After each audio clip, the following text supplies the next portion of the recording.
Welcome back, everybody.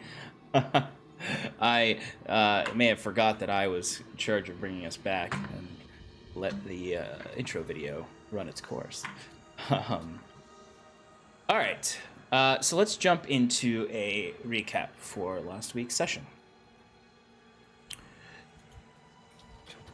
Last we met, before we caught up with the Wayward Five, the audience, but not the Wayward Five, were given a few short vignettes of some of the other places in Aradun, and how it has been affected by what has happened in Elysia. So we start in several areas from the perspective of the sky shattering open as Queen Aella fuses the shards of Ilyuvania. You are unmuted, Stefan. Just a heads up. I love when that happens. That's my favorite when it happens, too. Although I think your sound effects would be helpful. Just don't be glad I don't do the voices. I'll never forget the pig. Oh, yeah. Oh, yeah, that's right. But we start in Caerdolan, the capital city of the Kingdom of Oxlin and the seat of the High King of the Quintarchy. The young Heinrich, 18 years old, barely an adult, is being influenced by Bancroft, the identity that Thatcher takes on when in the court of the Quintarchy. And he seems to be showing him every shred of evidence he has against Kinsley, to devalue the word of his associates, who may have an interest against Thatcher's purposes. We then move south to Vermalcia, where we see Prince Robert, King Heinrich's older brother, in hiding down in Duras on behalf of the Gwyn Empire, helping prepare them for the oncoming army from the north. Speaking of the army of the north, we then see them setting up camp and clearing a way through the destruction of the war in the previous summer. All of this is bathed in the light of the shockwave that goes over Aradun and shatters the sky. Similarly, we also see our old friend Miles at the Frog Hollow Gin Bucket, Aradun's only 24/7 diner, and the finest 24/7 diner in all of the Quintarchy. And Dave's dumb dog pukes on the carpet. And we fly through that puke into another gross place. No, that's not how the camera moved. We do see next an area not within Aradun, but in the Feywild, where we see a party of wild elves bearing the mark of the Pallid King approach the great ash tree that the Ash Keeper takes the form of. Beneath the boughs of the tree, we see a bountiful grove kept alive by the magic of the Font Mother while the rest of the Feywild rots. This tree and the grove are surrounded by a moat with a very, very small trickling water in it, the last of the Font Mother's waters. The Wild Elves were led by Koshern, the Defiled, a figure we've heard of previously in retellings of the Morsir conflict. He threatens the Font Mother and exclaims that his hour is nigh, referring likely to the Pallid King. In that moment, a shockwave bursts through the Feywild, similar to Aradun. And the ash tree begins to creak and rock, and pieces begin to fall off as a large, bone-thin arm rips through the bark and starts to slew the bark off of the ancient tree, the dismay of the Font Mother and joy of the Wild Elves. We see another place touched by another dimension, as we zoom across the ocean to Aldalore, the shattered continent, where we see a platform floating in the sky above an island. It seems to have one time been a council chamber, a once dome roof-topped gorgeous room of violet marble with some etchings and old rotting paintings of an elven civilization. But the more interesting part is that parts of this platform are infused with the carceric magic of the Wayward One, as if in a quantum entanglement with that plane of existence. And we see the shockwave spread across Aradun further.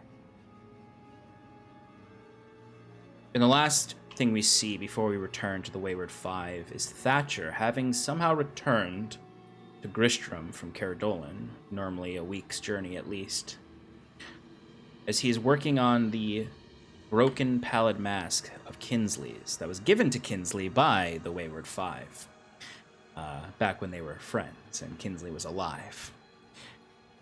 He is repairing it similarly to how he has repaired his own mask, when he suddenly feels a presence and a creak and a wind brush over him as he looks to the wall opposite the throne room of the Crimson Court. He stands up to investigate it, seemingly unsure of what this is. And as he gets close, he turns his head as he sees, almost like it's sweating, the wood of the paneling of the wall begins to bleed, drops of blood. Hidden behind this wall is the Red Room of the Cirrus, a place Scarlet is overwhelmingly familiar with. But we return to the Wayward Five as they deal with the aftermath of ousting the Archon Inquisitor and destroying the ancient Grey Tower. Before they can rest, they spend time looking through the rubble for survivors, Talray's belongings, and perhaps the spoils of conflict. Sarathil and Timber are able to find the spellbook of the Inquisitor, and with Timber's last reagents, he is able to craft a potion to depetrify the book, giving Sarathil a whole bunch of spells, particularly some pivotal and important spells such as Teleport and Mind Blank. Elsewhere, Ekbralgoth finds Talray's belongings for him, and in the process encounters a surviving Ashgard soldier in the rubble, begging for help. Ek's fiendish side gets the better of him, and he kills the wounded soldier as he whispers, "You chose the wrong side." Meanwhile, Talray catches up with Shaldreo the Quiet, the adult Moonstone dragon that was enslaved by the Archon. He manages to set her free from the bindings of the dragon scepter, and together they help free Mundi from the scepter's control, and promise to each other that they will meet again when Gloaming is free and reunite with his flight. The party beds down for the evening after this long, long night. The next day, they prepare to leave for Theris Moor. Huron checks in with Captain Duvain and acquires mounts for those party members stuck on foot. Sarathil spends a large portion of the day studying his new book, as well as a large portion of the beginning of the trip. But furthermore, he begins to study the vial of holy water that he collected from the Archon's font. Over time, he discovers that it was stolen from Aella's font and bears a direct connection to her chambers. The waters are mingled with Fey, Celestial, and a third, yet unknown essence. He believes with this vial, the party could teleport directly into Aella's chambers. The party is understandably hesitant to this plan. Further along on this journey, the party must make their choice. Teleportation, flying, perhaps walking right into the city itself. Sarathil takes the time to study the waters further, and a vision is revealed from the weaves of time.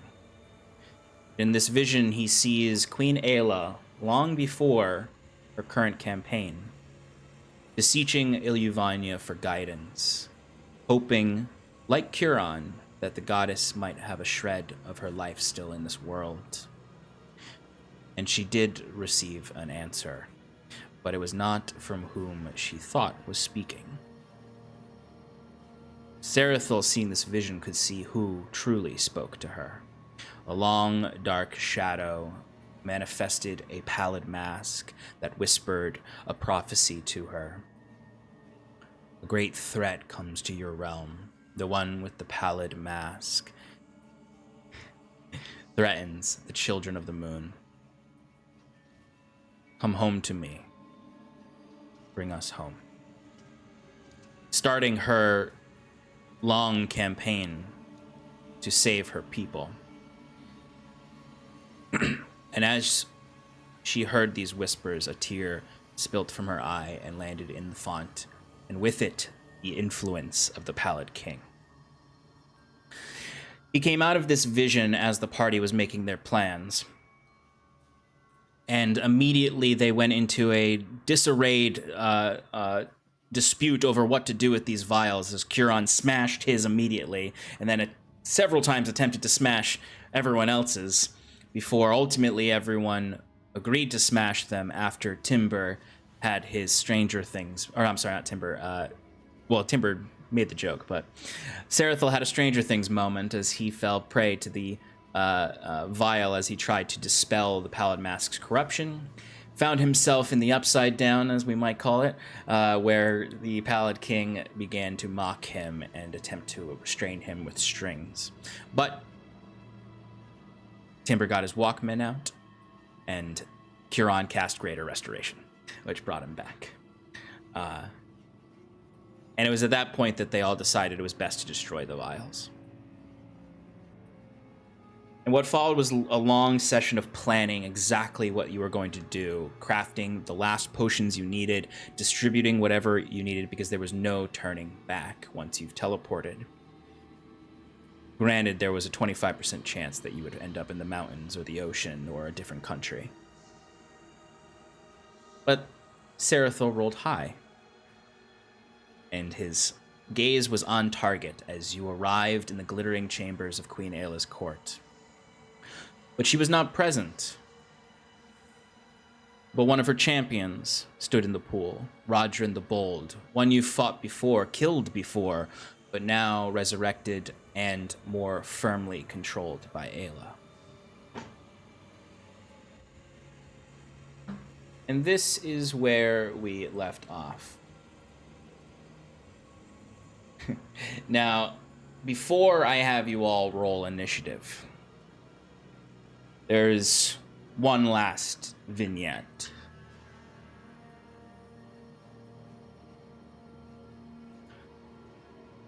We saw the sonic boom of the shattering of Aradun's sky spread across Aradun itself and even across the Feywild.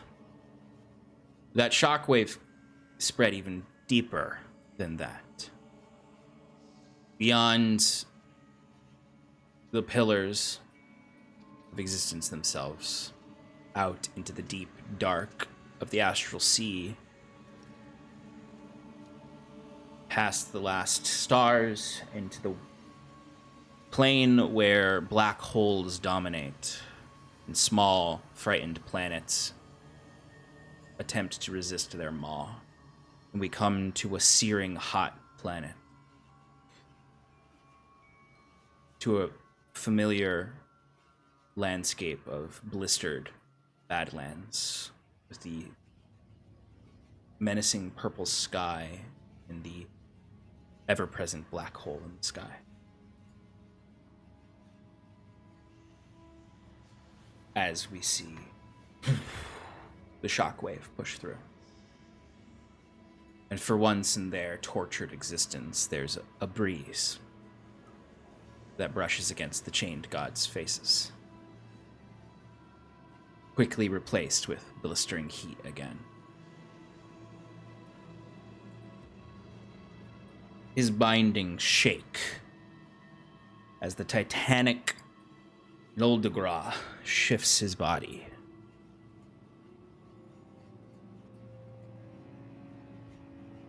And focuses his mind on where this shockwave came from. In the only place he has any means of connecting to outside of this prison, due to the unique relationship Wiswick Netherrock had with the golem, Naldo.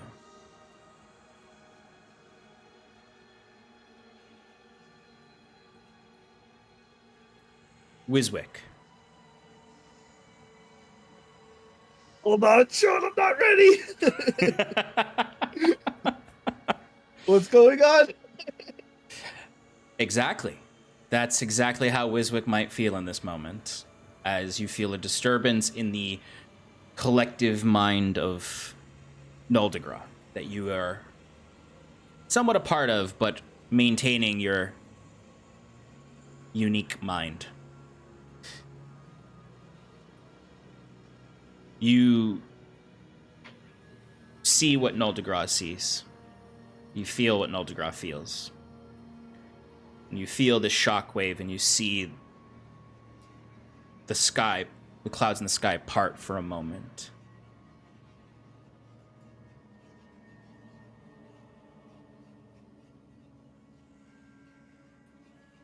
And you feel a lot of fear from Noldegra.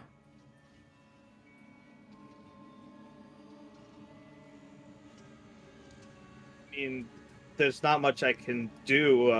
Can I reach out or anything, or do I just see this? You could reach out. You want to give me a good old-fashioned Arcana check from Wiswick. Sure. Love that.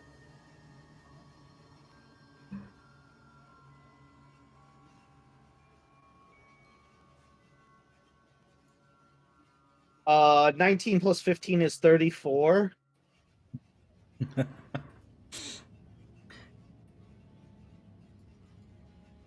So, you get a brief glimpse into Noldo's mind. But you are not solely Wiswick as you enter this mind. You are predominantly Wiswick, but Noldegra's consciousness moves with you, creating and tethering Noldegra to Noldo as well. As I imagine this is happening as Noldo is helping Talray move rocks to free Elysians back in Twirling Korith. And there'd be a moment where Noldo like locks up entirely, and you are in his mind, and you can see what he sees. You see the destroyed area that he's in, and you also see him look up and see the shattered sky above Theris Moor. You know this is Theris Moor because you've been to Theris Moor before. You know that the party is approaching Queen Aella in that sense, so you gain more perspective into what they're doing currently. As does Noldegra. I go into a Wiswick brain rant, assuming that nobody can hear me and I'm still trapped inside of Noldegra. I'm just like, well, that's fascinating. I wonder what plane I am in now. Can I look down and at my hands? Yeah. You see Noldo's hands. You see stone golem hands. Whoa! That's different. Okay. This is really strange. I look around for somebody to speak to, or I try speaking. I say something in the common tongue, like, "Hello, can somebody help me?" Talray. Oh God. You see Noldo stop lifting rocks and molding earth and is looking at his hands right now, and in a much more childish voice, but still with some of that robot to it, is going, "Can somebody help me?" So I'm vaguely sure that Talray didn't meet Wiswick, but possibly did he ever hear Wiswick's voice coming from Noldo before? He only heard... No, actually, he did not. Because when Wiswick last spoke to the party, he spoke through Noldo right before they found Talray. So he's never the closest thing he's heard to this is when, actually no, because you weren't there when Naldo started to repeat Wiswick's name over and over again. So for all Talray knows, Naldo's just having a panic attack. Yeah, Talray just goes up from behind him and he says, "What's up, big guy? I didn't know you spoke like that. Is that your real voice?" And he says, I'm really small. This is not. I think you got the wrong. Oh, wait, hold on. You're an elf, and give me a wisdom saving throw. Yeah.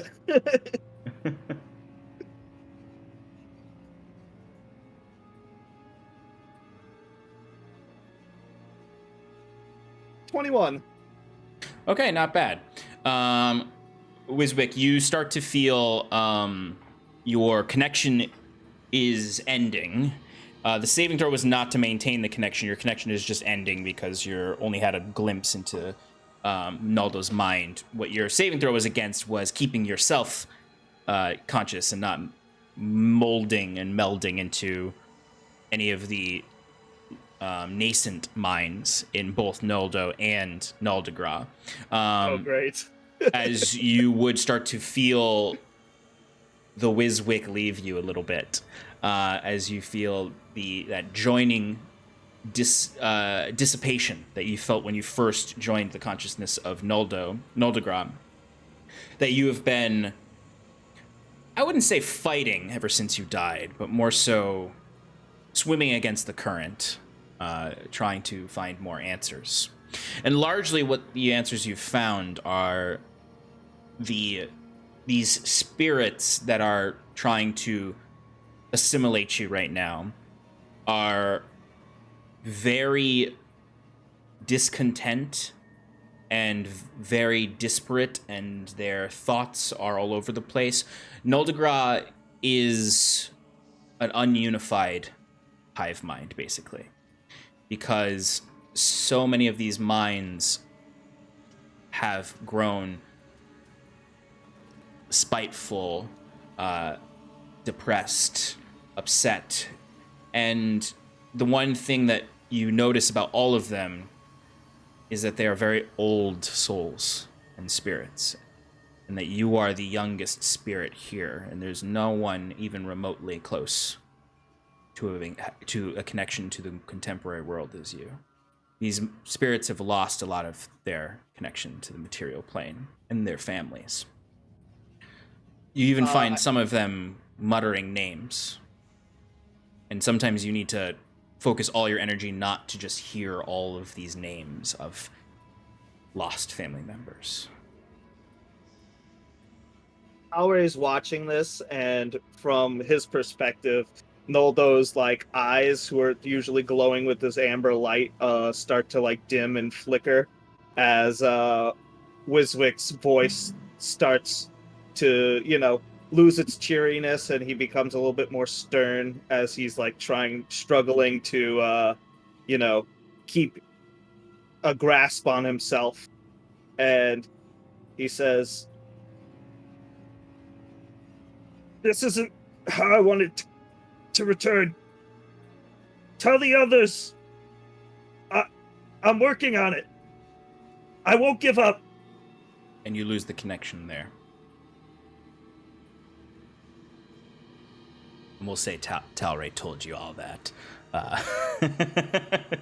Nope, Talray doesn't say anything. But Wiswick, you feel... Oh, that was weird. Oh, wow. Which is pretty in character, actually.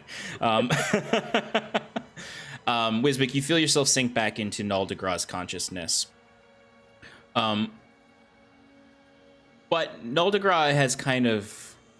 You imagine Naldegra could probably assimilate you quite easily. But he hasn't, for some reason. Is there any way I can...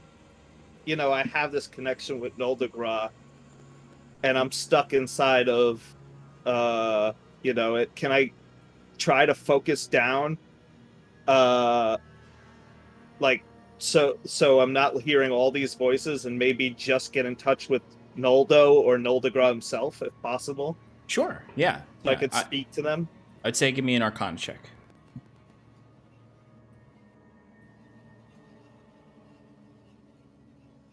I mean, I'm seeing Noldo as like sort of the conduit, so I'm like reaching out to him to reach out to the greater being instead of just trying to struggle my way through it. It makes sense. Arcana check. Here we go. 18 plus 15 is 33. Somebody's rolling hot tonight. I thought you were about to say you rolled a 3 and got an 18. Okay. No, absolutely. That's you are able to tether yourself to Noldo in a way that, for a brief moment of your own volition, you are separated from the consciousness, the hive mind. So those voices that are always in your head, quiet, and you feel yourself kind of dissipate out of the diamond in the chest of Noldegras,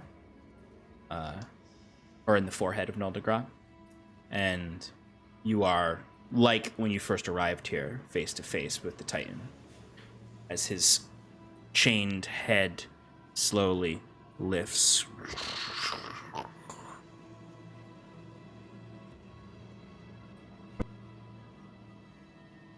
Wiswick, Ilgru, Arlight, Yellen, Jetri, Petri, Netherrock.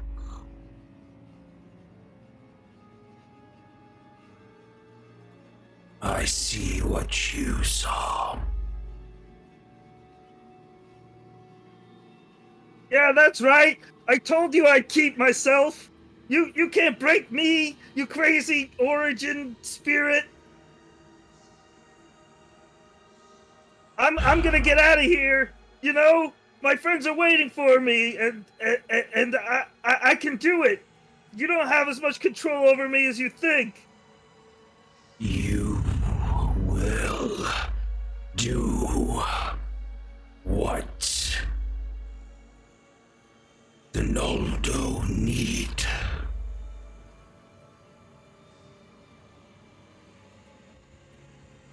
Those oldies, they don't know anything about the world.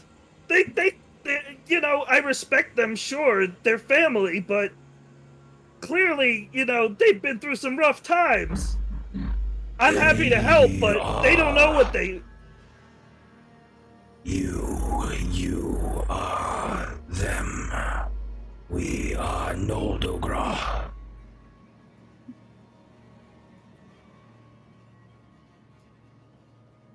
No, I've always known. But it can't be that simple. I know I can change things. We can change things together. We can make ourselves a force for good. More powerful, more knowledgeable. We have so much potential, but we'll never fulfill it here in this plane of this prison planet, whatever this is. This is why you are still Wiswick.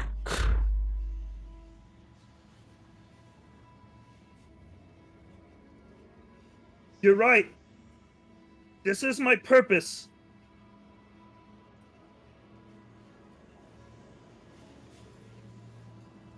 You see the head lifts, and it's that sliding of stone against stone as it fully looks up at you.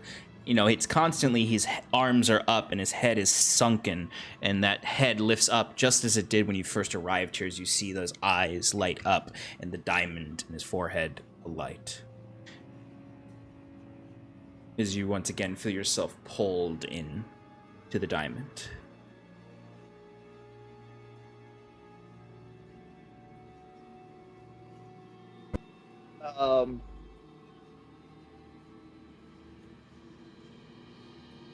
Wiswick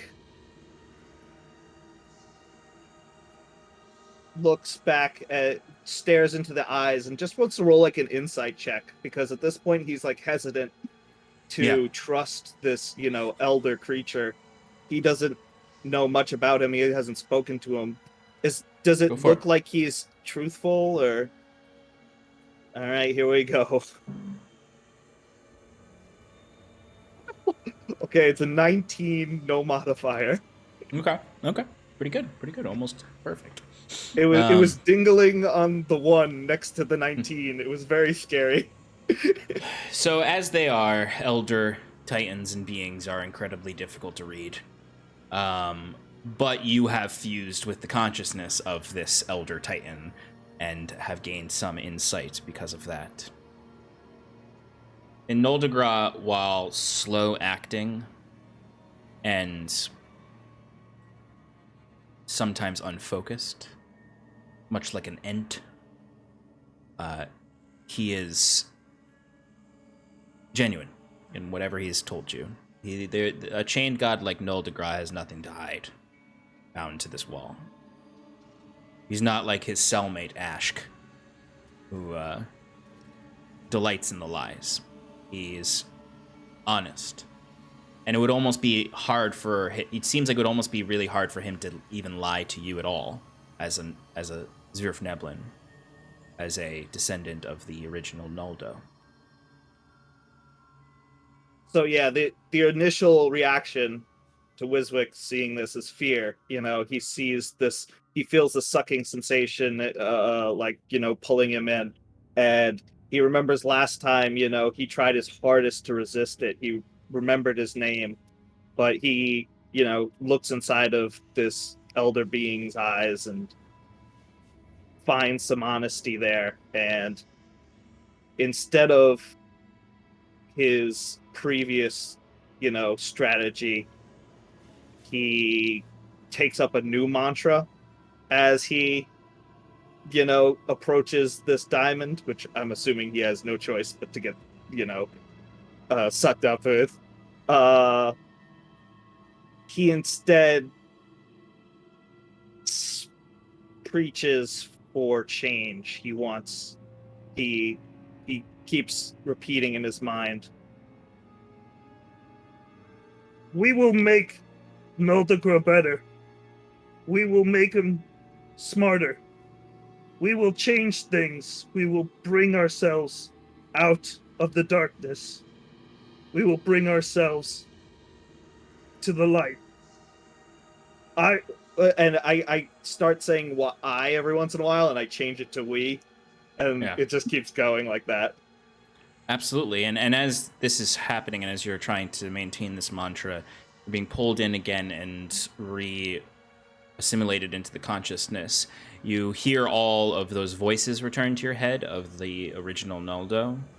All of them in discord, not in unison, whispering your name to you as you enter the light of the diamond. Wiswick, Ilgru, Farlight, Yellen, Gentry, Ventry, Nether.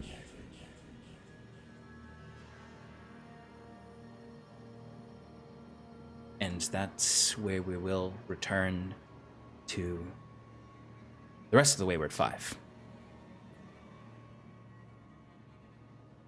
Can I get you all to roll initiative? Yeah, let's go! I forgot about this! I mean, you forgot. How did you forget? This is like literally cool Wiswick stuff going on. Also, Sean recapped. Yeah. I heard the recap. There was stuff in between the recap and now. It's fine, I'm rolling. Oh shoot, wrong character sheet. Ignore that. See? Okay.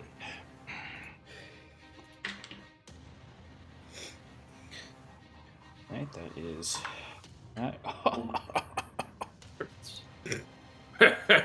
Good job. Good. Oh. Alrighty. 20 to 25. 27. Okay.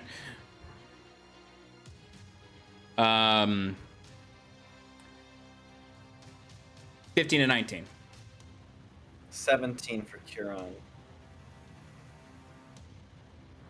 Come on, guys. What do you want from me? A higher initiative roll. 10 to 14. 14. Oh my god. Oh my god. 5 to 9. 9. All right, so Talray and Timber are on 9, like I did last fight. If He goes there's first. I rolled an 8.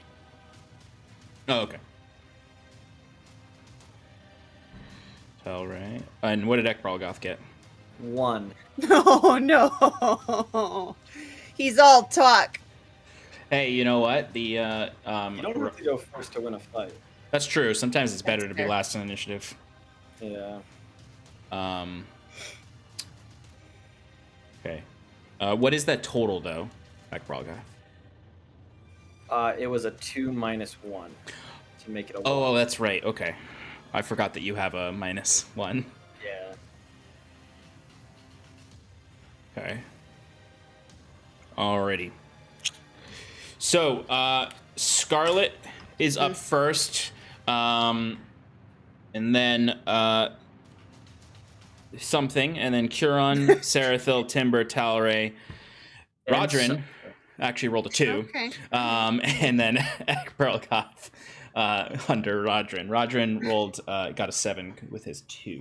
All right, so Rodrin is standing in the waters. He has drawn his short swords, or long swords. The 5 of you, is it 5 or 6? 6 of you these days are all on the precipice of the water. You are not in the water yet. He is standing in the middle of the water. He has just proclaimed Curon a heretic and is ready to fight. Steph. Sean, you described the room having... It's open at the top, and you mentioned that there was a large moon occupying the space? Yes, it's when I say large, I don't mean like celestial large. I mean large in the sense of like a creature large. Okay. So it's that is, I believe I said 150 feet up in the air from the waters, in the center of the room. And now that has not been there in the past, correct? That has never been there in the past for you who's been here. Right. I'm actually going to give you a little visual representation of it. But yes, there's so where the waters, so like kind of the radius of the waters going up is a hollowed out tower. Mm-hmm. That goes up all the way to the top of the citadel.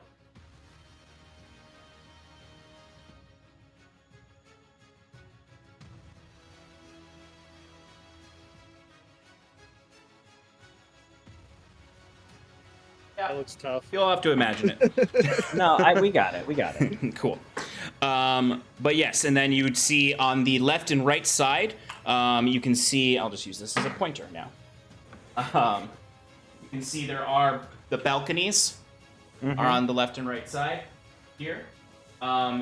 You can try to climb up. If you can fly, you can get up there, or if you are on foot, the steps in the back lead up to the balconies. There is kind of some area on the side where you can stand.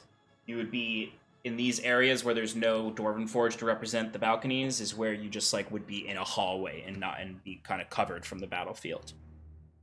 Behind you is the gate that is closed right now that leads out of this chamber.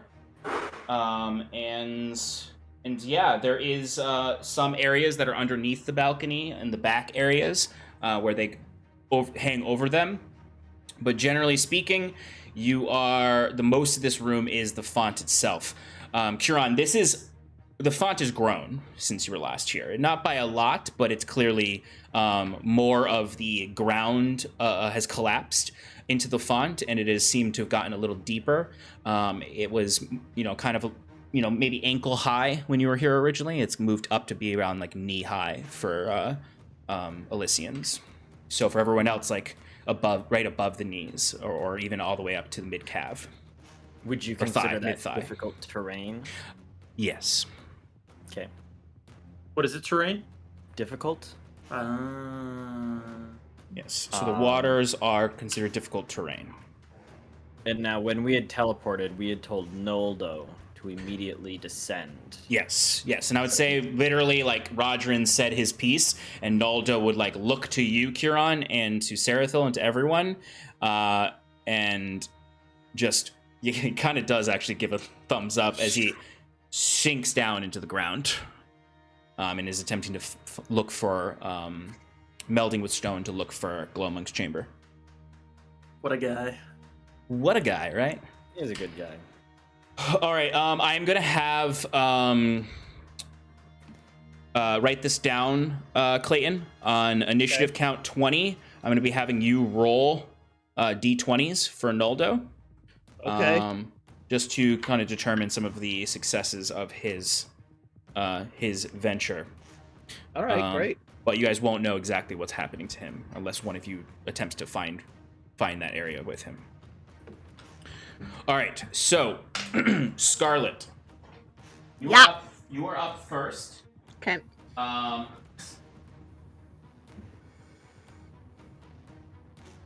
So these Easy now. these squares that make up the font are 40 by 40 feet in game space. You can use the sides of the font to kind of measure the distances with the squares. But generally, it's about 80 feet across and 80 feet wide, or lengthwise. So right now, he is roughly, like 30 feet away from you. Okay. 35 feet away. Okay. So here's what's gonna happen. I don't know if if thematically we're just placed in a certain way, but I want to switch spots with Kieran. I want to put myself in front of Kieran. I don't know if that matters. I mean, you can step in front of him. Yeah. Yes, I would like to step in front of Kieran, and We'll I would put you like in the water. That's fine. I'm not moving. I'm not planning on moving too much this turn. Okay. I'm going to use my bonus action to take out the prongs of the black, and I'm going to say, all right, let's get you fed, Isgoth, and activate it. So it's awake. Flares of cinders fly off of the ooze, like volcanic activity beneath a transparent liquid. As the jagged shards of the sword break apart, and Isgoth is now out as a whip sword. Yeah. All right, so I'm going to hold my action until an enemy, gets within 10 feet, and then I will attack with prongs of the black. Okay. Sounds good. Anything else on your turn? Nope. I think that's everything you can do. Yep. Okay. Oops, I'm looking at the wrong character sheet.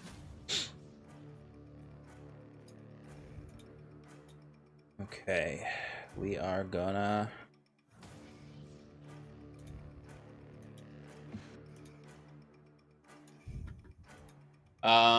So you would all watch as Rodrin seems to be almost like it comes from the water itself. Is just sort of this pillar of twilight light emanates all around him, and then hugs onto his arms and all of his body, and then dissipates into him as some kind of enchantment has been cast on him from somewhere.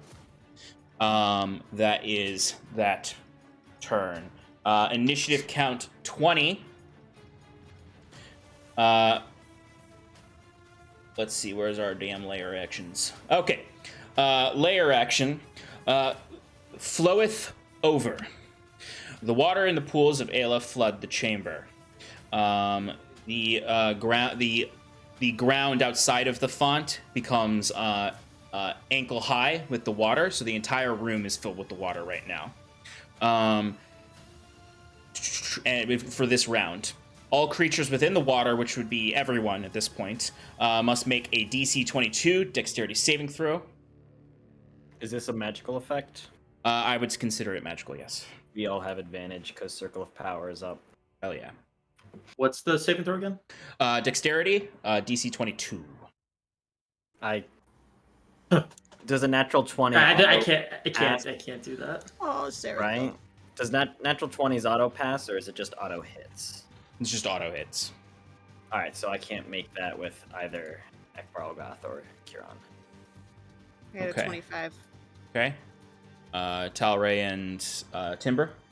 29.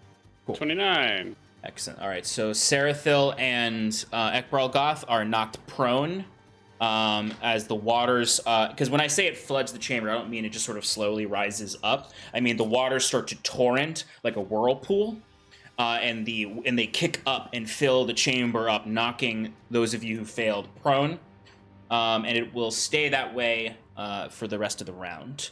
And so it's the entire chamber is difficult terrain right now until the next initiative count 20. Okay.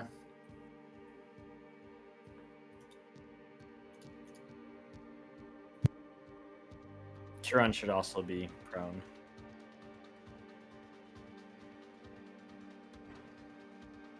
I turn the light up for whenever this is active. All right, that is initiative count 20. Kieran, you're up. Sarathil, you're on deck. All right, Kieran uses half his movement to get up.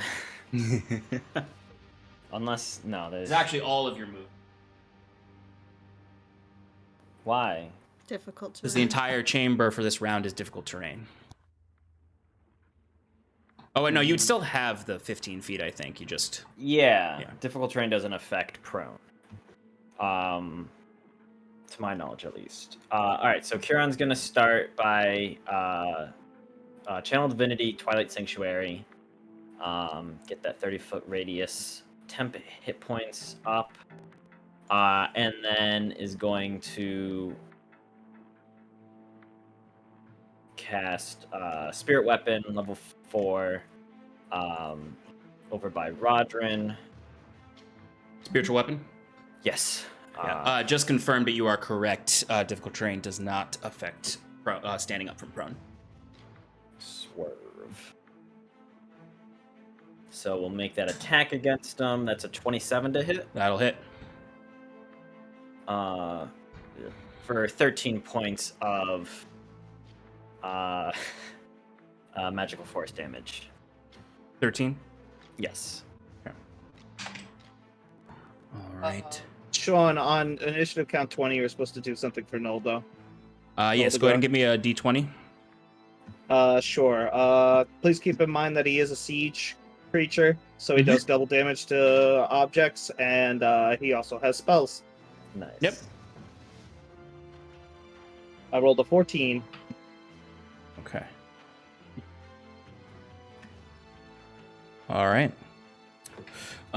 Okay, so anything else on your turn, Kieran? Kieran's just gonna shout across to Rodrin. You don't have to do this. There's still a chance. I know there's good in you, Rodrin. Please. Sprigg sees it too. Give up Aella. Give up this fight. It's not worth it. Rodrin seems to just kind of glare back at you, emboldened. You can see the light of his eyes is just that very small dot of light within the black sclera right now, as he just seems to steel himself for combat with that statement. So, just to clarify, there's nowhere behind me that is outside this torrent, correct? No, not for this round. Okay. If you were to move to anywhere that's like a raised platform of any kind, that would be out of the water. But anything that's in the baseline ground, right above the font itself, is in the water. Okay. That ends his turn, and Kieran will just say to his allies, "Remember, stick close to me for some temp HP." As he's going to give himself some temp. All right, Sarathil, you're up. Timber, you're on deck. I know you can hold actions like for other people to do stuff. Am I allowed to hold an action, specifically to hold a spell, until the waters go down? Yeah, that's what your trigger would be. As long as you have some kind of trigger, you can hold an action, and then you basically use your reaction once the trigger happens. So basically what you're doing is you're holding a spell until initiative count 20. And that's going to trigger whatever your spell is. If there's no target for your spell, then the spell fades and still takes a spell slot, but I imagine you probably have a target in mind. Yes. So I would like to first get up from being prone. Yep. And I would like to hold my action once... Oh, okay. You still got the thing. Yeah, hold my action to when the waters drop down to the pool that they were. And, which is essentially initiative count 20. And also, quick question. Yes. What is the area of the pool? 80 feet across, 80 feet long. Okay. Thank you. Mm-hmm. What spell you're holding? Or is it a surprise? Will you allow me to make a surprise? I'd allow it to be a surprise. It's fun for me. I like to make things fun for me, too. Okay. Okay. All right. Anything else, Sarathil? That is it. Okay. Timber, you are up with Talray on deck. You said 80 by 80, right? 80 by 80, yeah. The room itself is 120 by 120. Yeah. So there's about roughly 30 to 40 feet on either side of... Or, I'm sorry, 20 to 25 feet, depending on where it's kind of curved. All right, Timber, you are up. All right, I'm gonna start my turn with a nice, take out my chronosphere and give it a nice little spin in the air as it rotates around me, and I start as if I snorted cocaine, and as my action, and with my bonus action, I'm gonna look at Rodrin and be like, "You're going down," and I don't say it like that. Rodrin just sort of like cocks his head. And I'm going to... Yeah, I'm going to bonus action hex him. Cool. Normal hex. And I will get... do I want to get that much closer? Your total movement, you're doubled, right? Yeah, so I can move 100 feet if I wanted. Sorry. For this round, it would be 55, while the ground is difficult terrain. Okay. Well, then I'll get in flanking position. So,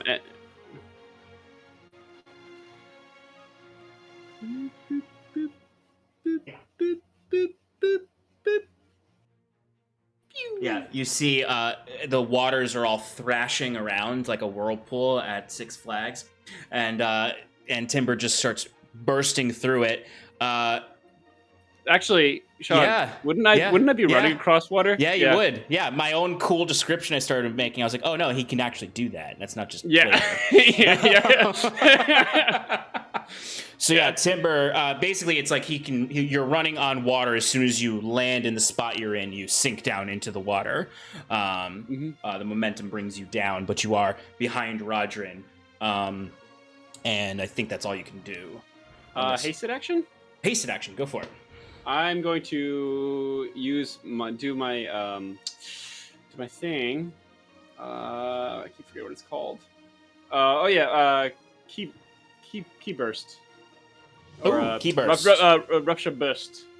Or where the fuck you called it? Key rupture. Key rupture. Thank you. not. What was that? What did you rupture? You rupture bust? I said rupture. I said rupture burst. I was like, that's not it. That's not I it. like it though. It's very anime. It is very anime. I'm not going for that. Okay. How about a 29? That will hit. Okay. We're gonna do a D8, and then we're gonna do. Actually, I should roll that first. Hold on. Talray's on deck. followed by Roger, and then Ekbralgoth. Sorry. Just No, it's your turn. Go ahead. All right, Sean. This is 13 damage. Okay. Plus 16 thunder damage. I rolled 2 8s. Nice. And then I have a d6 of necrotic, which is just 2 necrotic damage. Which is going to be 4 necrotic damage because vulnerable. As you almost see the And if he sorry, and if he moves, he takes the thunder damage, right? that's right. Well, Cool. actually, we considered it force damage. Yes, we did. Yeah. Sorry, not thunder damage. I have it as booming blade, even though Yeah. if that's what copy of. Anyway, No, I know. that is my turn. We're thinking there is a spell we're thinking of that does do thunder damage like this, but yeah, I think it's Thunderstrike or something like that. But Thunder Booming Smite, Blade. that's what it is. But Booming Blade does force damage. So yeah, you come up, running as fast as you can over. Oh, you got another attack, don't you? No, that's it. Oh wait, no, it's a hasted attack. That's right. You Yeah, only do that's right. one. Cool. So yeah, so you run up there, and I imagine like you skid across the water to land behind him, causing this splash of water behind you as you bring that shot right up into his kidney area, and you see that burst of force damage come out of your hand, but also a pulse of necrotic damage through his side. All right. Talray, you're up. But before you go, legendary action. I just want to clarify, Sarathil, did you teleport Mundy with us? Did you have enough slots for that? Yeah. I did. You had like Okay. 10. It's 10, right? 10 creatures or 12 creatures? I'm going to retroactively roll his dexterity saving throw to be prone. Yeah, good call. Make crowd for him. Put him with y'all. You got a 12.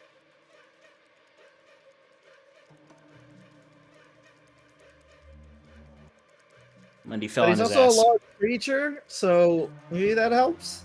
I actually think that does help, but I don't have that rule up in front of me. Let me look at it in a second after this legendary action. All right, so this legendary action is not coming from Rodrin. He doesn't do anything. This is coming from the waters themselves. As Aella is going to use Ethereal Allies. All right. Can someone roll a d4 for me? I got you. 4. Okay, so what you all see is that moon up above. You see, kind of descending out of it, is a Twilight Shadow version of it that is starting to move towards Timber right now, slowly. That's it. That's what happens. Talray, you're up. Okay, I'm gonna bonus action command Mundy to get up because I'm riding on top of him, and it would be awkward if I got off now. So Mundy gets half his movement. What is it? Half his movement to stand up. Half his movement to stand up, yes. Okay, and then he takes the other half of his movement to fly up in the air. Okay. Basically following.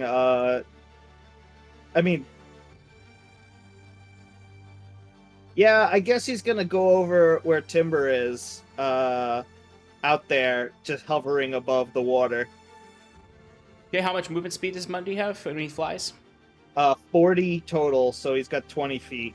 20 feet of flying right now, okay.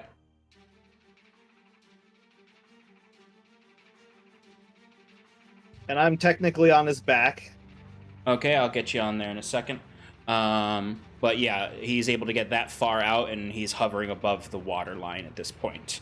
And I guess I'm gonna take some shots because Go for it's still it. my turn.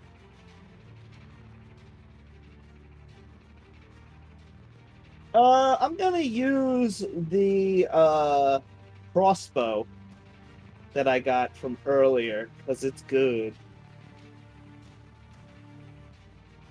Where is this thing?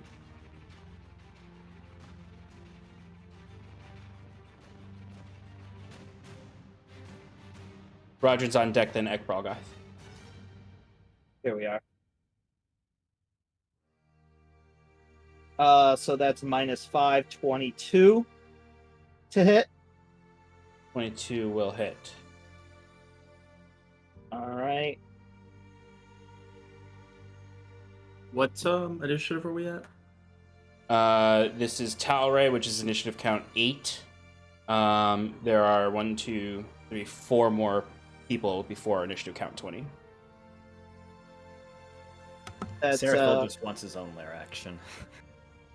He just keeps holding spells just to make them into lair actions. so that's 10 piercing damage, and then he gets.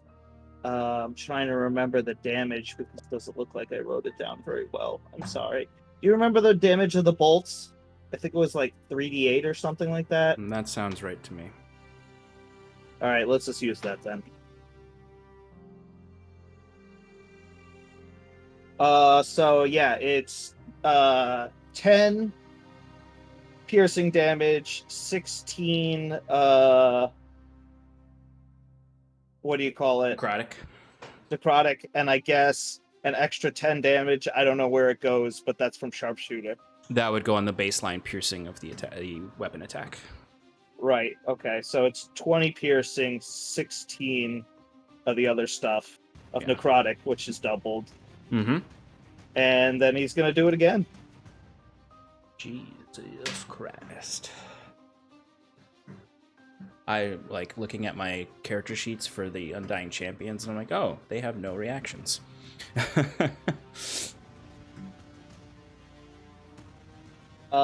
Same thing, sharpshooter. Okay.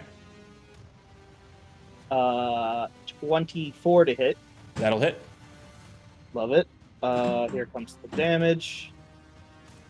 So 18 piercing damage. Rodrin is looking bloodied. 15 necrotic damage turns to 30. Jesus. I mean, he hasn't gotten a single turn yet. That's Outright don't play. And you guys have gained, levels on him since you last fought him. True. All right. Let's see. And then I use my bonus action. I'd use my 2 attacks. I could still move, but I'm not going to do that. I end my turn. Okay. All right. At the end of Talray's turn, this is not a layer action. This is just what is happening. The Twilight Moon Shadow that came down moves another 20 feet towards Timber. So it's now 130 feet away from Timber.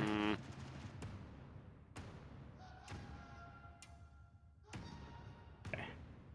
All right. There are no... Actually, Rodrin has legendary actions.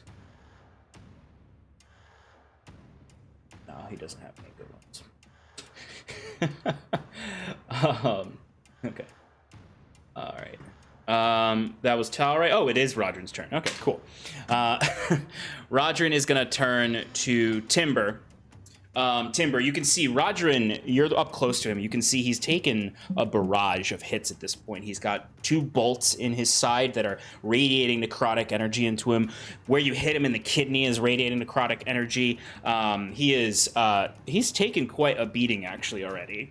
Knock it up to some of this necrotic damage, but you guys have dealt 156 damage to him so far. So he's kind of like really injured at this point, as he is going to use one of his undying gifts. It's a spell called Die. He's gonna move around you, Timber. I imagine you two are kind of in a fighting stance, and he's just doing that circular movement around. Does he want to take 3d8 8 force damage. Is it any movement at all? Or Yeah. Oh, okay. Never mind. I lied. He don't do that. A liar. I lied. I'm sorry. I lied. Instead, he's just gonna go for some multi-attacks on you then. Good old fashioned. Good old fashioned hits you with a sword. Okay. First one is a 23 to hit. Yep. Okay. Oh my god, I got too much shit on my table. Alright, that is going to be, let's see, that is 14 plus 5 is 21 piercing damage and 7 radiant damage. He's gonna go for a second attack on you for a natural 20. And so that is going to be, without any rolls yet, that's going to be 25 piercing and 12 radiant damage. The roll damage is 4 piercing and 6 radiant. And then he's going to go for his last attack on you, which is going to be a DC 19 dexterity saving throw. Oh my gosh.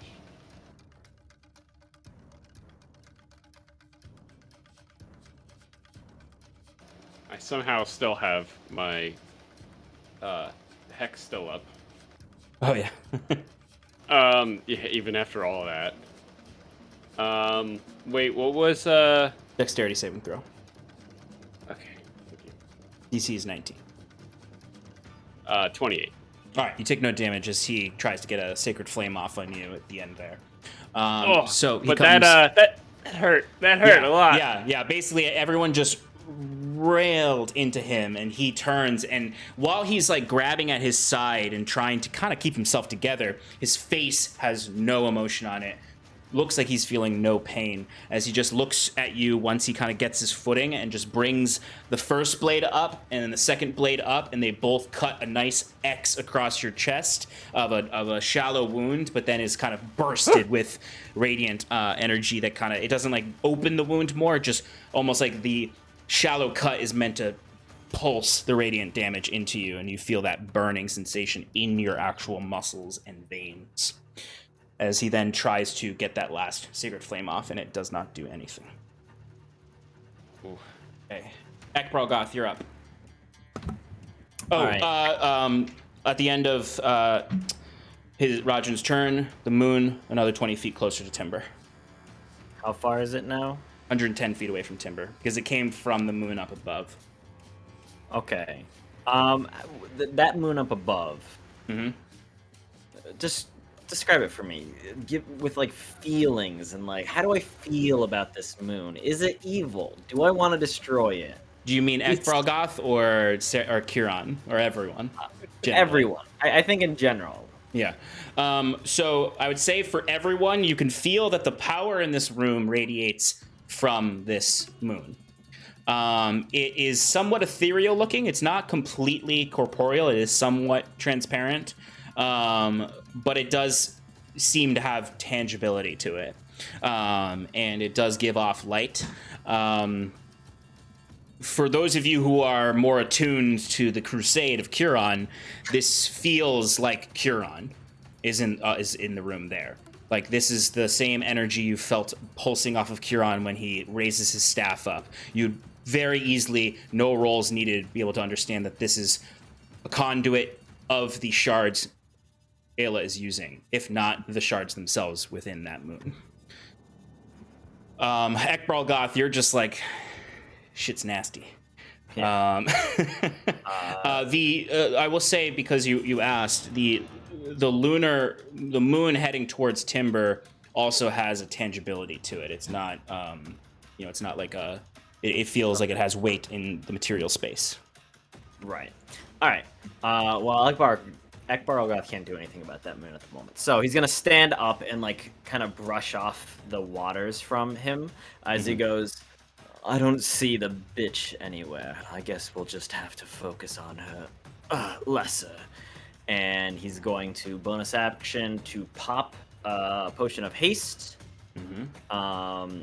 Nice. And then I believe that'll get him to 45 feet of movement after getting up from prone. Is that enough to get up to Rodrin with the difficult terrain? Oh yeah, because you're prone. Okay, that would. Yeah, so I'd only have 45 feet after getting up from prone, and I don't know. It would get you about roughly 20 feet away from Rodrin, because I gave you that extra 5 feet of that, raise it to 25, the half. I appreciate that. But yeah, it gets you to you'll be 20 feet away from Rodrin. Well, no, so I have 60 feet of movement. So here's the thing. So 30. I used 15 feet to get up, and then I used the potion of haste, which my max speed is 30, so it would bring it up to 60. Yes. So I think that would bring me down to 45. Yes. Oh, okay, gotcha. Yeah. Yeah. Okay. And then that's 45 you can move through, which will get you 25 feet closer, which is not quite on top of him. It's about 20 feet away. Okay. All right. Do you want to do that?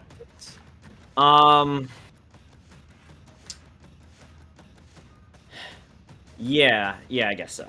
Because you could also use your hasted action to dash. And then get your action attack on him. Oh shit! Yes, you're right. I'm sorry. Yeah. Yes, please. Let's do that. All right. You want to be flanking with Timber? Yes, if possible. We'll have to boot Kieran's spiritual weapon out of the way. That's all right. It doesn't do much. All right. I almost imagine he does a similar kind of dash as Timber, but it's not nearly as elegant or as cool. It's forceful. Whereas Timber danced across the water, he is just plowing away, and the foam comes up around him as he swings the Zweihander up and around to get at him. All right. Oh, thank God for advantage. Well, that is a 19 to hit. 19 just hits. All right, perfect. All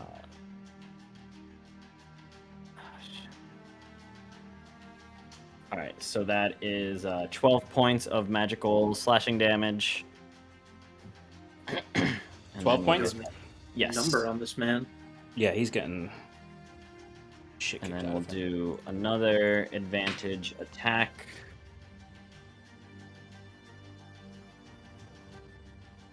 For 30 to hit. 30. Well, yeah, that'll hit. Cool. For an additional 8 plus 7, 15 points of magical slashing.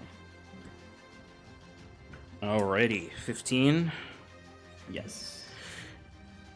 He is looking significantly rough. Okay, and this is both to remind me, you, Sean, and the rest of the party, since Ekbralgoth is within 15 feet of Roger, he has a minus D4 to all attacks and saving throws. Nice. Alright, anything else like Ekbralgoth? So there's nothing else Ekbralgoth is going to do, but everyone that has ended their turn within 30 feet of Kieran does get temp HP. Good call. So I don't know who that would be.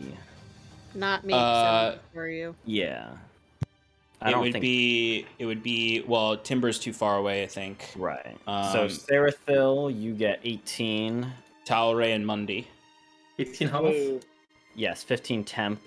Talray gets or 15 temp. 18 temp. Talray gets 18. Mundy gets 19. Is Ekbralgoth within 30 feet?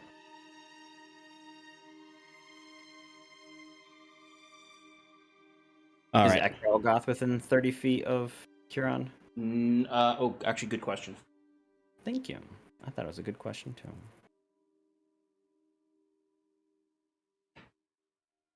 No, he's just outside of the range. All right, then.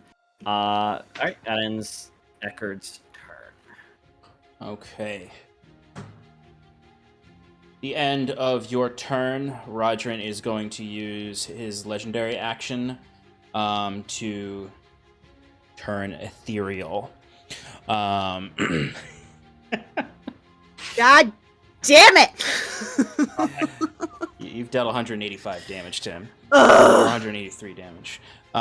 He turns ethereal. It's not like the last time you encountered Roger and he had this countenance to him, he had this prowess. He is more like a automaton in his actions here, as he just sort of stands up straight and just goes transparent, as he just seems to be waiting there. He actually even kind of takes his long swords and just holds them at the ready, crossed in front of him, as he just is stopped in his tracks, waiting like a statue in that form. At the end of Ekbaralgoth's turn, the moon moves another 20 feet closer to Timber. It is now 90 feet away from Timber. Okay, Scarlet, you're up. I had a fucking plan. Question for you though. Mm-hmm. If I were to assume my spectral form using Ghost Walk, is that considered ethereal or no? Read the description to me. Does it say you turn ethereal? It says I assume a spectral form. Read the whole thing. As a bonus action, you assume a spectral form in which you have a flying speed of 10 feet, can hover, and attack rolls have disadvantage against you. You can move through creatures and objects as if they were difficult terrain, but I take damage if I end my turn inside a creature or object. I would say no, that is not an ethereal form. That is more akin to how a ghost interacts in the material plane. You're not on the ethereal plane. Cool. All right. Well, I'm going to also use my bonus action to down my potion of haste. Cool. And I was being cautious to start, but nothing came within 10 feet. So now I'm going to move so I'll have 60 feet. I was not knocked prone, so I'll be 60 feet. I want to move because it's difficult terrain. Right, but I just need to be within 10 feet of Rodrin, sure. Assuming he comes back corporeal.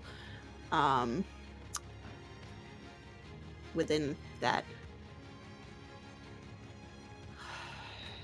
Sean, did Rajan move? No, he has not moved at all. Okay, I thought so. I just making sure. You're good, man. You're good. I always double check for your features, man. I don't want to rob you of that 2d8 damage. 3d8. Oh my god, how could he ever survive? But literally, actually. All right. So now that I have my hasted action, yes, am I able to use my regular action and hold the hasted, or vice versa? You can only hold one because you have to use a reaction to activate a held action. So it can only be one action. You know, it can be like your full like extra attack. You don't have extra attack, but you can't hold two actions in one round because you don't have enough action economy for it. I don't want to hold both. I just want to hold one. My thought here is to use Erupted Flesh as one action and then hold the hasted action for when Roger you can do that. comes ethereal again. Yeah. All right, so I will use my regular action to cast Earth and Flesh. Erupted Flesh. Yeah. Can you read Erupted Flesh to me? Yeah, wait a minute. I might not want to do that. It's been a very long time since you've cast this. Yeah, I might not want to do this. Erupt that flesh. Yeah. Crit lasts for a minute, providing bright light and dim light. Oh, it's creatures with... Yeah, no. Well, creatures within 5 feet. So it's not going to affect anyone right now, but it would... Like, no one's within 5 feet of you. Uh-huh. But if someone does at the start of their turn, they will take damage. Correct. And it just says creatures. It doesn't say enemies or anything like that. There is a certain point when most special racial features you just level out of them, where they're not as useful anymore. Yeah. I haven't used it in a while, though. Because you leveled out of it. But yeah, if you want to hold something else, Is there something else you could do with an action? I'm looking. Everything's a fucking bonus action. Curse of the multi-class. I know. Curon, can Curon shout out a quick, look to the sky. Be careful of that moon. Yeah, no, Yes, that's in the 100% you yeah, can. Yeah, You guys can always yell things out at each other. I do not restrict that where you have to wait for your turn. Unless you start having a whole conversation, and then we might need to that's chill 90. that. It's 90 feet away right now. It would be 90 feet up above you. My dagger's not going to. Which you actually can't. Yeah, you can hold your action though, because it does seem to be coming down at the end of everyone's turn. So you can hold your action to attack it when it's in range, if you want. It's a moon. Yeah, but when it's in range, It'd it be disadvantage. I know. Just have a big face on it, smiling. But the way to think about this is your action is going to do nothing otherwise. Or you can hold your action for if something shows up within melee range in your reach. If Rajan comes back or something else.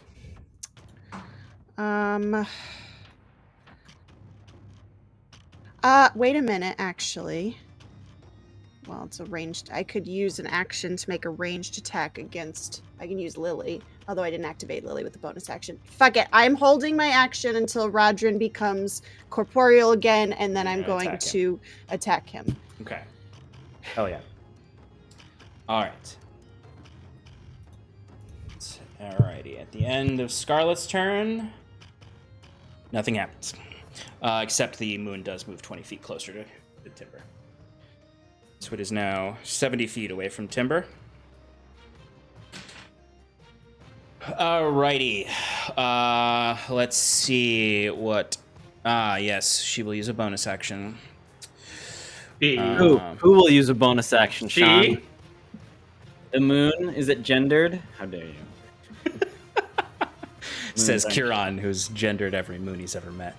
It's You're only a one, monster. but all right. On Ayla's turn, everyone in the water, which is everyone except for Talray and Mundi, No. needs to give me a Constitution saving throw, Everyone within 30 feet of Curon has advantage if this is magical. which is just Sarathil. Yes, perfect. Oh wait, no, Scarlet is also because where she is within. Wasn't it Mundi and Tower? But they're not being affected by it Oh, yes. because they're flying. 18. With Failure. No. DC is 22. No. I failed 13. I rolled so terribly with the So plus. did I. Okay. Alrighty. So this is a part of the floweth over layer action. If it gets to Ayla's turn on the floweth over layer action, she can use a bonus action to create this effect in anyone in the water. Just for your knowledge as you're learning the mechanics of this effect. Alright, so that is 12, 13, 17, 19. So you're going to take 19 radiant damage. Ouch. And as well as 15 cold damage as the water becomes frigid and icy, so much so that it starts to almost slosh around. So that was 19 radiant and 15 cold. Anyone who succeeded would take half. Sorry, how much cold? 15.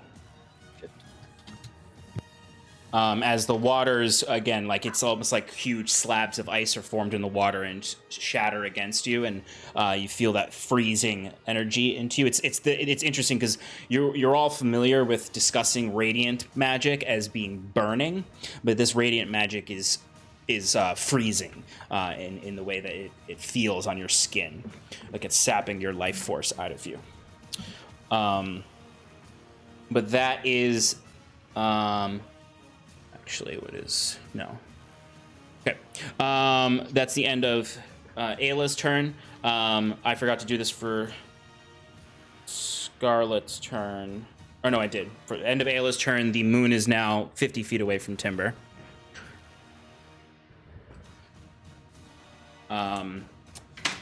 And at the end of Aella's turn means we are back to initiative count 20. The waters subside, calm, and all bleed back into the font itself. Anyone outside of the font is no longer in difficult terrain, no longer touching the water.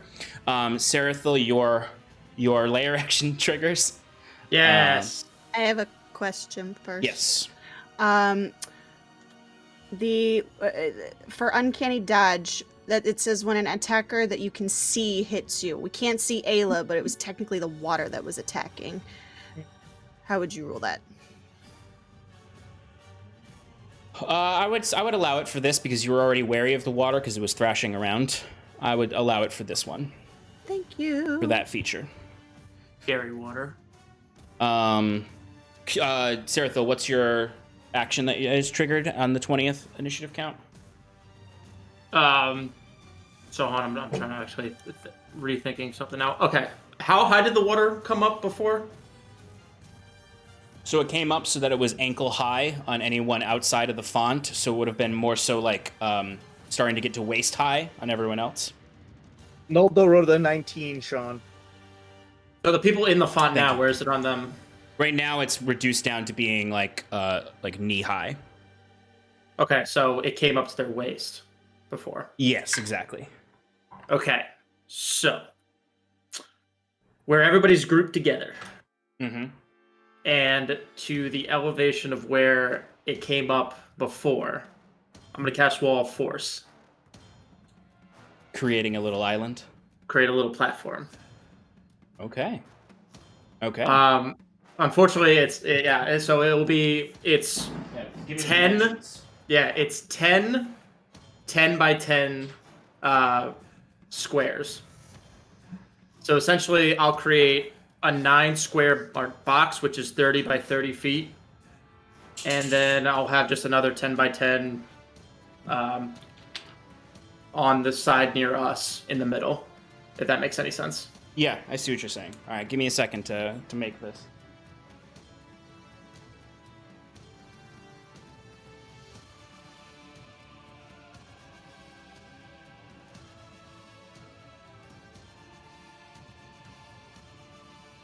Beautiful.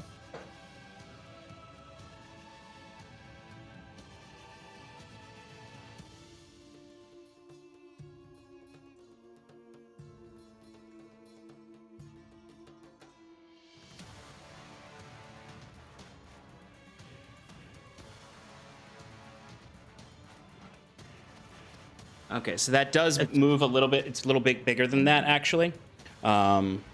But that's what we have for now to represent it. Yeah, that's fine. And so essentially it says, when I create this wall of force, anybody that is within the area of me creating the force are just pushed to one side of my choice. So I'll just imagine it where like this magical wall just elevates up from the water and just like brings everybody up. Hell yeah. That is So they're a on even very footing. awesome use of Wall of Force. Except for Rodrin, who it just goes through. Yeah. Yeah, Rod's just standing there like, oh. Well, that's the thing is like you even like watch as this raises out of the water and you can see the water even kind of like bowing over it. Rodrin just stands there with his swords crossed in that waiting position. We now have the high ground. All right, that was a very good held action. All right, so initiative count 20. We'll do another layer action. So in the back of the room, you will all see the roots that are all kind of grown around Aella's throne area. You watch one of them just sort of like whips up and smacks into the water and almost breaks itself off as you see this long tendril like tree is now animated and on the battlefield. Oh dear. And it has its own initiative. Okay. Oops, I closed its stat block. right. Well, it's not up now, so it doesn't matter. But that would be initiative count 20. Kieran, you are up. Sarathil, you're on deck. Sorry. Initiative count 20. Aella also appears. She was only unseen for one full round. Where is she? Sorry, 1 second.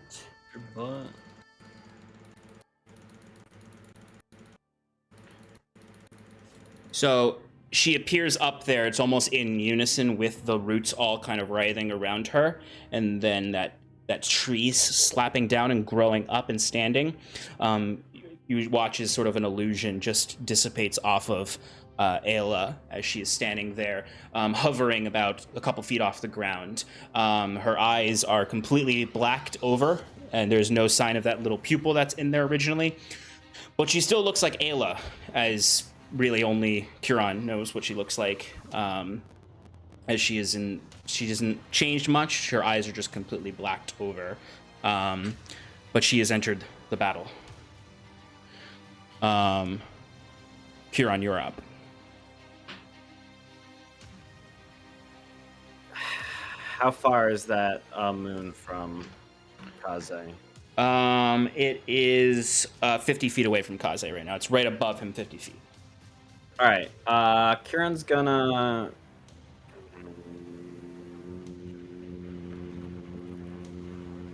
All right. Kieran, bonus action, Step of the Braves, or Steps of Night. Giving myself flying speed, 30 feet. Gonna use that 30 feet to like go up at a diagonal, forward. Yep. And then going to cast. We're just gonna cast it at first level. We're gonna cast a guiding bolt, up at the shadow moon descending towards Kaze. Okay. Aella is going to use her reaction to use negate spell. Actually, no, she can't do that. You are too far away from her. You are too far. She can't do that. So, yes, it goes off. Go ahead and roll me an attack roll. I'm sorry, she used her what? You used her reaction. Negate spell. But you're too far away, so she can't use it. Which is me accidentally giving you information. All right, that's only a 16 to hit the moon. That unfortunately will miss. All right. Well, so I imagine Kieran, gets the steps of the night, flies up, runs the 30 feet, and then like swings around the scepter of the first shepherd and like fires it almost like a shotgun as these guys fly out to strike at the moon, just bouncing off. And he turns to Aella and goes, "So you've finally shown yourself. It's time." As he continues moving towards her and ends his turn. Excellent, yeah, and I'll say like the strikes hit the moon; they just don't deal damage. They just sort of like, and the celestial smoke clears, and you watch the moon just continues to sink slowly towards Timber. All right, and it goes another 20 feet towards Timber now. It's 30 feet away from Timber. And I need someone to roll me a d4 again while I put Kieran up on his nice little fly stick. Aw, fly stick. I'll do it this time. That's a 3. Sorry. Never mind.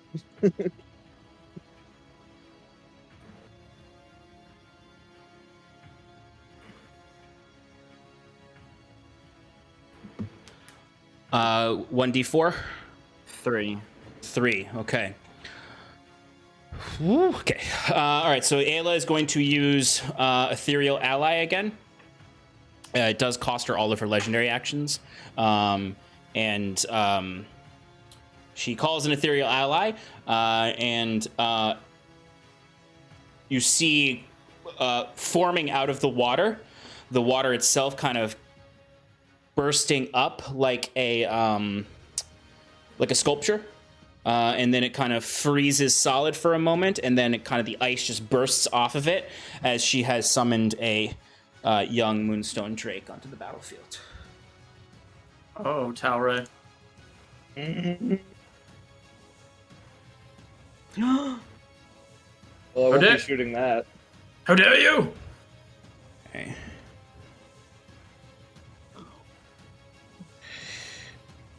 And just she smirks at you, Kieran, as you're floating towards her, as she summons this Moonstone Drake. And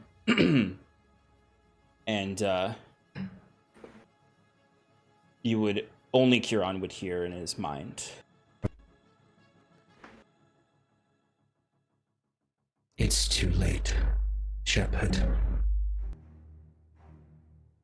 And, not really responding, but you know, like how like sometimes in your head you'll just have a song. Kieran just goes, "It's not too late. It's never too late." Aella cocks an eyebrow. Okay. Sarathil, you are up. Timber, you're on deck. Okay. How far away is Aella from me? Let's see. You are still at the edge of the pond, so she is, let's see, 80, 85, 90, 95, 100, 105 feet away from you. Okay. Oh, let me turn the dimness down since the waters have subsided. Thank you.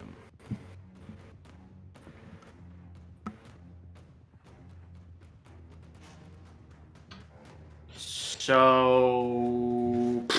Timber, you're on deck, by the way. So... Oh, man. How far is that? And how far is that branch tree from her? From her, that Yeah. branch tree is 5, 10, 15, 20, 25 feet away from her.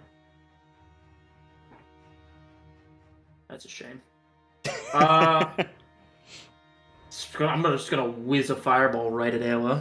Just a solo fireball right in Just centered solo on her. fireball centered on her. Hell yeah, I love that. You're super far away, so she cannot negate that spell with her reaction. I'll cast it at level 4. Level 4, all right.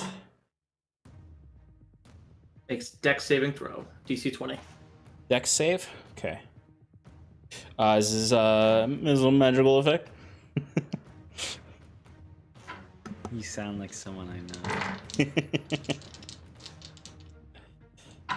All right, that is cocked. That is worse.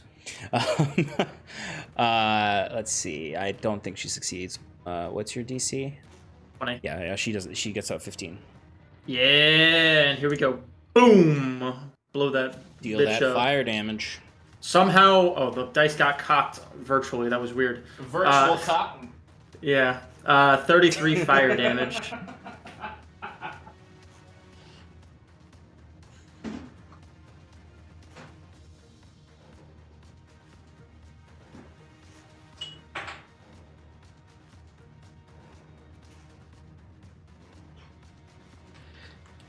How much damage was it? 33? 33. 33, okay. Did I give her that spell? I did not. Okay. All right, she takes 33 damage to the face. Let me see if this triggers that.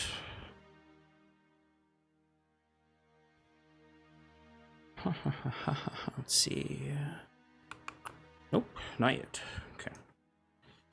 All right, this fireball goes and it just super fast, and it goes and it hits that central area of her throne area where the tree is, and just explodes out, leaving trails of fire all throughout as Aella takes the hit, the brunt of it. And you see she just sort of is like, her immortal force around her is just sort of suppressing it down so that the fire doesn't actually light in this space. But she's clearly taken the damage as some of her ancient robes have singed and scorched. Yeah, take that. Is that what Sarathil says? Yep. Take that, you harlatan. Harleton? Yes. Good word. Harlot charlatan. No, I wanted to say harlatan. I know. Okay. At the end of Sarathil's turn, you guessed it. The moon is now 10 feet away from Timber. Oh no. Which means that it is 20 feet away from Scarlet and 20 feet away from, and 15 feet away from Ekbralgoth. So if I ever tell you how far away it is from you, just keep that in your mind. Just because a flying, ever-moving thing is hard to put on the battle map. All right. So that was the end of Sarathil's turn. Let's see if we have any... Nope, she used her full legendary action before, so she doesn't have any left this round. So that means it is Timber's turn. Okay, I'm gonna blink as far away as I can on this moon. Okay, what's the range on your blink? It's 60 feet. Okay, where do you want to go? You could actually get to quite a few places because you're about 20. You're about 25 feet away from the back bank.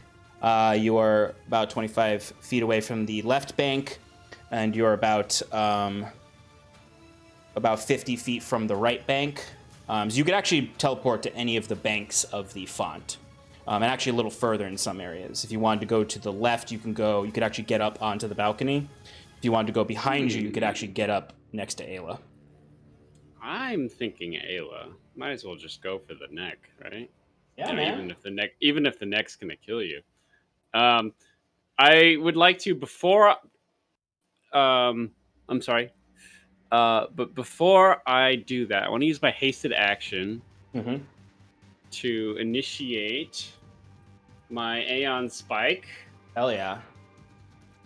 Get a little Mercurial Shroud going. Hell yeah. There are now 4 Timbers.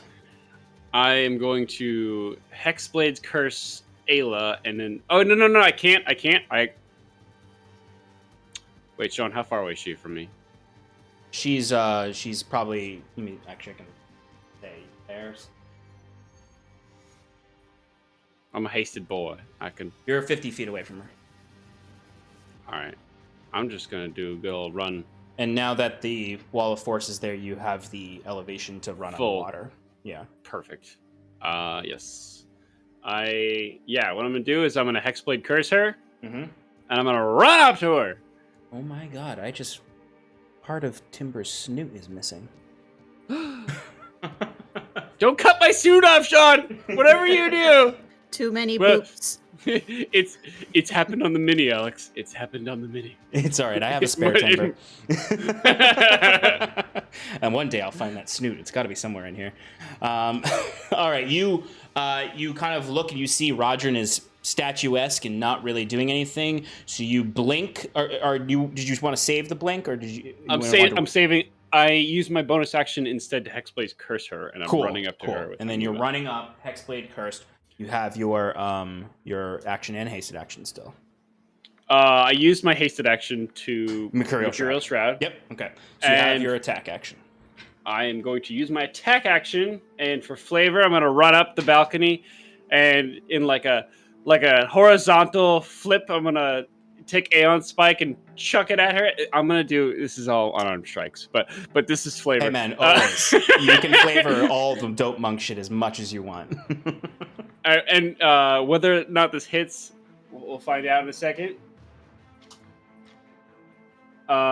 It doesn't. It just hits the back wall with What'd you roll? 2. I rolled a 14. Okay.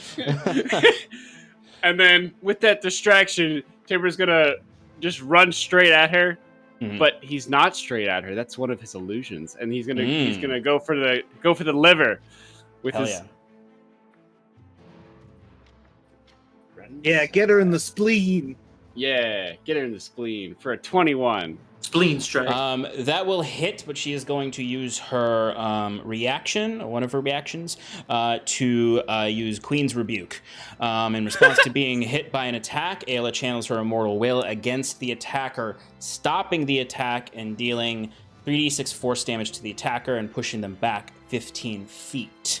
And you must make a strength saving throw. As basically, Timber, you do all this really fucking badass shit as you're running on water, dashing, jumping, flipping through the roots of these trees up to Aella. You throw the Aeon Spike, it shoots past her. She turns and looks and then turns, and you are coming in for the punch, but she holds up her hand and just sort of crushes you down, and there's just this boom, and you get flung back 15 feet and take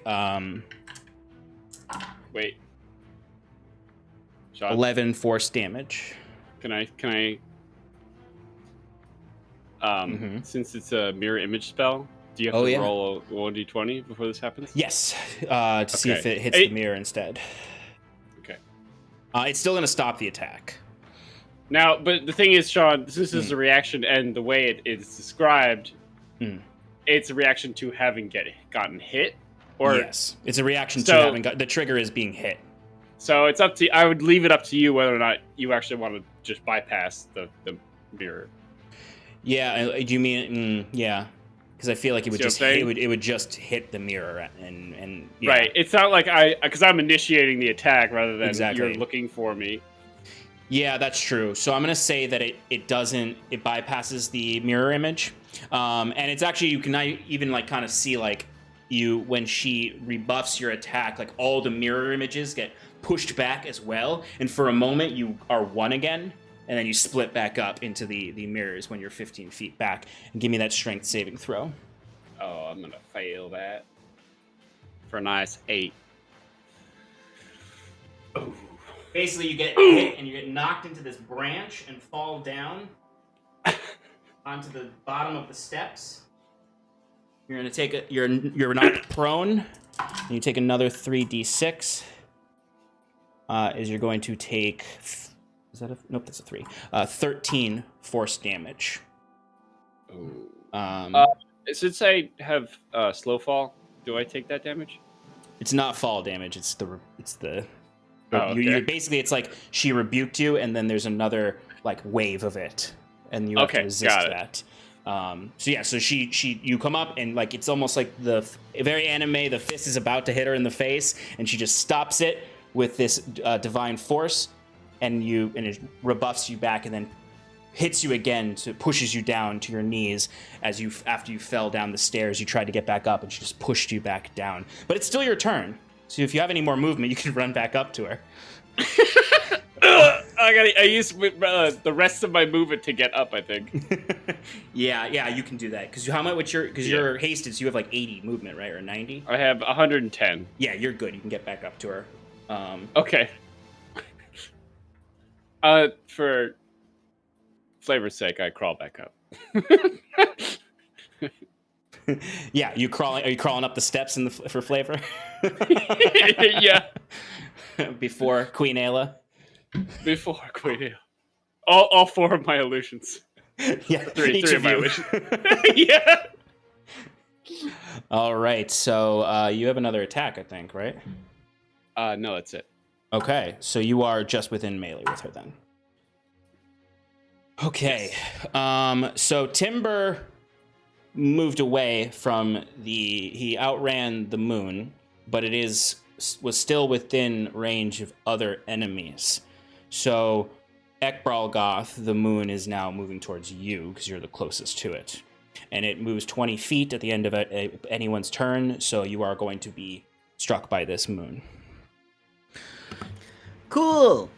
As will any player within 15 feet. How big is this moon? I'm sorry, no, 10 feet. 10-foot radius around it. It's only a 5-foot. It's a medium creature essentially. It's a moonbeam. Just a really fast one. Okay, so this is not a saving throw. You just take the damage, because. Excuse. Yeah. All right. I gotta pull up the slowest magic missile I've ever seen. It's essentially what it is. It's a really slow AoE magic missile that you can attack. Or maybe you can attack it. Who knows? You guys didn't try. No, you did. You did try. Yeah, that's right. So, thank you. Sorry, buddy. All right. All right. So Scarlet and Ekbralgoth are going to take. The first bout of damage is 19 I'm sorry, no, 25 force damage. And then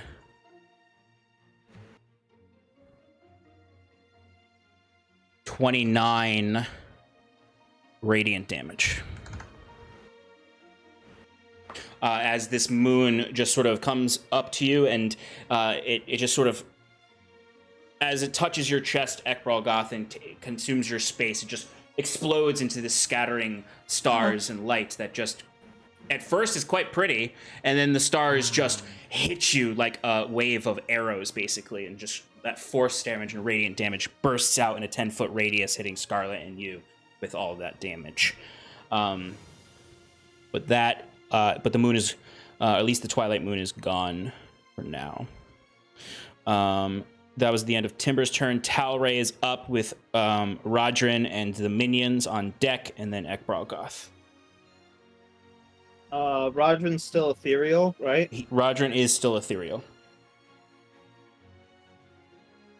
I am going to bonus action command Mundi to get up next to Rodrin, and he's gonna ready an action for him to become unethereal. Okay. And while that's happening, I'm going to shoot Aella. Absolutely, go for it. She is within range.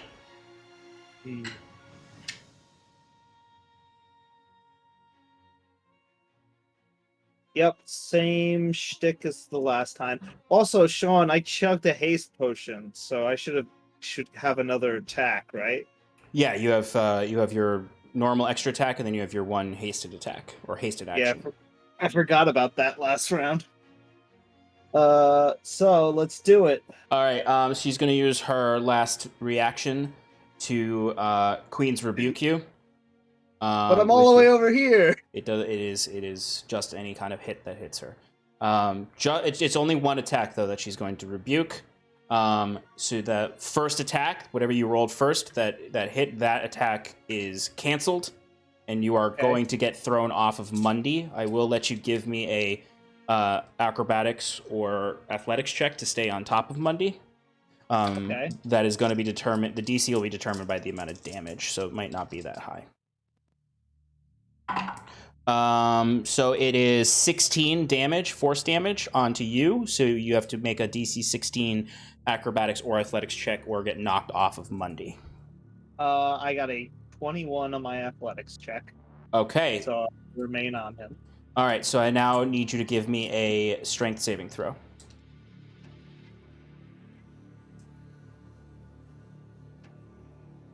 Strength saving throw. How much damage did you say? It was 16 force damage. Okay, I got a 20 on the strength saving throw. Okay, that is still a fail. That's going to be 9, 12 force damage, and another check. Wait. 12 is the DC. Did she have 2 reactions in the same round? Yeah. That's bullshit. I don't like it. Oh god. All right. Wait, how much was that? Sorry, 12 force damage, and that's the DC for staying on Mundi. Okay, again. All right, got it. Wait, so she has 2 reactions per round, but she can only use 1 per turn, so she can't double reaction you. Oh my god. Okay. So even if you hit her again, she couldn't use this on you again if she had a charge. So I have to roll another athletics save. DC 12. I got a 14. You stay on Mundi. You are not knocked off and prone in the water. Sweet. So you can finish your turn now. Okay. Let me try to attack. With my second attack went through, or no? You're only the first one that hit would have been blocked. Right. All right, so same thing. Magic crossbow, sharpshooter. Let's go. Oh yeah. Give me something good. Does a 15 hit? It does not hit. Oh my god. Okay, I miss. Okay, and you have your hasted attack. Oh, right. Sweet. I'm doing that. You could also use it's an action, so I think you could do anything that an action would be in it as well if there was something else you wanted to do, or you could do one attack. That's true. I also I could use spell, but I think I gotta choose. Gotta choose. Yeah, I gotta shoot. I'm shooting. Go for it. Because I already got through her defenses, so it would be a waste to not do some damage. Minions are up next, and then Ekbral Goth, and then it's back to top of the order with Scarlet. Does a 22 hit? That will hit. All right, sweet. That is 18. Piercing. 18 piercing and 12 necrotic. Okay. So this might trigger something. Give me a second to add the math up. That was your last attack, right?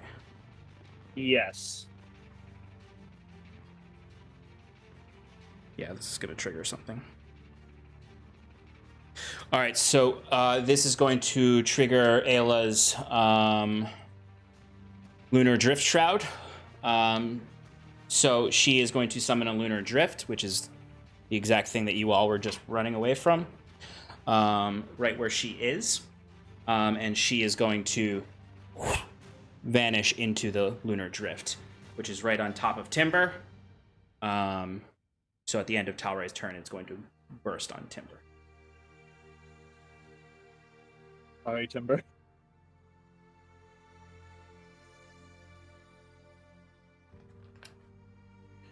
Okay. So Talray, is there anything else you want to do before the end of your turn? As Aella, basically just a celestial moon formed around her, and she vanishes into it. And one of the same twilight shrouded moons appears where she was. Similar to the last one, it's tangible. It's not something that is in a different plane of existence. It's not ethereal. Yeah, I think he's just gonna curse really loud because he's pissed off that all of these creatures have ways to make it so he can't shoot them. And just seeing another Twilight Drake on, that he has to, manage some way of, not hurting is, getting him in a really bad mood. Yeah, I mean, you are looking around and you're seeing Aella is summoning all of these entities to fight on her behalf in these waters. Your attacks are you did hit her, like you're the second one to hit her tonight, besides Sarathil, and that chunk of health that came off of her triggered this defense, as the waters are just radiating around, as it is just it's a difficult fight. It's a difficult fight. All right, at the end of Talray's turn, you get 24 temp HP. Yay! I got all my HP back. The lunar drift, since Timber is right on top of it, is going to explode immediately, dealing damage to Timber. What about Mundy?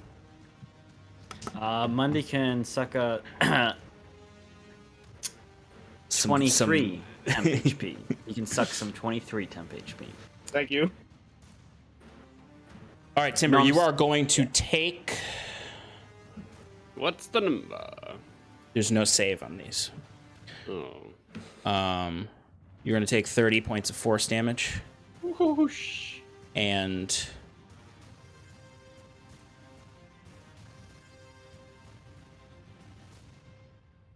25 radiant damage. Ouch. The lunar drifts are no joke. Okay, that was... she does reappear right after it explodes on you, though. She's not hidden or anything. She was just... If she's in the lunar drift, you can't target her.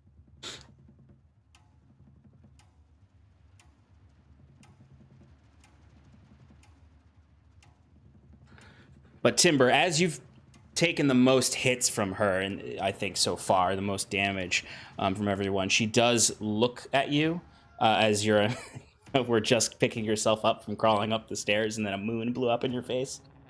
And she does look down at you, and she does kind of cock her head as she stares. And she seems to recognize you at this point. Like it took her a whole almost 2 rounds of combat to truly like recognize who this wolf attacking her is. And she's been really focused on Curon and just sort of throwing things at the rest of you.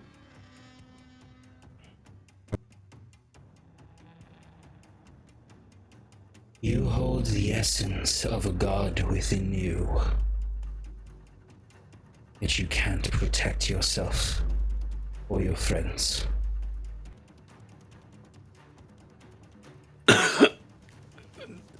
Lou is not a puppet. Nice. All right. That was the end of Talray's turn. Yes. It is Rodrin's turn. He doesn't do anything. He stays a statue in the ethereal plane. But it is the Moonstone Drake's turn. And it is going to look out at the 3 clustered pokes right there. And I need Scarlet, Ekbralgoth, and Mundi and Talray to give me dexterity saving throws. It's a DC 14. How far away is this creature from Ekbralgoth? Good question. Let me check. And actually, I'm lying. Wait, it's not all of you. I'm sorry. Doesn't matter. That doesn't pertain here. I'm sorry. No problem. It's actually only going to hit Talray, Mundi, and Ekbralgoth. It's not going to hit Scarlet because it's a line, not a cone. But it's a DC 14 dexterity saving throw. Is this magical? I would say yes. Cool. Everyone has advantage. Circle of Power still up. Sweet. And even though I know it's you weren't thinking of the same thing, but the dragon is 20 feet away from Ekbralgoth, 25 feet from Scarlet, and 30 feet from Talray and Mundi. But it was DC 14. What did you guys get? Imagine you guys passed. Ooh, 14. Nice. Makes it. It meets it, it beats it. I passed. Mundi got a 10 plus 6 and didn't even need the advantage. He passes too. Okay, so you guys are going to take half damage then? No, we aren't, because Circle of Power negates if we succeed. You guys are not going to take half damage. This breath attack... Curon, please describe for me how the Circle of Power protects them from this breath attack. This line of twilight, moonlight, beam. It's basically a moonbeam spell that just shoots out in a straight line across into them. So I imagine that his Twilight Sanctuary and the Circle of Power are almost mingling at this point. Curon's used them both so often as, these AoE sanctuary areas that the spells are starting to learn each other. And the Circle of Power you normally can't see, but the Twilight Sanctuary does have these little dots and stars, and I'm just realizing now would give us all... No, it doesn't, never mind. But it pulls the stars in to form these little shields in front of each of us, so that when this line breath comes, it's just deflected off this molting of all these little things coming together. Yeah, absolutely. And you are protected from the Moonstone Drake's attack. That is the end of the Moonstone Drake's turn. It is now the Yggdrastil's turn, or the root manifestation, which is going to move towards Ekbralgoth and climb up on the Wall of Force, and he's going to go for... Is it getting within engagement range? It absolutely is getting within engagement range. Ekbralgoth is going to use his telekinetic seal, and he needs to make a Wisdom saving throw DC 18. And it has a minus 1d4 to that save. You got it, boss. Wisdom, right? Yes, sir. So they got a 3. Cool. So it is knocked back 30 feet, and Excellent. knocked prone as well. And only Ekbralgoth can see, but there's this demonic seal that appears on its forehead, wherever that is. Arc. Hell yeah. And that doesn't deal any. Okay, never mind. That doesn't. No damage. No damage. Cool. All right. Just for everyone's reference, this tree is part of the large root structure, so it also has those big pale pustules all over it. Ooh. You said 30 feet, right? Yes, and prone.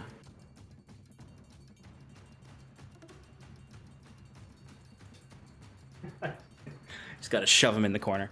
Yeah, all right, that's the tree gets blasted back as bark goes flying everywhere. Some of the pustules do explode, but it doesn't hit anyone with any substances.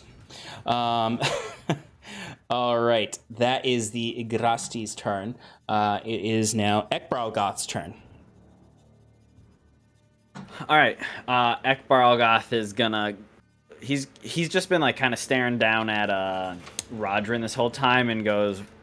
A huge grin appears on his face as he looks with the Aella, and he's like, "Well, if you're not going to do anything," and then he's going to first use an action, and he goes, "I think it's time we all meet my friend." As he reaches out a hand, and coming out from it is this like little warp gate of energy, as like this blood red energy starts tearing through time and space.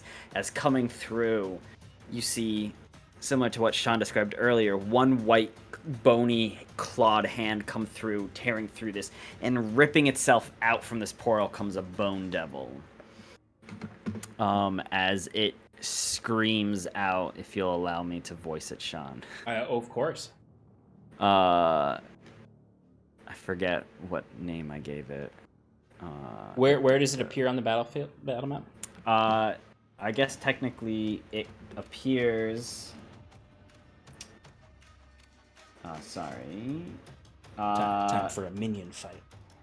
30 feet in front of me, or 30 feet anywhere around me in an unoccupied space, so I'm gonna have it close to Aella. Close to Aella? As close as you can get? 5. Yes. McRibs. Yeah, you can summon it at the base of the stairs.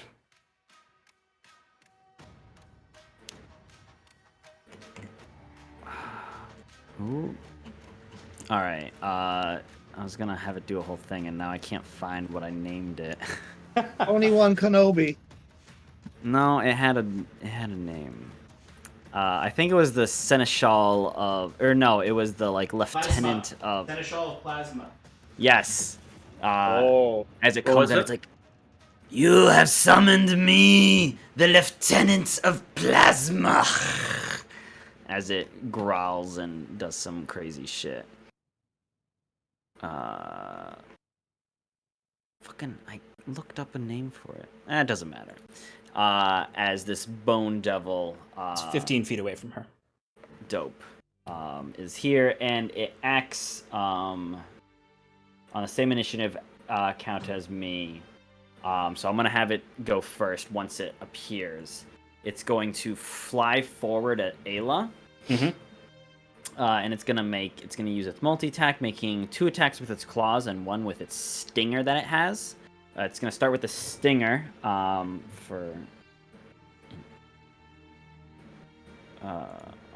roll it here. For a 21 to hit.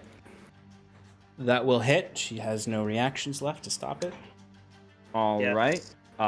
She's gonna take. This is really annoying. 2d8. Mm-hmm. So 15 piercing damage, plus 5d6 poison, which is 15 poison, and she needs to make a con saving throw, DC 14. Is this a magical effect? Or is this poison? It's poison. She is immune to poison in the poison condition. You know, Sean, that makes sense. I hear you, but how do you feel about just letting me fucking have this? No, that's fair. No, All right. It's freaking awesome that this bone devil animated out of Ekbralgoth and it lunges forward from him and then flies up, and it goes for these attacks on Aella, and she does seem to be kind of like dodging them and taking some of the hits as she just sort of looks at this creature and looks at Ekbralgoth, then looks at Curon. These are your allies. These are the champions you so boldly threatened me with. Fiends, devils, creatures of shadow.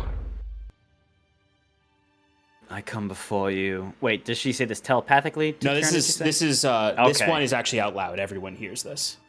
Ekbralgoth laughs in return, and I'm gonna close my door so my roommate doesn't think I'm crazy. And he goes, at least this one understands the need for, he says, looking around at everyone, variety. As Ekbralgoth would then move up, but the Bone Devil still has 2 more attacks with its claws. Hell yeah. Am I within flanking position of Timber? You can be, yeah. You'd be able to be there. Dope. Alright, so the next one is a 17 to hit. That one will miss. Yeah, that makes sense. And then let's see if we can get the 20. And then a 27 to hit. That will hit. And that'll just do a nice, simple, easy 5 points of slashing. Okay. And is these is this magical slashing or just normal slashing? I'm gonna leave that up to you. It does not specify. I have always run level. minions that are summoned as having magical attacks inherently.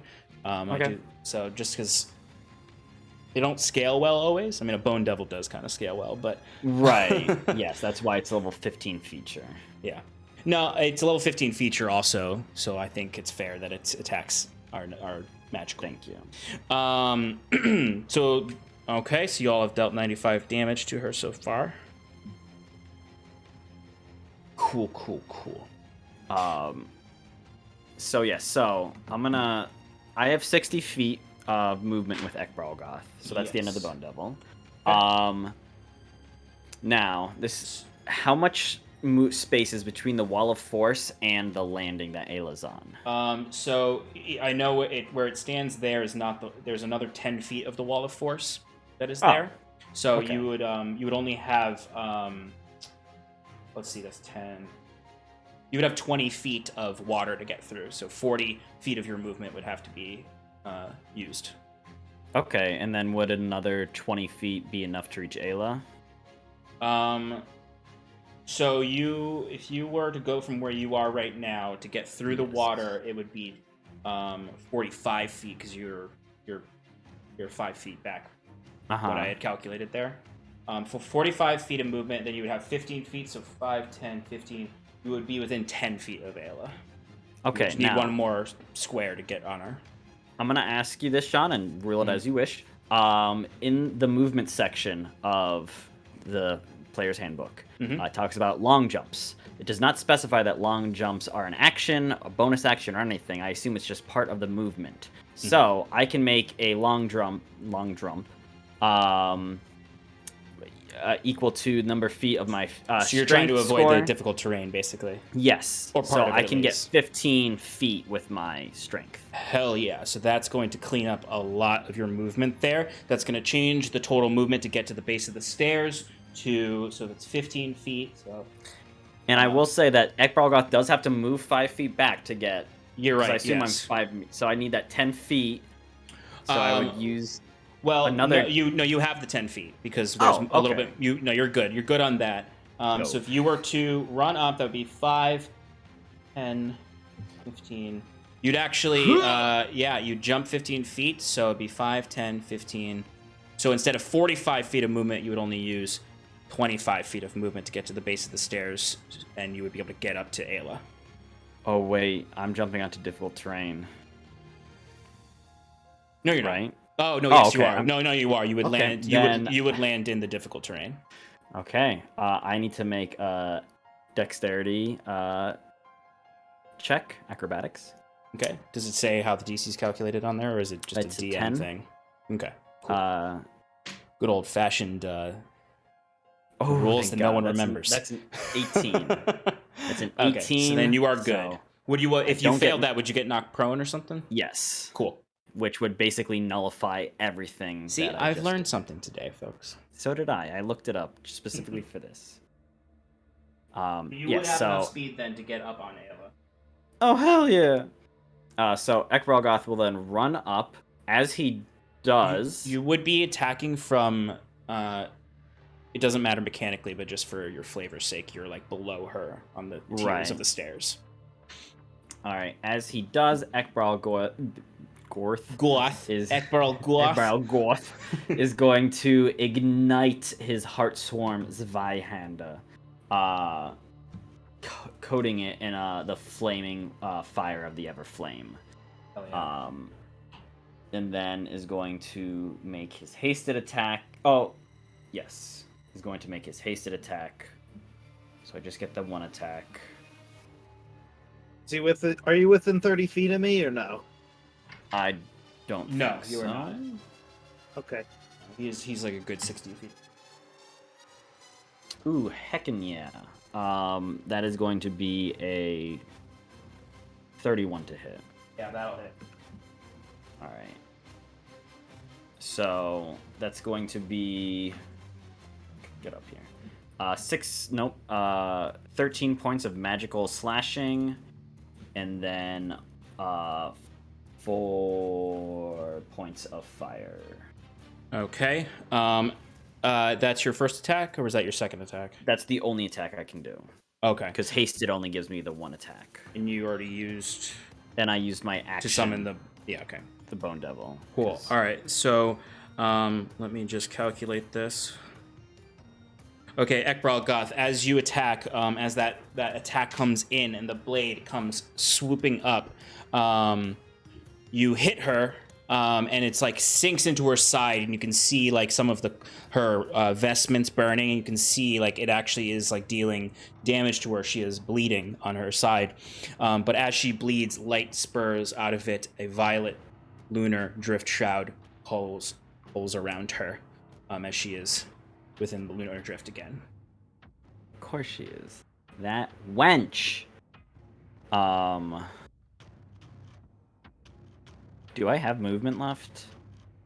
Let's see. You would have used 25 to get to the base, and then it would have been another 25 to get up to her. So you had 50 feet. So what was your total? 60? 60. So yeah, you have 10 feet left.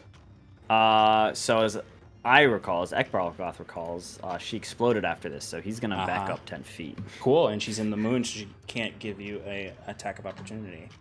As he And just she kind of also looks... doesn't have any reactions left.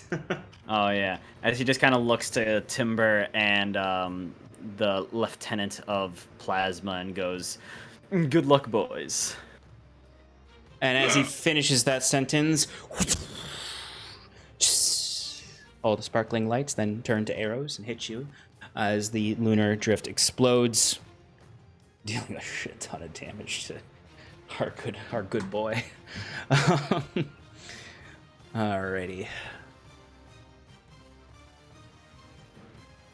All right, Timber and the Bone Devil are going to take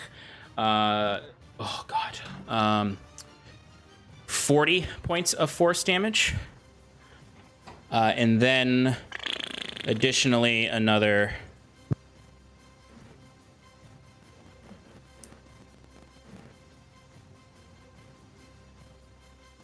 34 radiant damage as the moon bursts out and shoots those radiant and forceful stars out into each of you. Jesus. You watch as Timber goes flying down the stairs from the impact, and laying there for a second, you watch as the tattoo loses its radiant light. And I'm back up to... but still breathing. Okay. That was the end of Ekbralgoth's turn. It's back up to Scarlet now. Just as a reminder to us all, minus... Oh, wait. No, Ekbalgoth is probably outside of 30 feet from Kieran, right? From Curon, yeah, he's outside of it. Okay. Well, I believe Ekbalgoth might actually be within 15 feet of most people to give them minus 1d4. Of the enemies? Yeah, at least Aella. Aella for sure. The other Oh, one's no, I not guess- so much. Okay, never mind. Sorry. Yeah, Aella for sure is within your 15 feet. All right, Scarlet. All right. Having basically just stood here for most of this, All waiting happening for at the same time. Rodrin, she's gonna look at him and just go, "Fuck you." And then I'm going to, since it's the start of my turn, I'm going to expend a charge for Prongs of the Black to increase its reach to 20 feet. So it's 20 feet now. And then I'd like to use my bonus action to cast, or to not cast, but activate my Ghost Walk. And as that happens, like, I'm imagining this like Danny Phantom style, where like just like a hula hoop of fire appears around my waist, and just like top to bottom, I just turn into a ghost. So now all attacks have disadvantage. Yep. And I have a flying speed of 10 feet and I can hover. So my next question to you is, may I hover and use my movement to get to use my flying speed of 10 feet to get over the difficult terrain to get to the So left because bank? it says you hover, you don't even have to worry about the difficult terrain, since the difficult terrain is height based. If you can hover above it, then you're fine. You don't have to worry about it at all. You're just running on air. You can't fly. You can only fly 10 feet up if you wanted to be higher. So you don't need to worry about the difficult terrain. All right. Well, I want to, my goal is to get behind the Drake so that I can draw its focus from people in the middle. So I want to get you could definitely do that. Yeah, I want to be like behind it. Yeah, because I have 60 feet. Take you 35 feet to get behind it, where you're like right behind it and not in the water. I don't want to be right behind it because I have 20 feet of reach with Prongs of the Black. Oh, you don't even have to move then to hit it. I want to be off the platform though. Okay, cool. I will. How's this?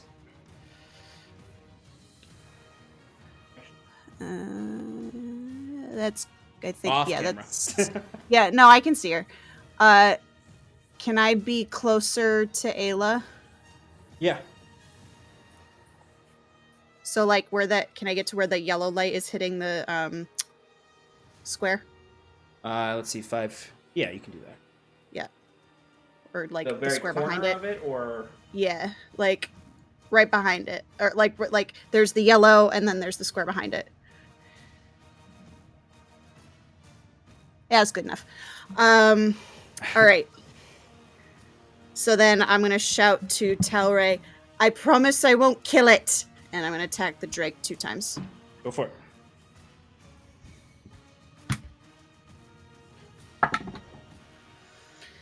All right, that first one is going to be a 25. That'll hit.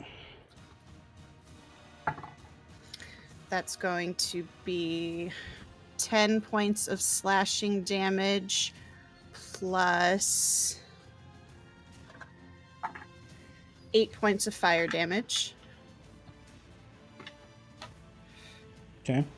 And then for my hasted attack, oh, I don't think that's going to hit.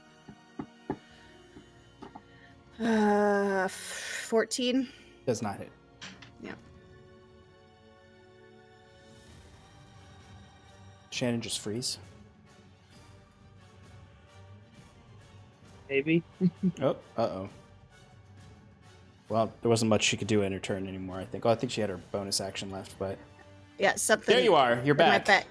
It keeps doing this stupid thing where it freezes for like 15 seconds. Okay. Yeah, so I missed with that. So that was movement, but that's everything. That's all Cool. I can do. All right, so you do, dash over. You turn into this ghost, this spectral, fiery ghost. You hover, running on air, leaving little fiery footprints behind that disappear as you move. You are able to get out of the water's range, up onto this area, and attack the Moonstone Drake with the prongs of the black. It is Aella's turn now.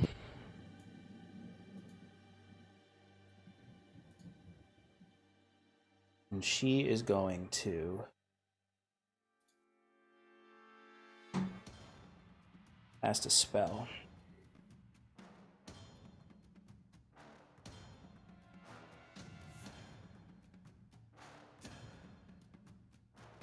Aella is going to notice that she's slowly being surrounded by you all. She does look pretty, hurt. She took a lot of damage.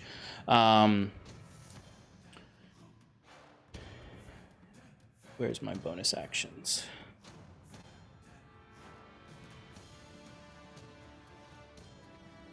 Okay. She's going to use a bonus action to use Twilight's Curse. Any creature within 120 feet of her that she chooses, which I believe will be everyone.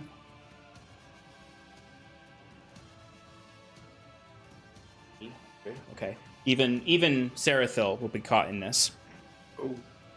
So I need everyone to give me a Wisdom saving throw. Everyone has Advantage, Hero's Feast. Beat me to it. Good call there. DC 22. Oh my god, what are these rolls, my guy? All right, Kieran passes. Scarlet does not. Oh my god, Bundy! Oh no! Roll a 1 and a 3. All right, if you passed, this is important to note down, you have resistance against Twilight's Curse if it's used again on you, which means you automatically, for you guys, you already have advantage, so I guess it doesn't matter. But this is a rolling resistance. So if you make your next save against Twilight's Curse, you then become immune to it for 24 hours. But those of you who failed have disadvantage on all attack rolls for the next hour. You can repeat the saving throw at the end of your turns, ending the effect on yourself and giving you that resistance and building it up again. But for those who failed, you just have a blanket disadvantage on attack rolls right now. Just attack rolls.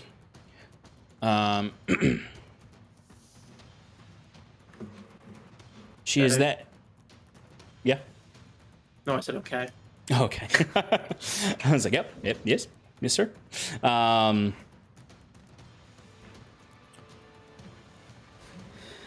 She is then going to cast Storm of Vengeance on the chamber. It will hit the whole chamber with her action. Lightning flashes and radiant light booms all throughout. As you can see, it kind of emanates from above down the cylindrical nature of this area as it shoots down and creates clouds all amongst the ceiling of this place. And everyone needs to give me a Constitution saving throw.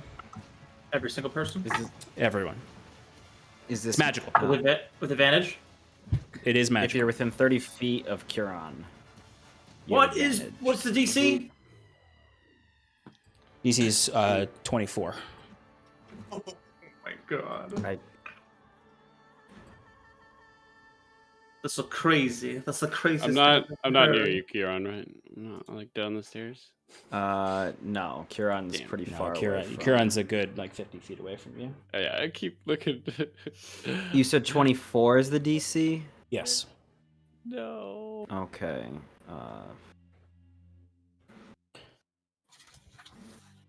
All right. If you did not succeed, You die.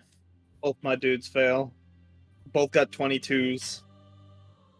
That's crazy. you are going to take 7 points of thunder damage. Okay. And there's an active whipping storm of radiant vengeance all around you all. You are deafened for technically 5 minutes, but this spell is a concentration spell. That is all that happens for now. But you are all deafened while the storm is raging around. As Aella cannot do anything else because that was her bonus action and action, and she's not going to move out of the Bone Devil's range for now. All right, that was Aella's turn. At the end of Aella's turn is initiative count 20, so there's going to be a layer action. You all will notice the tree that was summoned with the last layer action becomes planted in the ground again and is no longer active. So sorry, this just matters for Ekbral Goth's Illrigger features. So if it dies, it doesn't. It's not dead. It's not dead. Like it can mind. reanimate, so it's still alive. It can also still be attacked. Okay. Gotcha. Naldo got a 12, Sean. Oh yes, thank you. The last one was a 19. If you didn't write it down. No, I got that one.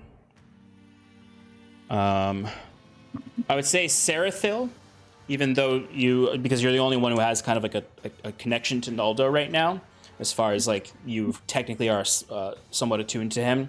He's doing well. He's making some progress down there. He seems to have found the chamber.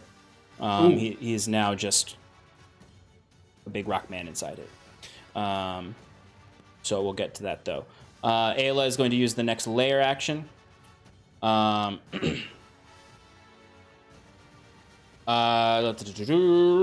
needs to give me a wisdom saving throw. Boy, somebody saving throws.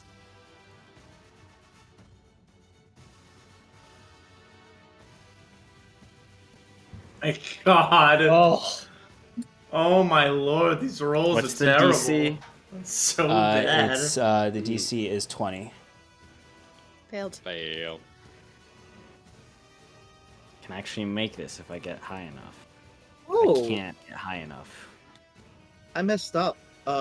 Mundy succeeded in that last one. I used the wrong number. But he succeeds, I fail. Wisdom. You've been mundied. Oh hell yeah! All right, Curon and the Bone Devil, the Lieutenant of Plasma, succeed, but Ekbral Goth. All right, who failed? Me. Sarathil, Ekbral Goth, Scarlet, Talray. Okay. She uses her layer command on those who failed, which is essentially the command spell on you. Anyone who failed, she utters in your head, not out loud. You hear the whispers in your ear.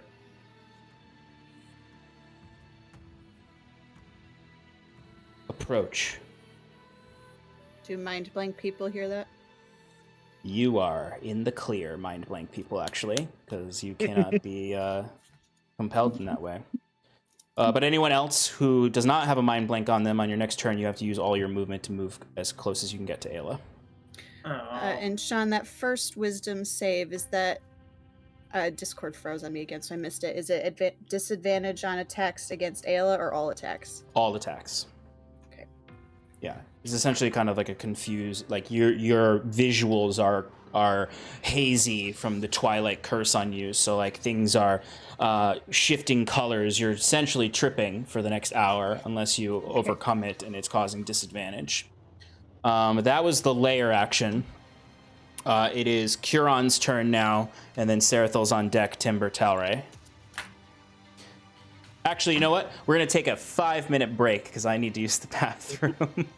And we've been going hard into this fight. Yes, Robo, I'll chill now. I'll chill now with this boss.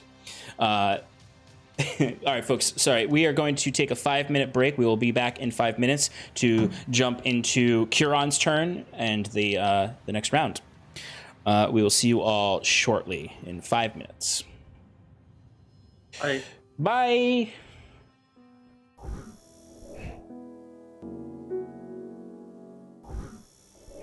Welcome back, everybody, to advantage in Paradise. Our heroes are in the midst of an epic conflict with Queen Aella, who is taken a lot of damage, but she's also dealt out a lot of damage. Timber is currently on 1 HP, prone beneath her.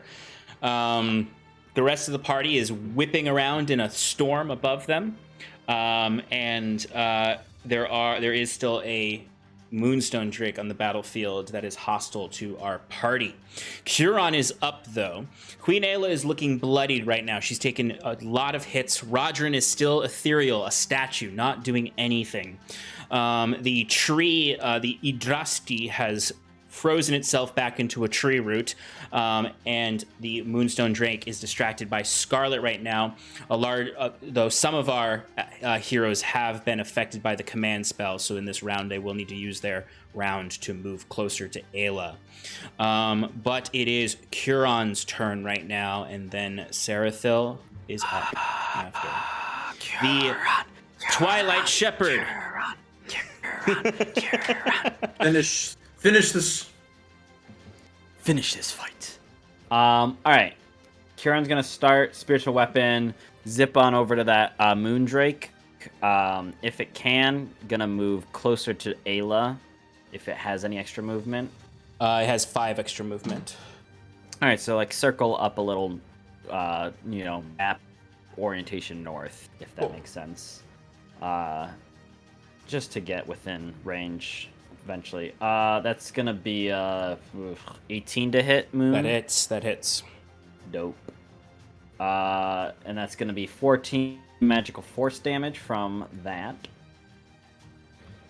Okay, the Moonstone Drake is looking like it's... Because these are all ethereal allies, they are summoned.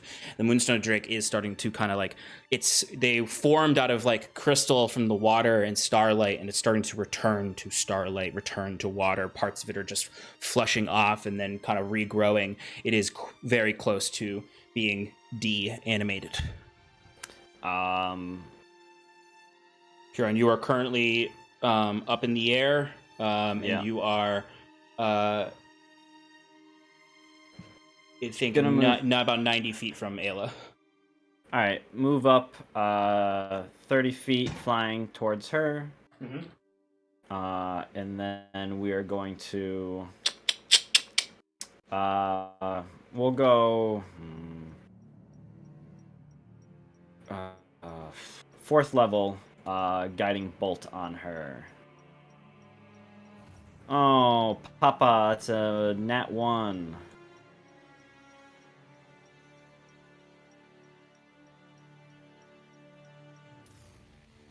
So the good thing is you are now, though, within 30 feet of everyone, I believe. Yeah, that's what I was hoping. Yeah. And if you aren't, you can easily be moved 5 feet this way or that way. Because I think Scarlet might be the only one that's not quite in range, but I think if I just have you move over 5 feet, you'll catch everyone. Okay, cool. So then I did a guiding bolt, got a natural 1. Oh, he took the headphones off again. No, I heard you got a natural 1 on the guiding bolt. Okay, yep. So that's gonna end my turn. Okay. I do get some temp HP though. Hell yeah. Aella's legendary actions have returned. She is no longer... she's not going to use Ethereal Ally this time, since one of her allies is still up. She is instead going to use Traverse the Pools. Aella magically teleports, along with whatever the fuck she's got, up to 60 feet to an unoccupied space within the pools of Sounds like a lamer version of Blink. Upon touching the waters of the Kieran pool, says she that out draws loud. energy from it and automatically casts Heal on herself. Ugh. No! Where's the counter spell? Legendary action. Yeah, I don't know if it's a counter spell.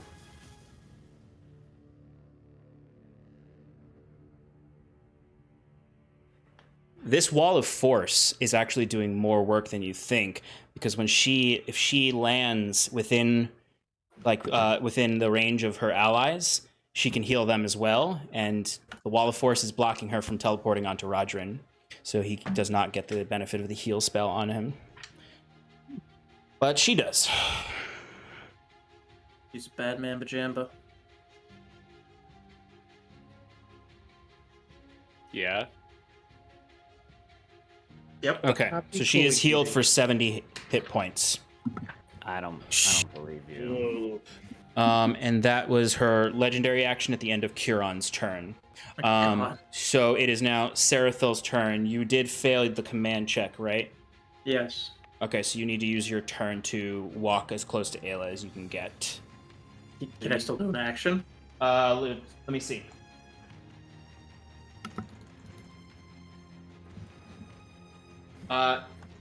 You cannot. Actually, let me double check. I just want to see if you have to use. I'm pretty sure that's just your turn. It's just your turn, yeah. is to do. See, you speak some. The target must see no from the spell has no fixed target. Curious, Sarathil. You actually are not affected by this because the command spell does not affect undead targets. No. Oof. Dead boy I've for the never win. had. The funny thing is, like flavor-wise, I think that means like mindless undead, but Right. But I'll give it to you because Her you gotta have some benefit. her corrupted Ilyavanya powers don't affect the pure Ilyavanya powers. Oh, hell yeah. I like that. All right, so you don't have to use your turn to move closer to her. You have your turn. She is sweet. 35 feet away from you. Oh, she's about to get fucking necrotic. Necrotic did? Yes. It sounded better in my head before it came out. I'm gonna cast a 6th level blight on her ass. She is going to, now that she is within 60 feet of you, she is going to use her reaction to negate a spell on you. How many reactions does this bitch have? Jesus Christ. Two per round. And God she's damn. got them back. What level are you casting it at? It was 6. All right, it is kaput. It is. You watch as you cast the spell at her, and the blight forms, and you see she looks to you, and first of all, she cocks her head, confused, because she's like, "Why are you not approaching your goddess?"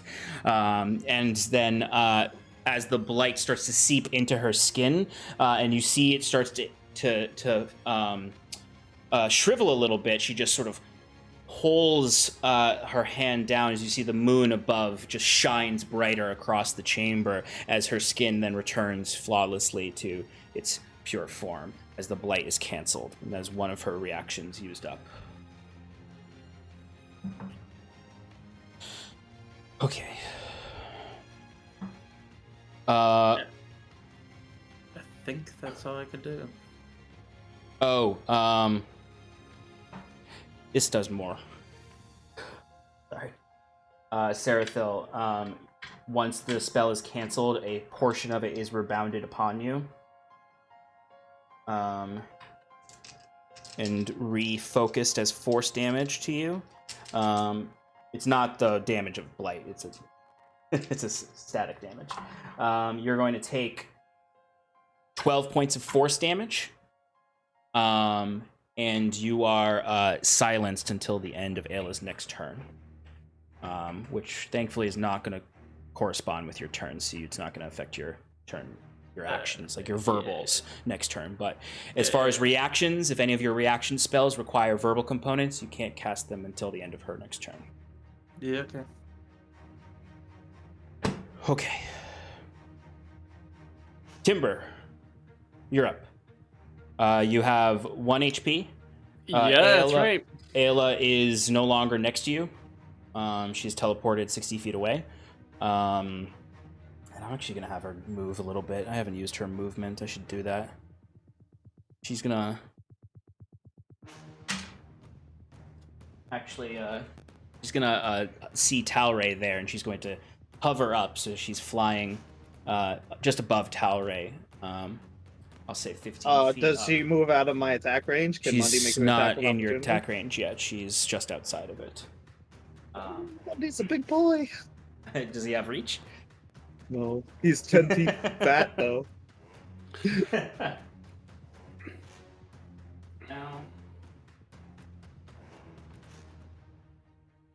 So Aella hovers up a little bit and kind of is staring down at everyone now, except for Curon, who's actually higher than her right now. So Timber, you are up. Talray's on deck.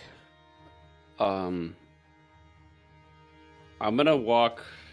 So Timber's actually going to just, look at the blood at his chest and pouring out of his ears. And he can't look at that. I mean, I imagine it's like basically Timber just took like several magical concussive grenades to the face.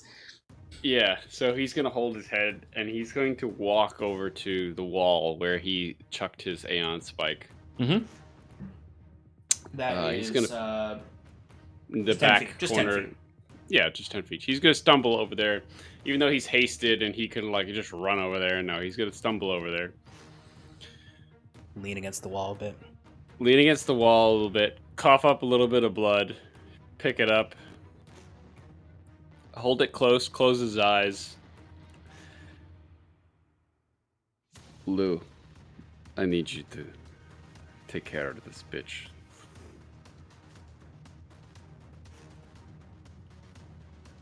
And he's gonna do his best to let Lou out. Okay. So what I'm gonna say is because of how much you've worked on your relationship with Lou, it's not gonna require a roll to unleash him, but it is going to use up your turn. Oh yeah. But Lou will have Lou's health. It'll be a polymorph type thing where Lou will have Lou's health, and unless he loses control for some reason because Scarlet starts puking up blood and he gets hungry, it'll basically be a polymorph situation. When Lou gets down to 0 HP, Timber will come back at the 1 HP. Okay, cool. That's what I was hoping. Time to bring up the Lou mini. Yeah. All right, let me put that battlefield.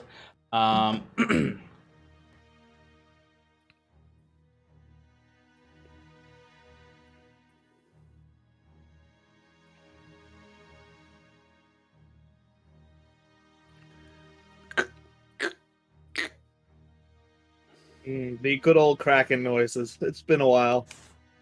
As you all hear the unnatural bone cracking of Timber's body, at first he looks like he's dying because he's falling over. He collapses into the wall, grabs the Aeon spike, and then he looks up as his eyes at first turn purple and then red, but then shift to the blue of in control Lou, as the fur is more golden than red and black as it erupts out, the spikes grow off, and Lou is unleashed. I would advise, though, to be very careful with him unleashed, just in case anything happens. Two of you don't have blood. Two of you don't have blood, so don't worry about it. Scarlet, Talray, and them, they start bleeding. Could be in some trouble. All right, excellent. Lou has entered the fight. At the end of Timber's turn, Aella is going to use her last legendary action for this round for a Lunar Radiance attack. So let's see. She is 2 targets. Where is she? What's the range in that? It is 100. Oh, actually, it's not that far. 30 to 60 feet. So she's going to target. She's going to target Talray and Sarathil with this. Because she can target 2 people. As you see, she brings her hands up, both her hands. You see these little radiant spheres, little moons come out, and she sends them at Sarathil and... She's casting a spell? No, this is an attack. Oh. All right, so I'll do the first Wait, one. it's an attack? Okay. Yeah, it's a normal ranged attack. Got it. Well, I guess my stat block does say ranged spell attack, but it doesn't have a spell level to it. It's just a part of her multi attack. Got it. So it's the kind of thing if, yeah. All right. Spell level 1. Sarathil is a natural 20. Good. So before I roll the other dice, the maxed out damage is... Sorry, real quick. How far is she from Ekbaralgoth? From Ekbaralgoth, she is 5, 10, 15, 20, 25, never 30, mind, never mind, 35, and then never 15 feet up in the mind. air.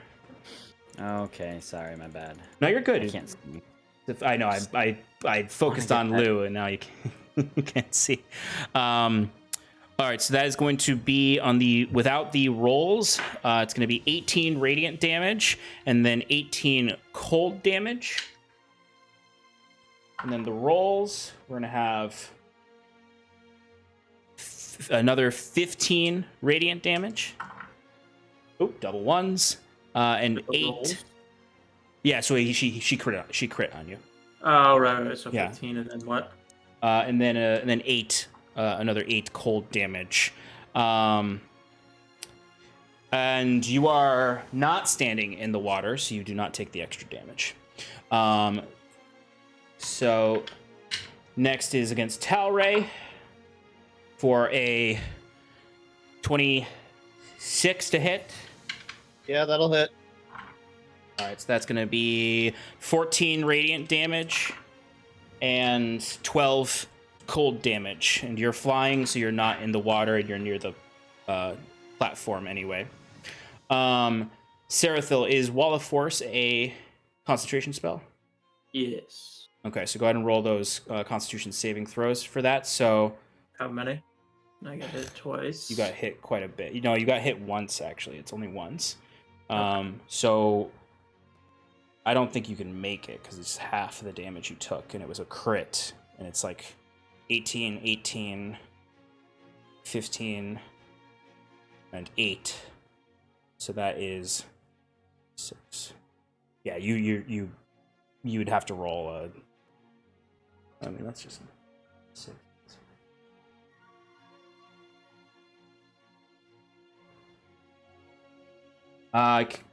You'd have to beat a 29 to maintain your concentration.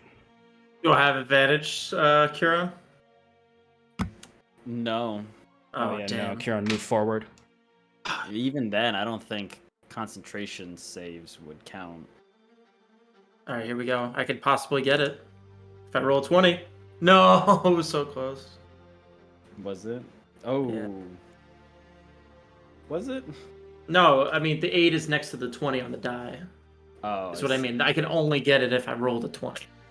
I see. I get the picture. So Wall of Force drops. Yeah.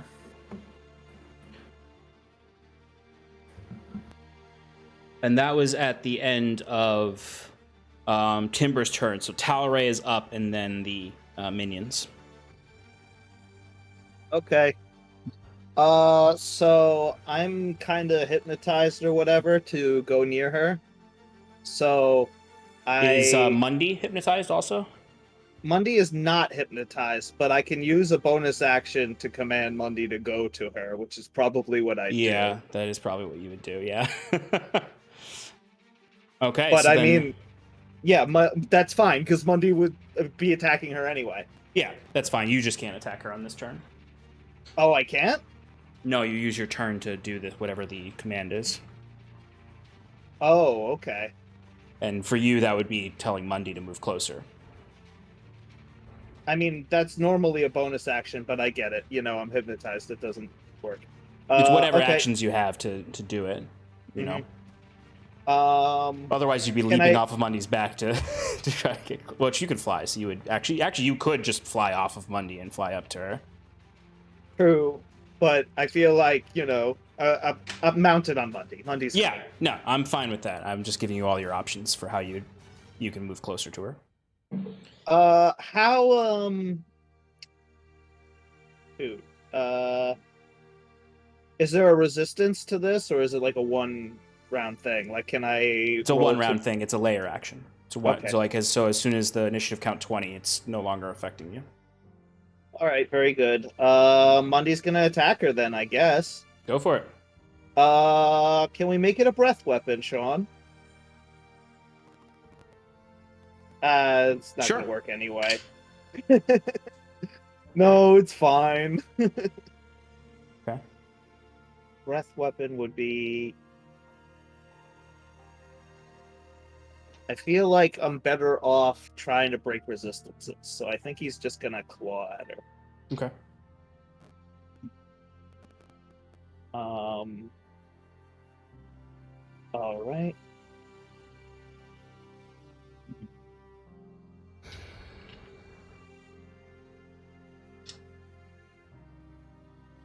Okay, so 2 claws.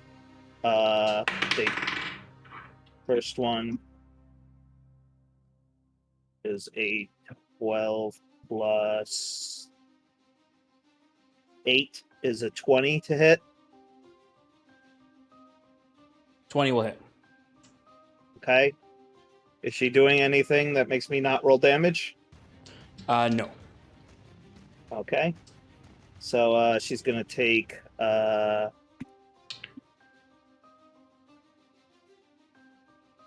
6 magical piercing from the claw and an extra 4 radiant damage.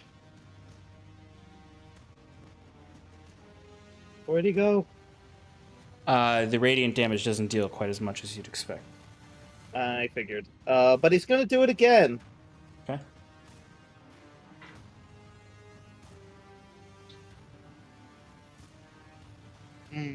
A 5 plus 8, 13 to hit. That does not hit. Okay, Monday's no good. And I think that's my turn, because I can't really do anything else. Okay. All right. That brings us to the minion's turn. Roger is staying frozen. As the Moonstone Drake is going to turn on Scarlet and attack her. Good timing, Shannon. I was listening. I know.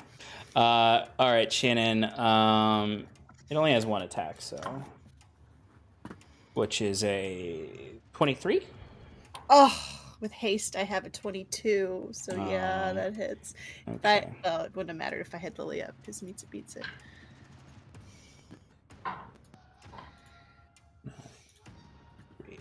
You take 11 piercing damage and 3 radiant damage as it brings just a claw swipe across your chest.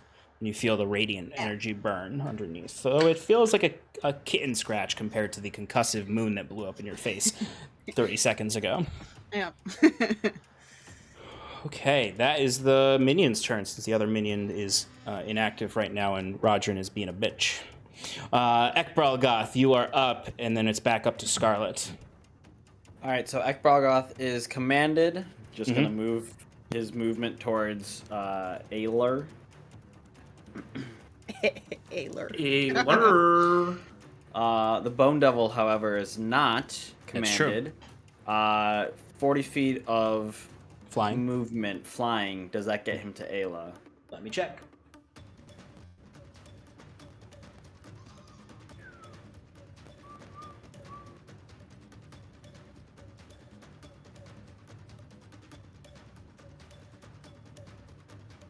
It gets him. There's 10 feet between them. Okay. So 40 feet of movement get him to Moondrake.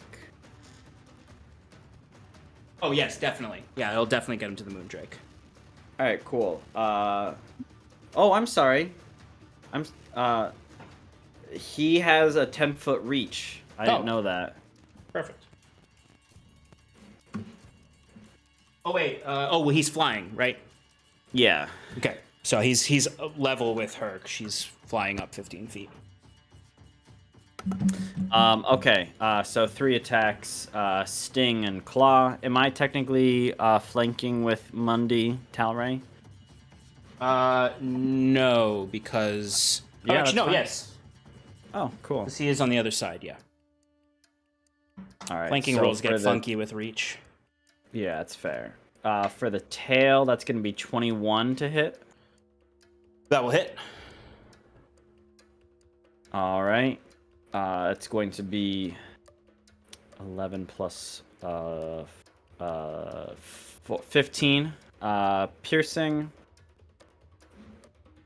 and then 5d6 poison. She's immune to poison. 19 poison damage. She's immune to poison damage. she needs to make a con saving throw She's against immune being against the poison condition. She needs to die. She would have failed, but she's immune to it. She fails, That's and fine. it just the poison goes into her veins, and there's no blood there for it to travel through. Yeah, and she's like, this is nice. Spicy. That's one claw attack is a 26 to hit. Yeah, that'll definitely hit. Dealing 9 slashing. Mm-hmm. Okay. And then, not that it's really going to do much, but I'm looking for a natural 20 here. Oh, hell yeah. Natural 20. Wow. On the one that really doesn't matter too much.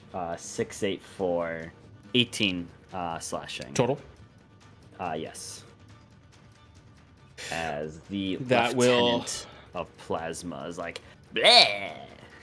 And she doesn't even like really react, as like I imagine it's just like this tail stabs into her stomach, and she just kind of like physically reacts, but her face just kind of looks confused at this wretched creature. He's not wretched. She does look at him and say, You wretched creature. and as she says that, the damage threshold was reached and Lunar Drift is triggered. Okay. So Talray and Mundi are going to get hit by Lunar Drift at the end of Ekbralgoth's turn. Ends my turn. Okay. All right. So Talray and HP. Mundi, are you with?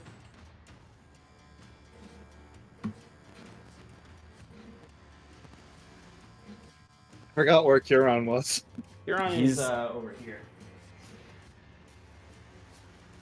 No, you're not within 30 feet of him. Okay. All right, so this is why her command is come to me.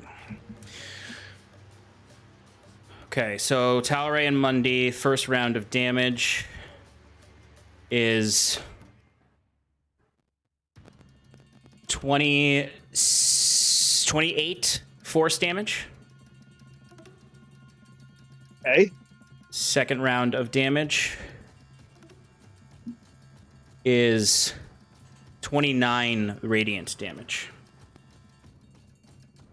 As she forms up into the lunar drift and then it explodes. The Bone Devil is out of range of the explosion. This hits Mundi as well. It's both Mundi and Talray. Okay. All right. Okay. All right, Ekbralgoth, anything else? Or no, you ended your turn. Scarlet, you are up. Okay. I have a question about steady aim. Yep. So normally when I use it, it would give me advantage. Correct. But since I have disadvantage on everything because of that curse. Neutralize it. Correct. Does that mean I can't use sneak attack? I believe the steady aim. Can you read the steady aim feature out loud? Because I thought it automatically made you get sneak attack, but it might just be the advantage. You give yourself advantage on your next attack roll on the current turn. You can use you can use this bonus action only if you haven't moved during this turn, and after you use the bonus action, it would just neutralize, so you wouldn't get sneak attack unless someone else is within 5 feet, which they are not. And Q's spiritual weapon doesn't count as an ally, right? Nope. It's not a creature. It's an object.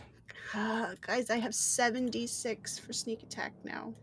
Wow. That Moondrake's pretty much toast. You It hit would be a I waste of a feel sneak like. attack, truthfully. I would just hit it with your offhand. I want to use that. I would just smack it. Glare Alright. a little hard at it. Yeah. All right. Well, Because Shannon, we're you going can like attack the Moondrake and then run and throw one of your daggers at Aella and potentially get sneak attack because Talray's engaged with her. okay. Also, She still Sean, has disadvantage. I You would didn't have get a disadvantage, chance, yeah. but Talray used reflexive resistance as a reaction to give Mundi resistance to one of those damages. Oh, okay. Yeah, no problem. Let's just deal with this Moondrake first. So, Cool. Yeah, I'm going. There's so much shit's happening around you right now. You see Timber just turned into Lou over there. Another explosion just ripped through Talray and Mundi. There's a Bone Devil. Ekbral Goth is just like casually strolling through the pond, walking up to Aella and like admiring her. It's a shit show. Great. I'm gonna save the bonus action and not do steady aims. Okay. I'm just gonna use a disadvantage. Oh, that was a natural 20. 19. That'll hit.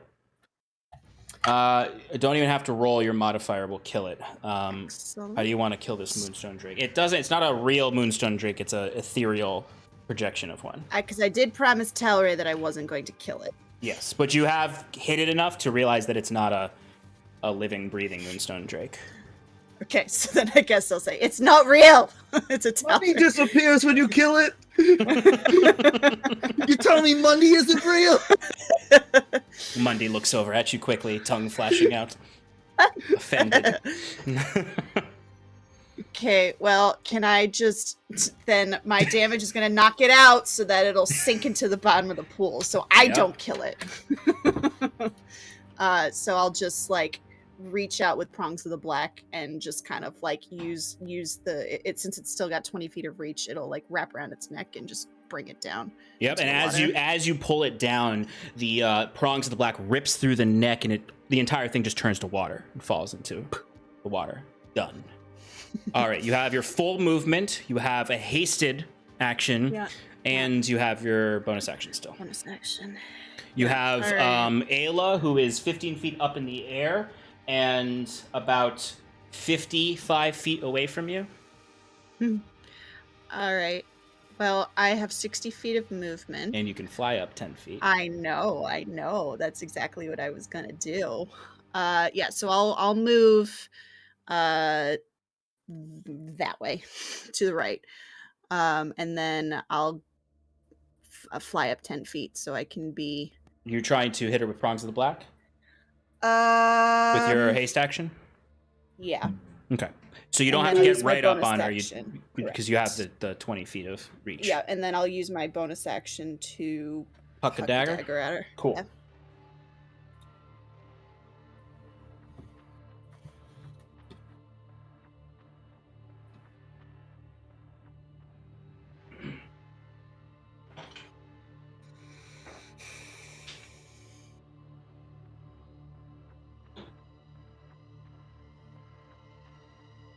Sorry, I just had to clear away the control, okay. the wall of force. So I that like she to can do imagine things. when I hover and fly, like what you said before, like the cinders just in my wake.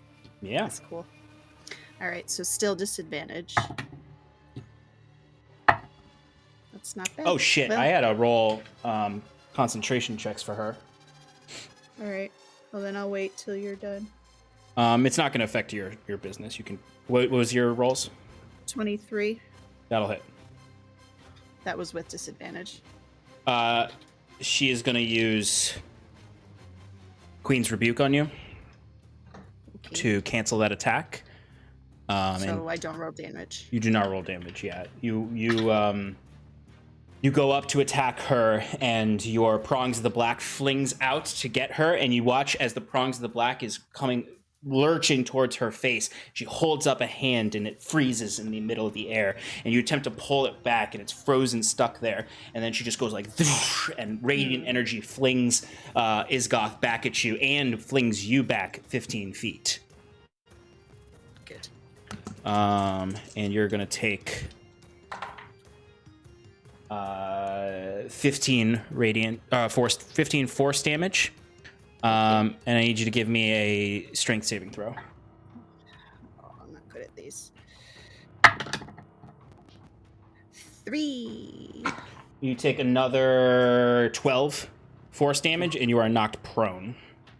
So you're flying. I You just drop out of the flying, and you just kind of hit. Just splash in the water. You splash into the water, and then you hover back up. Yeah. So you're still hovering, but you're not flying anymore. All right. Well, bonus action. And you're prone. Throw the dagger from my prone position. I already have disadvantage. Okay, go for it. Natural 1. Okay. Yes, Kieran. Do we make saving throws against that disadvantage on attacks? Yes, you do at the At end the of your end of our turn. turn? So Scarlet, go Okay. ahead and give me a saving throw. The DC does lower every time. And it's a wisdom? So wisdom save, yes. Okay, do you mind if I make Ekbarlgoths even Do I though have he technically advantage? didn't attack? Yeah, that's fine. Okay. And we Yes, have we all have advantage 'cause of advantage. You all, Yes, yeah, yes. you guys are because it was Good. It's good. So that's natural 20. You break it and you 23. are now resistant to it. So Wonderful. it's We have just advantage. I'll lower the DC with the resistance. What did Ekbalgoth get? 10. Yeah, Ekbalgoth's still cursed. No. Okay. Anything else, Scarlet? Think that's all I can do. Okay, it is Ayla's turn, so she gets her legendary actions back and her reactions. She's just gonna go for a straight attack, I think. She's been doing a lot of other things. I think it's just time that she just attacks people.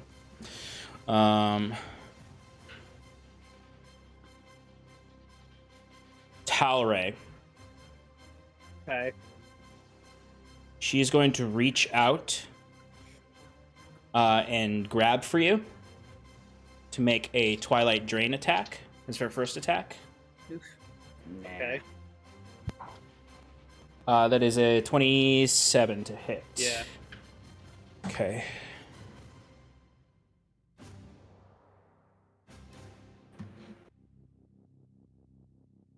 All right, that is going to be 32 necrotic damage. Sorry. 32 necrotic damage, and she is healed for half the amount. Does it matter that I have resistance to that? Would she heal for less? She would heal for less, yes. So that would be, Okay. instead of getting healed for 16, she gets healed for 8. Okay. Okay, that's her first attack. She is going to go for a second attack on... no, she's not going to attack you, Talray. She's going to use her Lunar Radiance and target... going to target Mundi, but she's going to have disadvantage because she's engaged with him. And she's going to target Ekbarlgoth. Can't use my reaction Yeah. to... Oh, wait, I can use my reaction to target myself. That. Cool. If I wanna. You already used your reaction, though. Oh, you're right. On It's Monday. a different ability, but it's still using the reaction. Never mind. Actually, she's going to miss you, Talray, with a 15. Oh, sweet. Or, I'm sorry, Mundi. Miss Mundi. But first, Ekbarlgoth. She's actually also going to miss you with a 13. With her Twilight, or her Lunar Radiance. And Actually, just for the record, Sean, Yeah. Mounted Combatant says I don't need a reaction in order to force the attack to target me instead of that. If Oh, I okay. wanted to do that. Okay, yeah. Well, she missed you anyway, but that's good to know. Either way, yeah, my AC is higher so on Monday end. She's going to use 2 attacks and a spell. Let me roll those con saves for the damage you guys did. So we'll do first for the 18. The Storm of Vengeance is Minus dissipated because she rolled a natural 1. Which actually, no, hold up. That's not. These aren't attacks. Okay, so, It's if this is a concentration saving throw, minus 1d4. Yep, I took 2 away. She actually does still pass that, actually. But that's not the only one that she's rolling against. She's rolling against one of your other 2 attacks as well. That one is going to be a pass. Oh, God. And that one's going to be a pass as well. It's going to take a... yeah. It's you need a big ticket damage item to break her concentration. That's When the concentration's 10, she can't really lose it even with the -4 if she's got a -4. Okay. And so then that means the next the storm is going to intensify. And anyone who's not concealed under anything takes 1d6 acid damage. So everyone's going to take acid damage except for Lou, because Lou is conveniently underneath a bunch of roots. But basically, the storm that she summoned in her last turn is now raining acid down on you in its second round. Oh wait, how close is Scarlet to Curon? Scarlet is within 30 feet. All right, so sorry, Scarlet, you do get 18 temp. Thank you. And she is going to use that last attack instead of casting a spell. So she's going to go for another. She's going to go for a Twilight Drain on Mundi. If you want to use that ability, Talray, you can now to make her attack you instead. I don't know. Well, if you have resistance to necrotic and Mundi doesn't. Yeah, that's kind of tell me it. now. I Tell me now. have to take it. I'll take the damage if it. Okay. Well, Mine- my AC, not his AC. Yeah, well, it's a natural Minus- 20. Minus well, D4. okay. Minus D4? Yeah, because but it's of, still a natural 20. It doesn't negate the net 20. Okay. So that would be, instead of a 31 to hit, it would be a 28 to hit. Okay. It's a natural 20. Yeah, it makes perfect sense. It makes too much sense. Okay, so that is... That's okay. Tauray's a tough boy. I got a lot of HP. Okay, so the rolled damage is... Wait! Subdanana. Yeah. Yes, yeah, of but- course. Yeah. You're remembering your magic item? Yep. Yeah, as a reaction, Curon turns a critical strike into a normal hit. And is there a range on that? Did I put a range on? You did not. Cool, But I then. assume it's probably 30 feet. Yeah, I'd say that's probably safe to bet. So I guess actually, yeah, am I within 30 feet? Just like all your other abilities. Literally everything. It's so good though. I just need to always. Talray be is in just 30 feet outside you. of your... Tally's 40 feet away from you. I'm gonna cry. Crying is a free action. So 22 points of rolled damage, necrotic, so you can have that to 11. Okay. And then an additional 42 points of necrotic, so you can have that to 21. So a total of 32 necrotic damage. I'm just gonna add it all up and then half it, but yeah. Okay, add it all up. It's 64 divided by 64. Yes, so 32. 2. Yeah, same thing. All right, and she is healed for half. Okay. But that is the end of her turn. So Curon, you are up. How close? She still has a bonus action. Yeah, bonus action, folks. I need everyone to give me a wisdom saving throw. Everyone? Everyone. Advantage. Everybody. Yeah. Yep, everyone has advantage, and the DC is lower if you've already succeeded on a Twilight's Curse. Nat 20. Let's go. Oh, what's the DC? So the have you succeeded or did you fail on this last time? I failed last time. So failed last time. So it's still on you, but you have a chance to break it again. The DC is 22 for you. Yeah. Let's go. 25. All right, so you break it and you're resistant to it now. Scarlet, what'd you get? 21.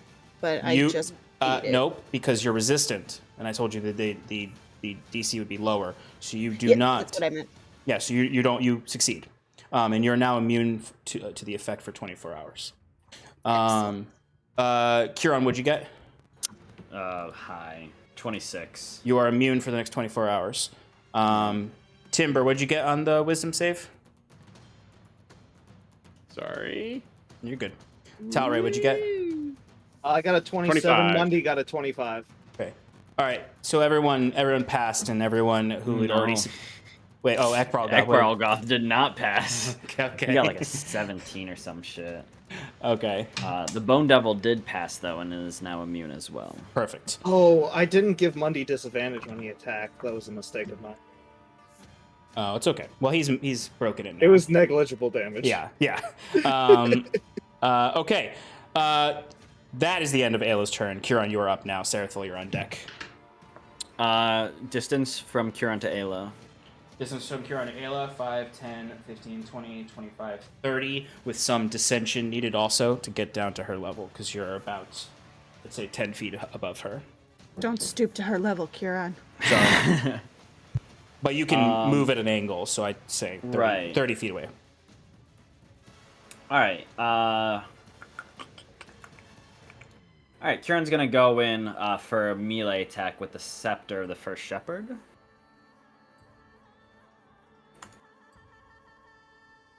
Oh, hell yeah. For a 32 to hit. That will hit. All right, so I'm also going to cause this to be a Divine Strike. So we'll get to that in a second. But first is going to be 18 points of magical bludgeoning.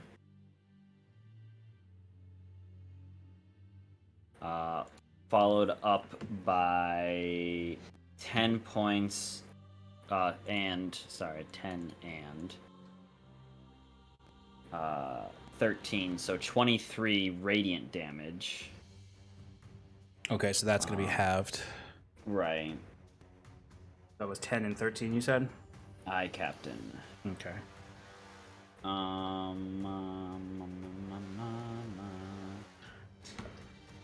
Yeah, and then anyone looking actually spiritual weapon, no, that's definitely not within 20 feet. No, it's not. It's 30 feet away and on the ground. Looking around, does anyone need severe healing? Talray, looking at you. Yeah, probably him, but I can use it as well. I wouldn't say no. Talray is not even bloodied. I mean, he did take a lot of hits, but... Okay. And if he's me, please. Okay. All right, so Kieran is going to, as a bonus action, use the Scepter of the First Shepherd to send some healing charges towards... what's that guy's name? The undead guy? The Skeletor. Yeah, Skeletor. Gonna quote-unquote upcharge it for Sarathil. So it's 6d4, excuse me. Yep. Plus my wisdom. Kieran, you dealt a total of 20. So you did, it was half on the... You keep doing what you're doing. I'm just calculating for her con save. 17 healing. Thank you. So you dealt 18 magical slashing or bludgeoning, and then you dealt 23 halved to 12, so a 30, so she has to beat a 15. And she has minus D4. Okay. All right. She rolled a natural 18, so she's going to maintain the storm. Yeah. Plus, she still has legendary resistances. Good for her. Okay. So you have dealt some damage to her. You did break the threshold. She is going to Lunar Drift. Was I exactly 30? Yeah, I don't have movement speed, do I? You were 30 feet away, yeah? Yeah. If you have more than that, you can move away, or if you... So that's going to damage Mundy, Talray, and Kieran. Fun.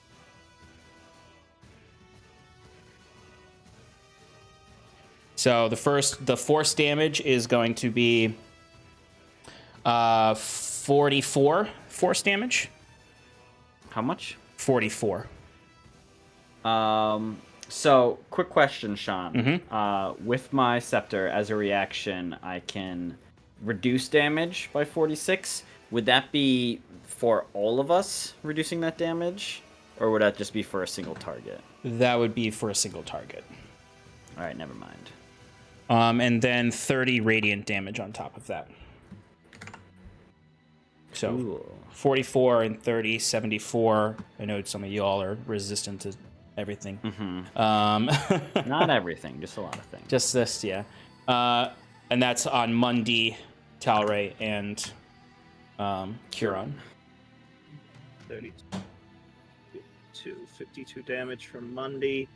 Okay. Mundi is not looking good. Okay. You could bring him back. I could, but it takes a turn. And I gotta then, be dealing damage. And then And at it's Kieran's turn. the end of Curon's turn, she is going to use a legendary action to do a Lunar Radiance attack. Do a little dance attack. One is going to be on Sarathil. Lunar Radiance attack? Yes.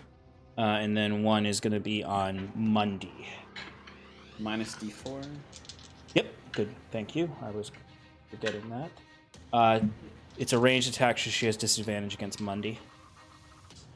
Actually, no, she's going to bonus action phase step to move away from you all. How? It's not her turn.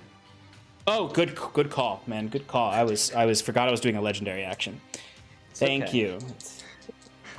All right, so against Sarathil, that is going to be -1 for Ekbralgoth. Is a 16 plus 11. It's 20. It's 20 plus, so it's going to hit Sarathil. Against Mundi, hell yeah, that disadvantage was very helpful there. That is a -1. It is a 12 to hit Mundi. No good. Cool. All right, since Sarathil, you're going to take some damage. You're going to take... I would have took the hits anyway for Mundi. Yeah. That's going to be 17 radiant damage and 14 cold damage, Sarathil. Ow. That is her legendary action. It means it is Sarathil's turn.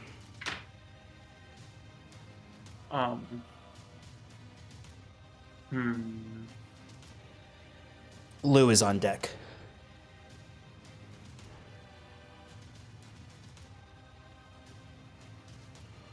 Was she flying or something? She is flying, yes.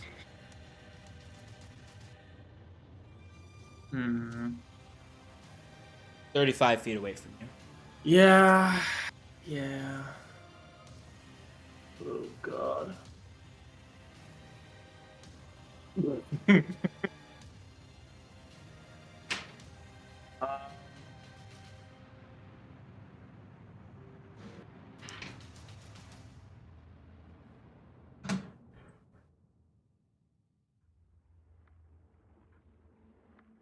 I will. Good, I'm trying to blight her again. Sorry. There's one more thing that I forgot to do on her turn. I forgot to proc the Storm of Vengeance. What's that? It's what she's been pumping out this whole time and making her concentration checks against. Wait. Nope, never mind. You're right.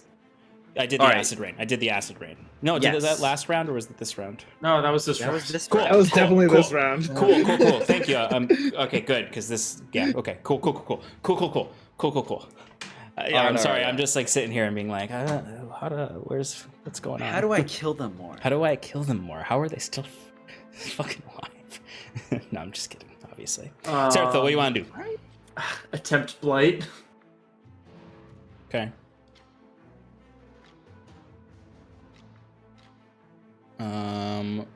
What level are you casting it at? 4th level. 4th level.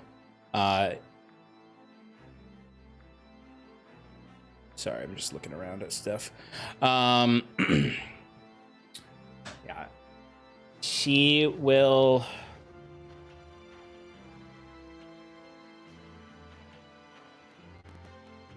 Yeah, I mean, she's going to use her reaction to blunt that. Yep. Yeah, she's going to negate spell that against you. And you're going to take 3d6 force damage. Negate spell is a reaction, right? Correct, yes. Okay, cool. You're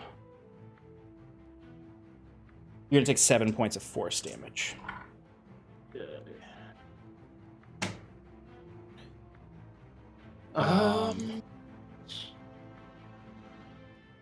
Sorry. Okay. Anything else, Sarathil? How far away am I from her? 35 feet. Can I back away? Can I run away? You can run away. You've got there's places you can hide. You got 30 feet of movement, right? You can hide behind some of these rocks.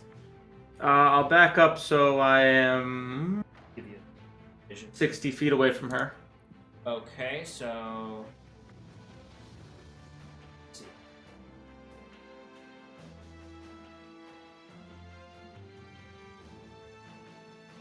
I can get you 50 feet away into that back corner. That's fine. This is however far I can go. You also have cover back there in case she tries to attack you with those radiant stars again. Yeah, hide back there. Duck. Okay.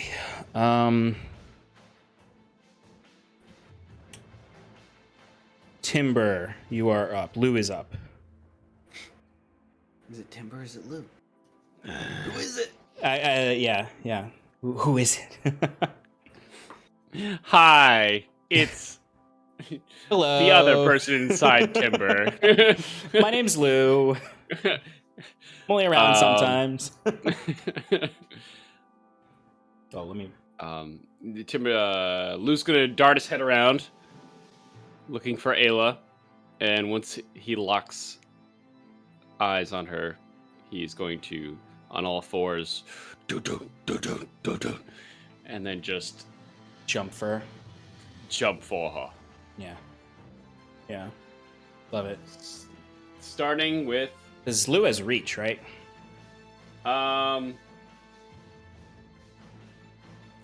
10-foot reach. Yeah. for- So I'm not even gonna. You do have to kind of like jump up to attack her, but Okay. But I'm fine with that All right. Cool. because I like the visuals of Lou fucking ripping through the font water. Just. Yeah. All right, go for it. Yeah. Sorry, I don't have like a button I can press for Lou, so I have to like go back and forth with his page. That's 22 to hit.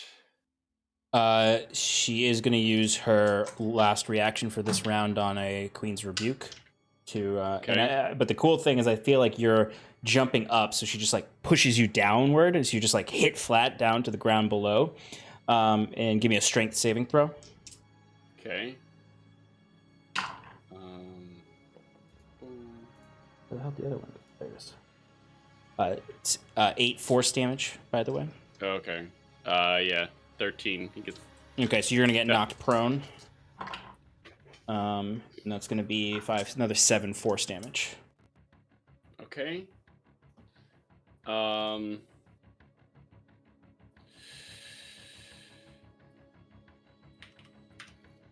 Okay.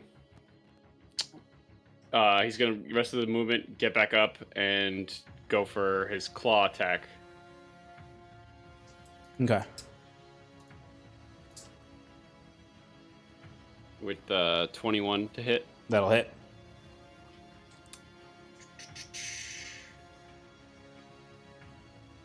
Pretty sure.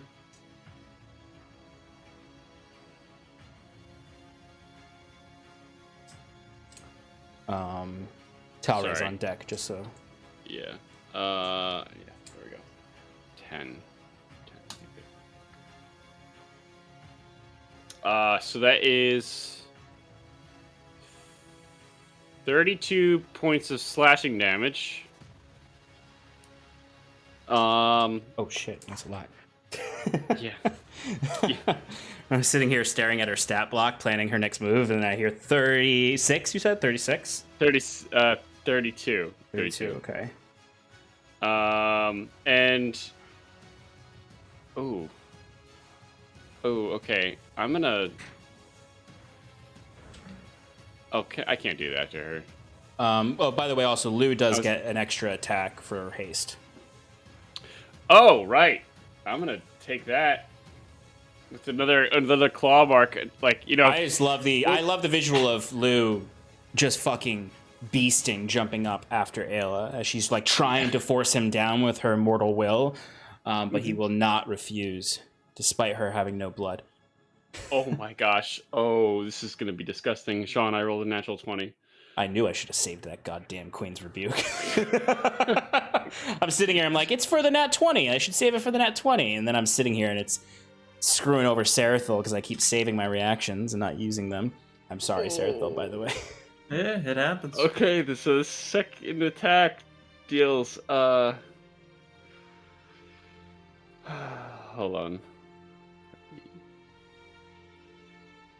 on. 56 damage. As I want to say that as he reaches up his left claw, he grabs her leg and just slams her down on the ground. Yeah, you pull her out of the sky easily. You pull her out of the sky with this. What was it again? 56? 56 points of damage with that second attack. This is going to trigger. This is damage threshold that's going to trigger 2 lunar drifts.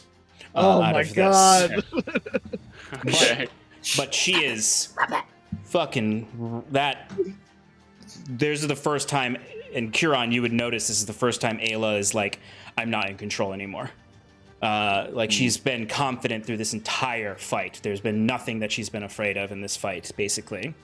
And Lou is just gonna rip his, like, as he throws her to the ground. The dragging claw marks from her leg. He's just gonna like taste her whatever her lack blood of she has. It's basically rotten still blood that he would be tasting. Disgusting. I am not a puppet. Love that. And that's it.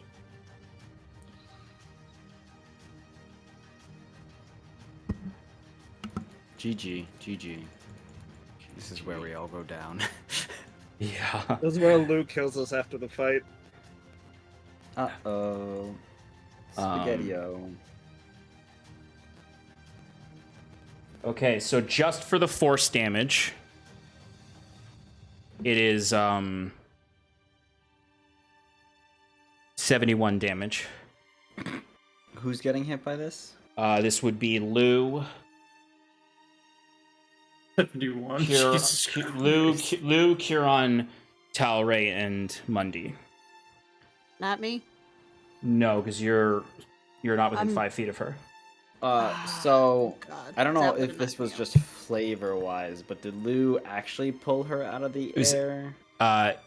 It was more flavor, because she realistically would have. Just trying to get everything I can out of this. No, I know. Yeah. After that force damage, there's then an additional 60 radiant damage. Woo! Oh my lord. This is Up. Oh, I'm up! I'm up by 2 points! I have 2 HP! Oh, can I get that again? 35, 30... Yep. So for the 70 something. 71 for the force damage. Okay. And then it is 60 for the radiant damage. Thank you. Undy's long gone. That makes sense. Yeah, I was like, there's no way Mundi is still around after that. Mundy was gone after the first layer of damage. You got sense of the Shadow Realm. It's alright. He'll be back. Okay, hopefully. so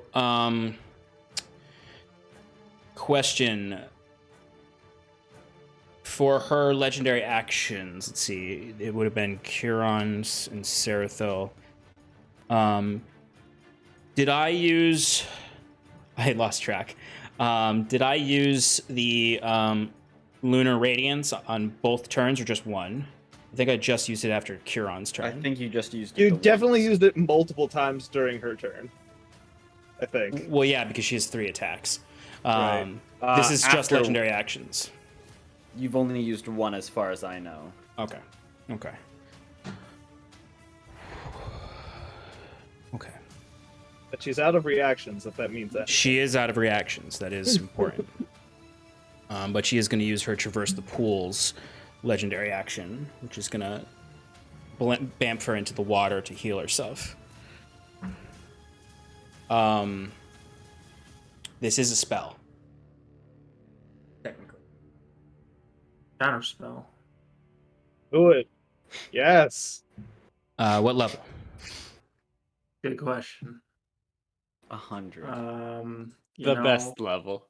The one that that's works. You know what? I'm feeling confident. Feeling spicy? Just level 3. I'm gonna roll. Okay, go ahead and roll your d20. What am I gonna say? Make an ability check using spellcast ability. Yep, so it's just an intelligence check. Intelligence check. Gotta beat something big. Come on! That's bullshit. What are you doing today, Sarathil? What are these rolls, sir? Yeah, so I didn't counter anything. Is a DC 16. Yeah, no. Okay. It was a 9. All right.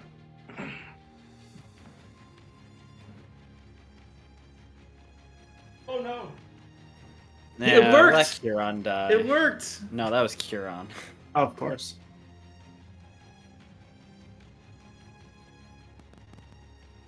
She teleports down to where Rodrin is, and the heal goes off, healing her and Rodrin. 4. 70. 200 damage. Ooh. Ouch. Okay.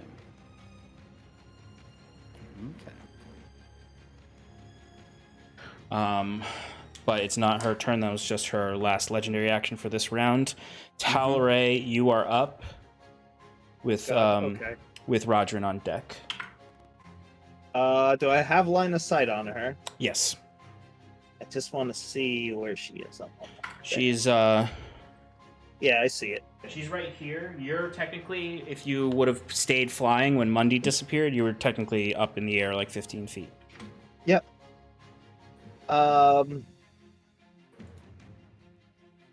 Well, it's my chance. Let's go for a disintegrate. It's the right time. She doesn't have any reactions left. Yep, this it doesn't happen often, but this is a good disintegrate chance. Must make a dexterity saving throw, please. Is she within 15 feet of Becky? Ekbaldoth? Becky. No, she's 20 feet away. Son of a... What a great name. Can I get as far away from her, but still within the 30 feet of Kieran? Yeah. Yeah, because Kieran, you can go on the opposite side of Kieran and go hang out Yeah, by the Bone Devil. That's the plan. I I do that before I do this. She got a 22 on her saving throw. Well, that's pretty high. Okay. So she only takes half damage. Which is full damage because she's vulnerable to necrotic. It's necrotic, right? Okay. It is. No, it's not necrotic. What is it? Force. Oh, okay. Then half. Okay.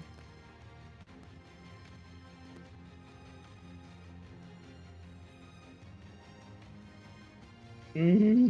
34 plus 40 is 74 damage. So 74 halved is 37. Wait, why halved? But she made her save. Right, okay, I'm silly. No, it's okay. I get it. silly boy. It's still quite a bit of damage. It does not break her into the threshold to activate Lunar Drift. But she is getting back up there in damage. Can I use a bonus action to... Oh, yes, of course. I know what I must do. I hide. Hide with me. Okay. Wait, hold on, wait, I gotta check, is my Healing Spirit a bonus action? Oh, sweet, yeah, let's do that. Okay. I'm gonna cast Healing Spirit at 4th level. Meaning anybody, I get to choose where I could put it. It's the area is 5 feet square. but it's 60-foot range. So who's looking real bad? I'm looking real bad.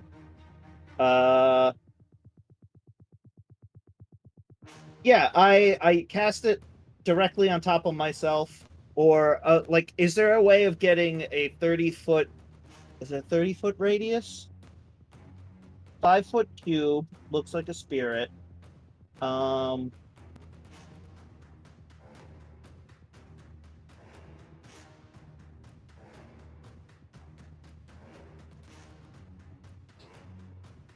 Yeah, it would have to be. It's a 5-foot cube, so it would be. It's actually quite small. Yeah, people have to walk through it, don't they? Yeah, essentially. But like, I could summon it on top of somebody and heal them immediately. Okay. Like, that's what I was planning on doing for myself. But I might do the same thing for Sarathil if I can get to where he is. If you run the opposite direction of where you actually ran, if you take back your movement and go the other way, you could get close enough to Sarathil. Okay, so let's do that. And I'm gonna cast it. It's gonna be 3d6, I believe, for both of us. Oh wait, your cat. Wait, I thought you wanted to just cast it on him. No, I'm moving myself to him, and then I'm casting it so it hits both Oh no, of us. you can't get to him. No, I'm sorry. I thought you meant is he within range to put the spirit on him? No, you can't get that close to Sarathil. You're about 20 feet I was away from 15 Sarathil. feet above. But I mean, like, if I took back my movement, I can't get up there. How much is your movement speed? It's 30. Yeah, no, because Sarathil's the opposite direction. Sarathil's in this back corner. Oh, I thought he was up top. No, no one is actually up top right now. Everyone is in the water. Okay, I don't know what the stick is. All right, I guess It's I just Kieran. heal myself for 8 then. Okay. Kieran gets the 8 too because he's. Oh wait, no, that's not 30 feet. Never mind. Okay. It's a little confusing. All right. So you summon it with the bonus action, and then on subsequent turns, you can move it with a bonus action 30 feet to beyond someone. That's what you're thinking of. Right, or I could just leave it where it is, and as people long can as I walk stay into in it. it, yeah. And you could, if you stay in it, yeah. Okay. All right. It is Rodrin's turn.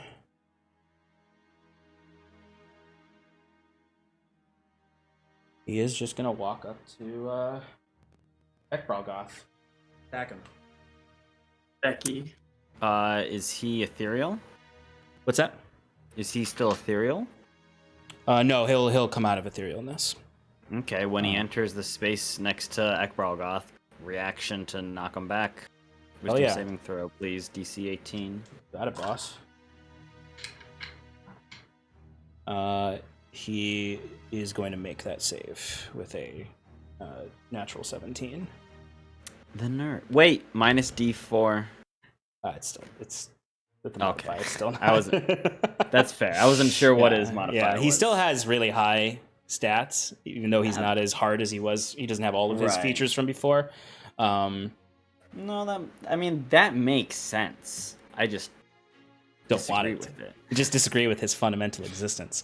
Yes, exactly. All right, so he's gonna make his 2 attacks and Sacred Flame against you. That's minus D4. That is probably not gonna hit. All right, so that's 16. No. On the first one. Okay, first one misses. Oof, same exact thing, less though. So that's not gonna hit. Give me a dexterity saving throw. DC 19.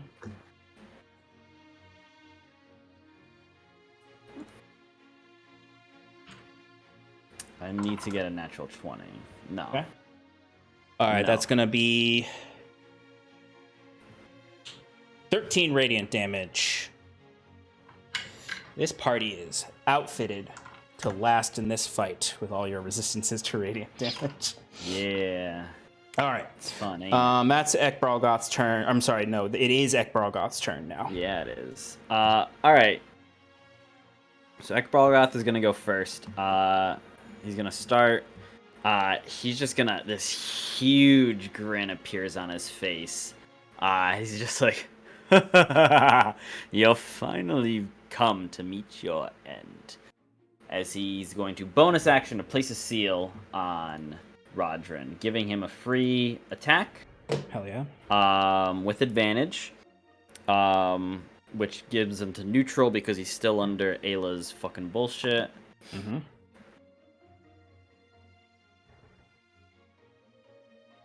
For natural 1, so that does nothing.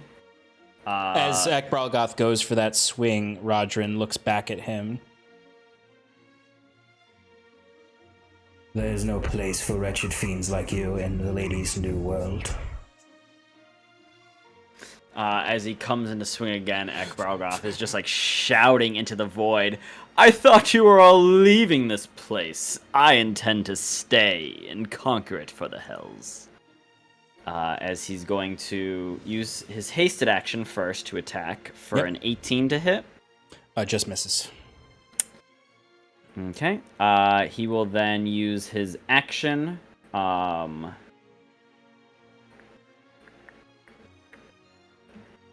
he'll use his Scarlet's action on deck, and then Aella, and then Curon. to make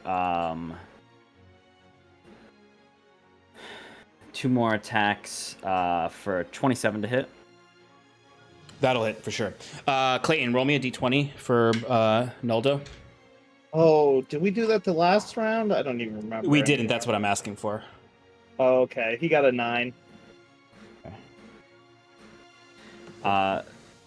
So first it's going to be 16 points of magical slashing. Then it's going to be 7 points of fire. Oh, there it is. Fire doesn't deal as much as he thought it would. That's all right. Then he's going to make his second attack in the attack action. Mm-hmm. For a 23. Yeah, that'll hit. For 14 magical slashing. Okay. And then 7 fire damage. Okay. How is he looking? I mean, he's looking real bloodied. I mean, he only healed for 70.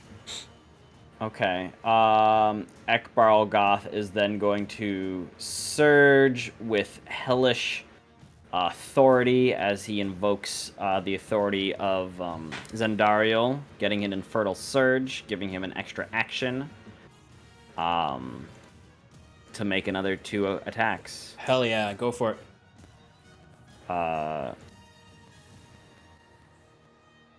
For a 22 to hit. That'll hit. For 12 magical slashing.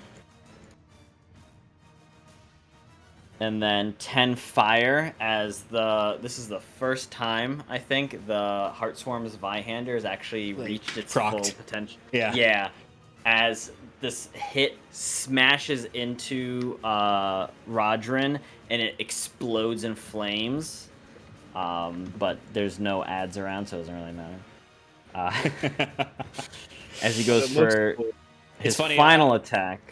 Oh, sorry. I haven't used Ayla's ethereal allies in a while, but one of the D4s is to summon 1 D12 Moonstone Whelplings. So sad. Why would that be a thing? They're not for real. 25 Or are they? to hit on his final.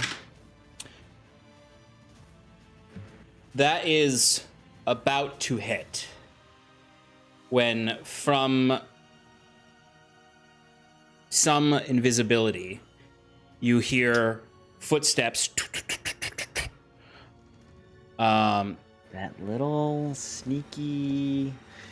As someone catches the Zweihander in her 2 moonsicles and pushes them out. As Rodrin is down on his knees, he is legitimately you would have definitely killed him. As Sprig looks at you, and then looks up at Curon, looks at you twice, Stefan. Yeah. Double take. You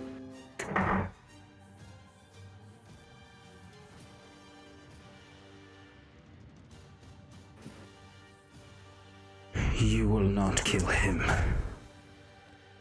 And then she looks over to Curon with the same kind of pleading look she's given him before.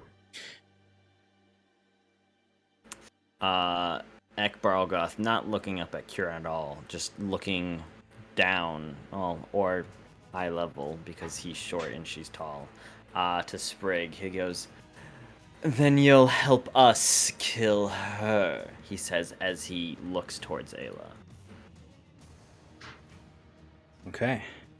At the end of your turn? It is now the Bone Devil's turn. The Bone Devil is just going the Bone to Devil. fly over both of them, and with 40 feet of flying, can he get on the other side of Aella? 10 feet range.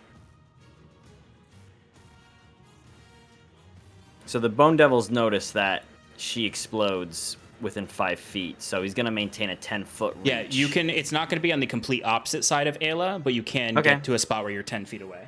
That's perfect. Then the Bone Devil is going to make first stinger. For a 14 to hit. That is not going to hit. All right, then claw. For a 19 to hit. That just hits. All right, and I'm just going to do the other claw real quick for a 24 to hit. 24 does hit. Okay. All right, so one attack is 4 magical slashing, and the other is 6 magical slashing. Okay, I need to do a few... can you say the damage again? Yeah, 1 second, sorry. Where'd it go? 6 and 8 slashing. Okay, so I need to make 3 concentration checks, because I forgot to do the one for Talray's disintegrate, so she has to be a... It was 34, so she has to be a 17. She... With that... Oh, she also... no, she's not within 15 feet of Ekbarlgoth. All right, so she makes her for...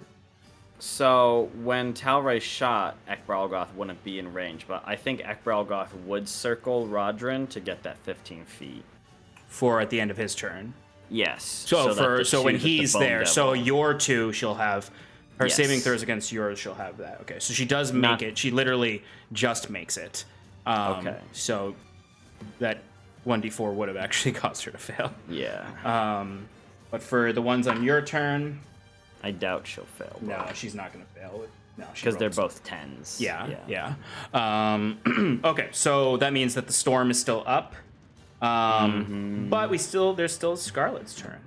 So at the end of Ekbarlgoth's turn, he does get to roll that wisdom save. Oh yeah. The DC is a little lower, but I know you're not too wise. That's a 19. You break it. Hey, and you have resistance. Only the first level, yeah. Yeah. So that brings us to Scarlet's turn. So Scarlet, you are right behind Curon's flagpole, and you're actually 20 feet away from her, so you are within range. She is engaged with the Bone Devil, so you would get sneak attack on a hit here. Do we see Sprig? Yes, let me put Sprig out in the fight. Sorry. Oh no, where's my Sprig mini? It's okay, I'll just put one of the other champion. You do see Sprig, yes. Okay. And did she, when she said out loud, "You will not kill him," was that out loud to everybody? Did we hear that? Yes, everyone would have heard that. And how's Rodrin looking? Rodrin is on death's door. Great. So looking at Sprig, I'll just be like, if he won't, then I will. And my first attack will be on him with, and am I 20 feet from him as well? Yeah, actually you are. Right. All right. Yep. 27. That'll hit. That is going to be 15 points of slashing damage. Yeah, because she can't use her reaction because she already used it to stop Ekbralgoth's attack. How do you want to kill Roger? I don't need any of the fire damage or anything. How much damage did you deal on your base attack? 15. Yeah, he had 15 HP left. Cool. I want the prongs. Oh of wait, black. he had 16 HP left, but It's all right. I rolled the fire damage. It. I rolled full damage for all of that. So I want the prongs of the black to wrap around his neck, and I want to throw him into the water. Ooh. Okay. I would say, like, even though she can't mechanically stop you, Sprig is, like, attempting to interfere. As you come forward, menacing, a specter of death, as Sprig looks shocked, actually. As she looks to Curon as you start approaching, and after you say that, with a look of disgust in her face.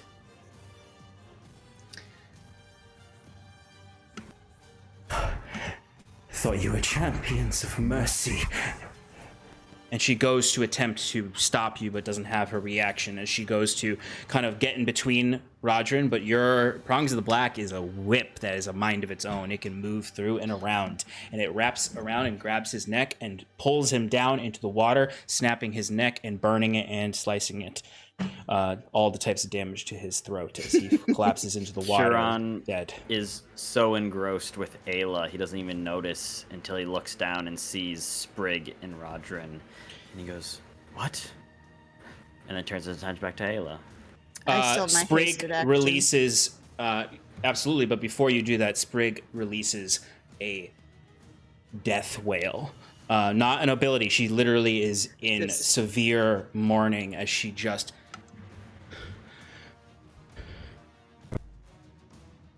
No, you horrid creature. You had your chance. Scarlet, what have you done? Huron says, realizing now what's happening. And when I say a screech, like before she said that, like a banshee yell, and echoes through these halls up through the ceiling into the innards of the tower, as she stares with the same kind of rage Scarlet has towards Scarlet in her eyes.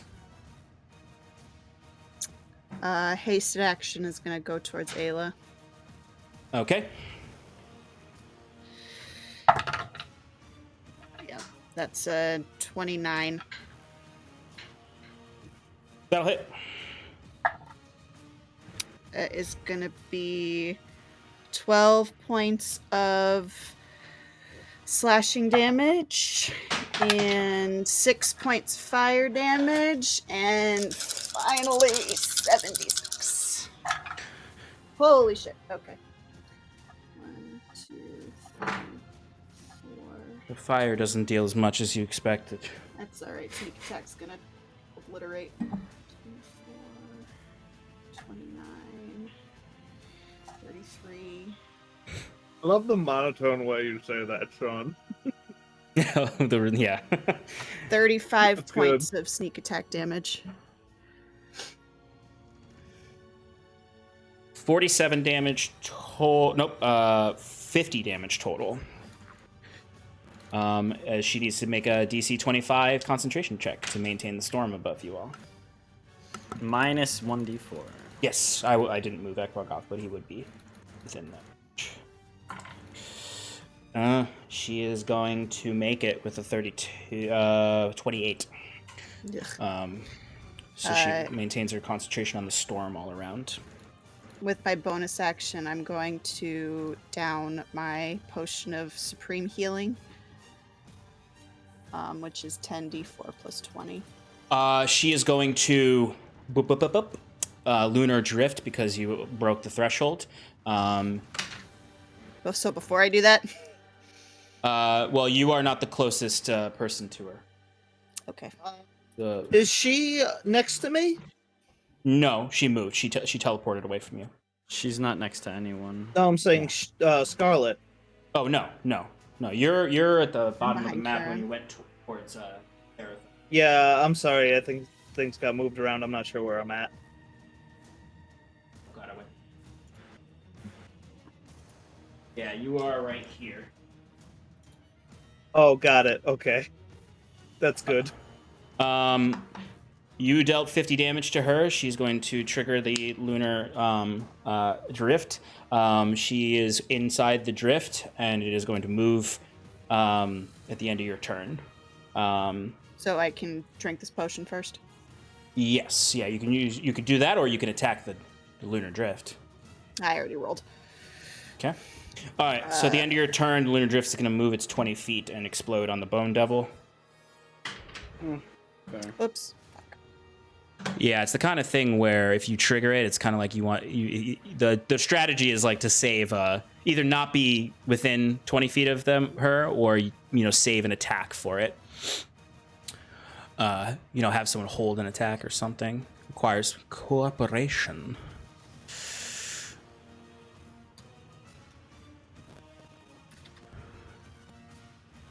So that's gonna be 41 force damage.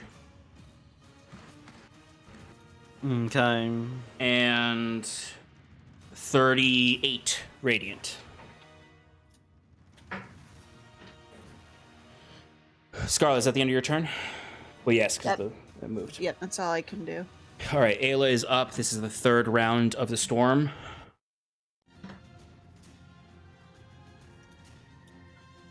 Six creatures. Did initiative 20 happen, or is Nope, that... her initiative is before after? initiative 20. Okay. She's 24. Q, do I get temp HP? I don't know. Do you deserve it? I don't know that you want to give it to me. You get 17 temp. Cool. Thank you. I probably should have gotten some, too. Okay. Too so far let's away. see. No, I'm not. I purposely told him to keep me within the range of the... Oh. then Timber? you get- You mean Lou? Lou, I'm sorry, Lou. Sorry. So this is across the entire area. So she is going to select all of you. So there's 6 of you, and she can select 6 creatures. I need us? all of me you. hiding in the corner? Yep, because you're still under the storm cloud because it fills the entire chamber. She doesn't have to see you. She just has to be. Actually, no. She can't target you because she can't see you. You're in cover. Yes. She does need to see you. So she's going to target everyone except for you, and throw the bone devil in there as the 6th target, just because. Yeah, burn that bone. Well, actually, I could hit one of you twice. Nope, it says I can't do that. It says I can't do that. Okay. You all need to make dexterity saving throws. DC 24. Oh, I rolled 2 natural ones in a row. All right, Do you have advantage on Kieran- this? God. Yeah. It is a if magical you're within effect 30 if you're feet. within 30 feet of Curon, Sweet. All right. which so- you are not. Yes! You are not within 30 feet of Curon. I told you to keep me within 30 feet of Curon. He did ask you to keep him Oh, okay. within Then 30 yes. feet. Yes. And then there's that miscommunication about Sarathil's positioning. Yeah. All right, Yeah. so I'm sorry. What was the DC? 24. All right, no one that I'm controlling can make it. So Okay. Did anyone pass? I did. Yeah, Lou did too. Okay. Lou. Got some map. I will be waiting. Which is still half. All right. You are all struck by a radiant lightning bolt. It doesn't deal radiant damage. I'm just flavoring it that way. You are all anyone who failed is going to take 37 lightning damage.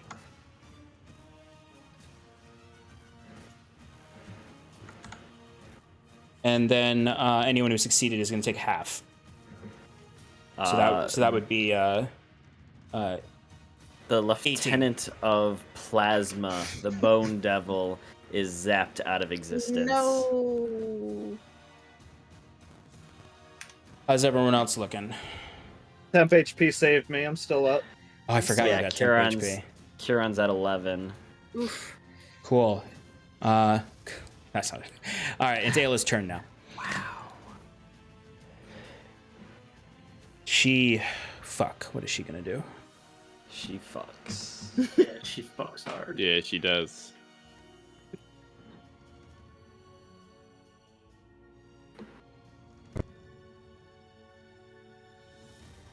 You cannot stop this.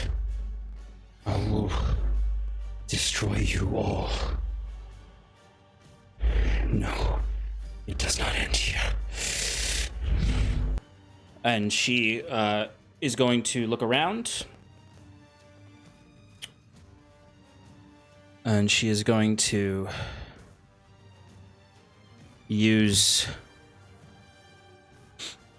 all 3 of her attacks are going to be Lunar Radiance attacks. She's going to target Talray, Huron, Scarlet,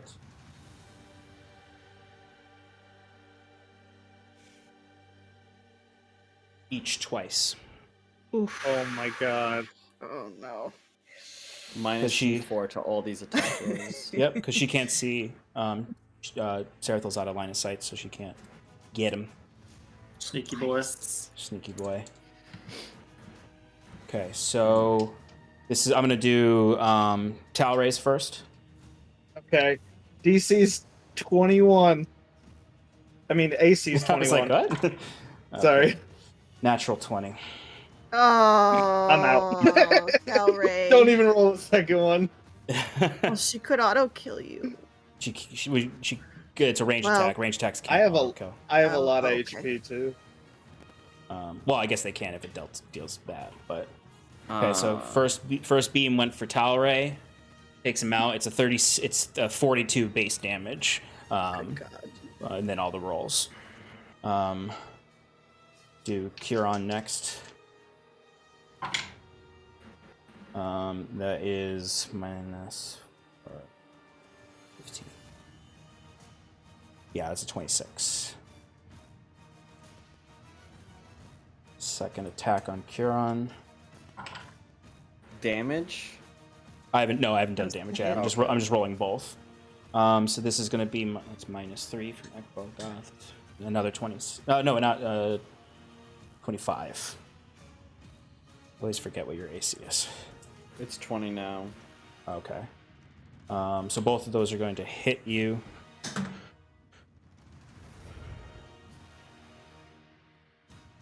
Jesus, I am losing track of things.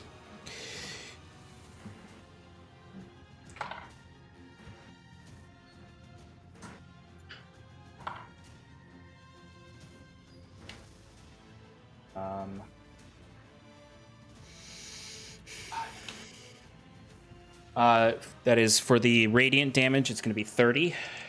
Okay. For the cold damage,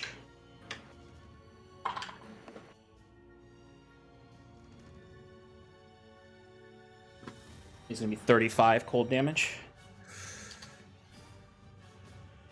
Okay. And on Ekbal, When Curon goes down, due to both these attacks, Ekbaralgoth goes, "You die on my command," as Curon stabilizes with 1 hit point. Hell yeah. okay. I don't know what it is about attacking Ekbaralgoth, but she always misses with this particular attack. She rolled a because with your minus, she rolled a like a 14. Second attack on Ekbaralgoth. This one will hit. Did she not go for me? Oh, I'm sorry. I meant to hit you, not Ekbaralgoth. That first one would have missed you because it was a 14. But this one is probably going to hit you with a 26. Yep. Okay. Second one on you. No, the first one missed. But she has one more, so she's going to use that last one on you, Scarlet, again to see if she can get you again. Okay.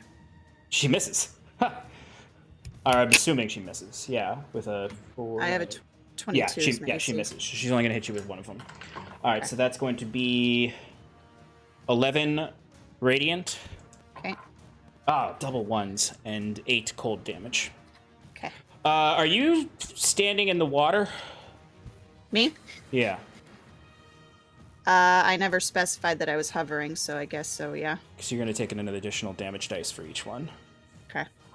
That's fine. So that is another 2 cold and another 4 radiant. Okay. All right, so Talray and Curon both went down. So Curon didn't go down. Oh, I'm sorry. Yeah, Curon didn't go down. 1 hit point, which means all his things are still up. Cool, perfect. I'll say your Steps of the Brave catches you before you fall to the ground. Okay, so Curon is still up. He is floating. Cool. That Aella is... That's all she can do, really. Yeah. That's Ayla's turn. Curon, you're up with 1 HP. You are about 10 feet above the ground, about 15 feet from Aella. Mm-hmm.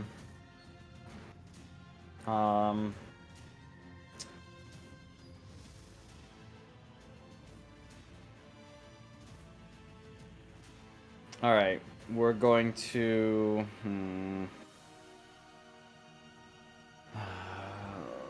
How is she looking? How's Aella looking? The worst she's looked in the fight yet. She is finally showing like she has not. So she there's some vigor that's come back to her since it's back on her turn. Means her legendary actions are back. So she has. Mm-hmm. So you witnessed her grow very afraid of the loss of control she had in this moment for the first time when she took that massive damage, and then Scarlet also dealt a massive damage. So she's truly was afraid for a moment, and now she's kind of just calculatingly looking at you as the person in her way right now, as she watches Talray go down and looks at the rest of your friends. All right, Curon is going to descend down to her and is going to cast an Inflict Wounds. Nice. And I'm not going to tell you what level it is, so you can choose to use your reaction if you want. Sure. Write it down on a post-it note and then show it. No, up I already clicked it off on D&D Beyond. So. Okay. Well, it doesn't matter because it was a 15 to hit. Yeah, that wouldn't hit. So there goes a 6th level spell slot. Oh, if it was 6th level, I would have negated it anyway.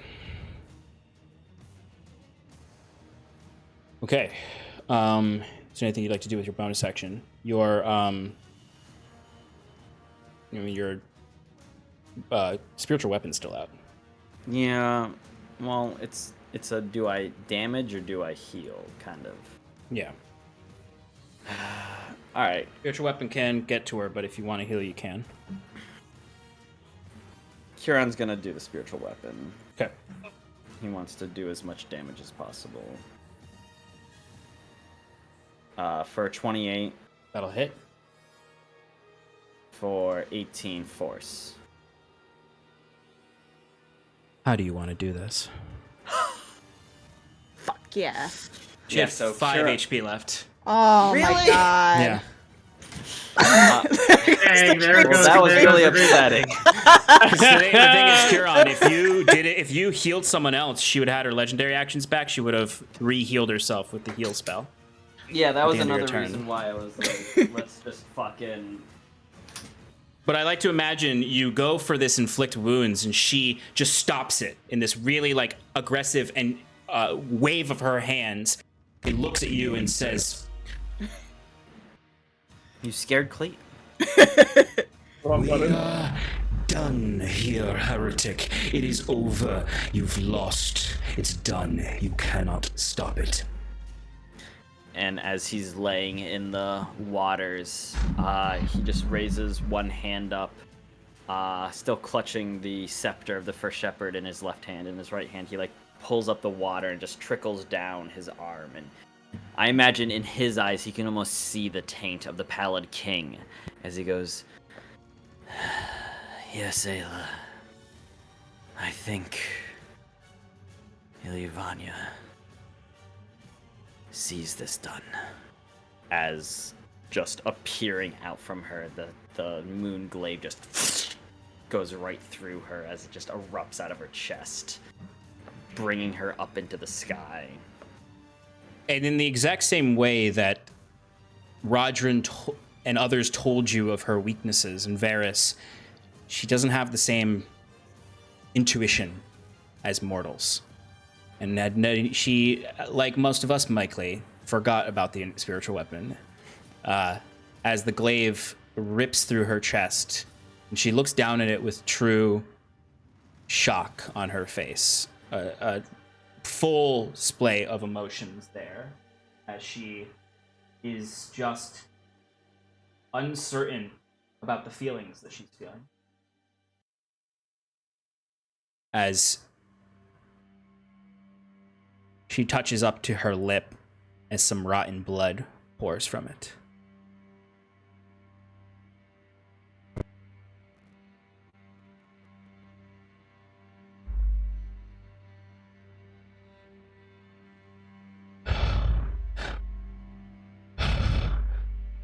It's over. As the spectral echo leaves her voice, she looks up at you, Kiran. Or down at you, since you lifted her up in the air.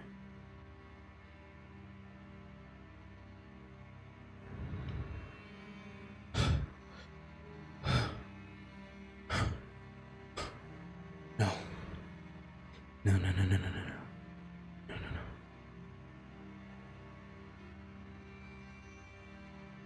What is this feeling?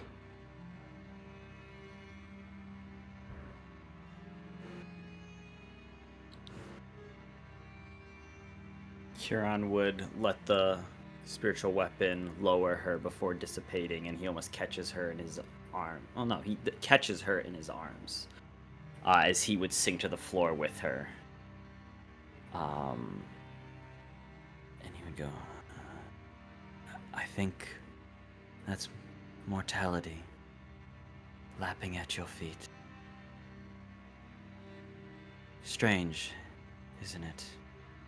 Yet somehow comforting.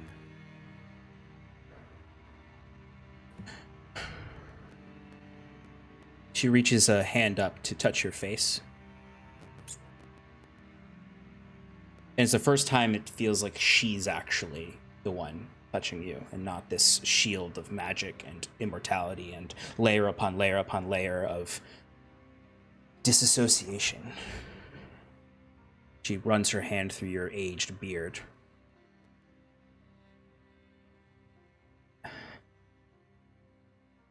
No. No.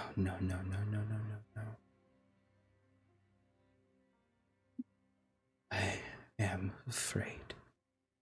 Shh. Aella, I am afraid. Queen of the Elysians. You did not allow yourself to fear for so long. But now rest. It's okay. You did everything you thought was right. You did everything you could.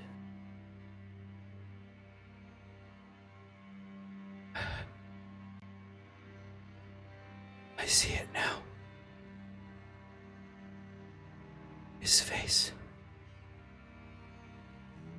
His voice.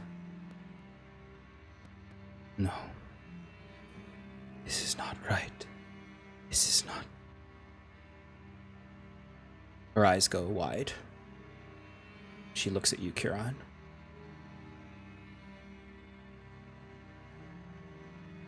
He's coming. I know.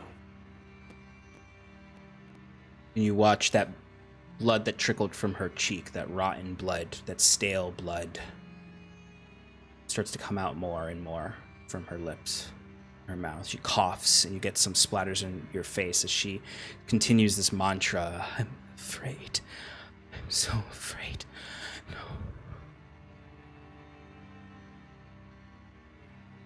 And you notice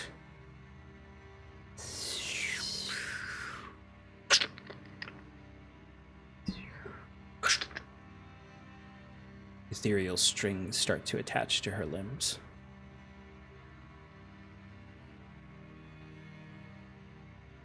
It's okay, Aella. It's gonna be okay.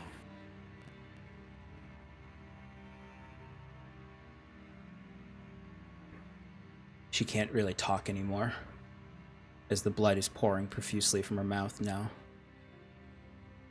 until a final string wraps around her neck. As it does, Kieran's going to reach out and snatch at the string. And would I know which would be more suited here? A greater restoration or a dispel magic?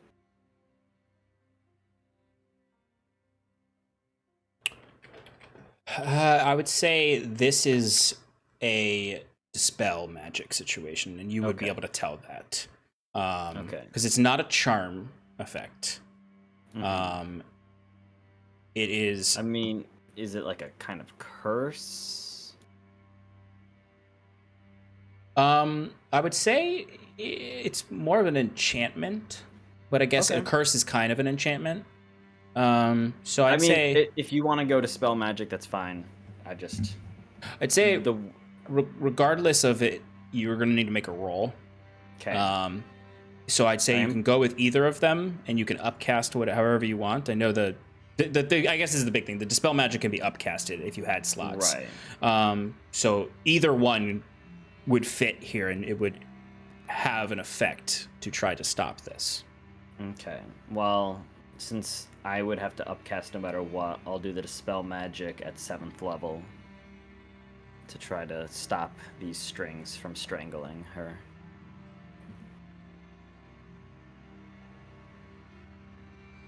Roll me a wisdom check. 21. Upcast will reduce the DC.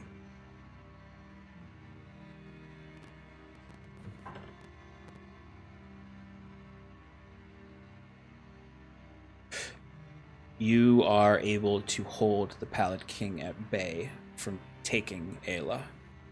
They were not going to kill her. She's already dying. They were going to take her. Right. As you can see, as you grab the string, you feel that pulse of energy, and you see that same face Sarathil saw when he looked through the waters. That mask with the carving on it, the many hands coming off like hair and flowing cloaks, as he laughs in your head as the strings all are basically broken and pulled upward towards the sky, as if that's where they were going to pull Aella if you didn't stop it. Looking up, like following the strings, Kieran just goes, "That's not a joke. None of this is a joke." She gives you one last look, and she looks delusional now, in the sense of it's taken its toll, and she is on the last moments of her life. As she'll just run her hand across your face again as a calm comes over her. Deep breathing, hoarse breathing, a death rattle has come over her, but she is dying and not being taken anymore, as she just runs her hand up into your hair and just whispers, "Varys." As if she thinks you're Varys as she's looking at you in a delusional state. You will be reunited with him again in the fields of death. And I pray that you will both find sanctuary in the moon beyond moons, where our twilight goddess is manifest.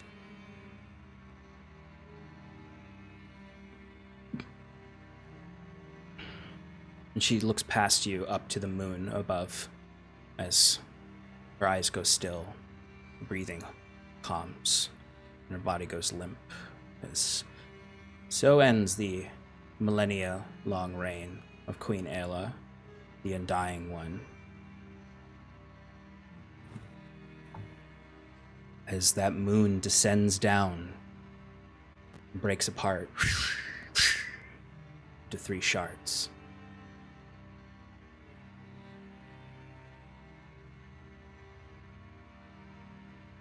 And I think that's where we'll end tonight. Since it's almost 11:30. Yeah. Man.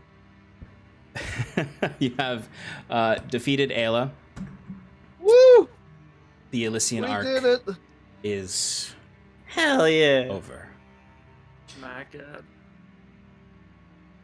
And you're all level 17. Wow. Wow. Time to kill God. 17 is the god-killing level. So they say. Unless you multi-classed, and then it's not so much. And then you're weak. Weak Yeah. person. Your potential will never Give fully me be realized. that 9th level spell. So yes, this is an end to a long-standing foe of the Wayward Five, particularly Curon. And next session we can find out how successful Noldo was in freeing Glomung, and if you need to help him finish that fight, how successful the last assault on the Spire was, which truthfully, with Aella dead now, Doesn't matter. I mean, it's connected to the font, so it does matter a Yeah. little bit. But in the grand scheme of things.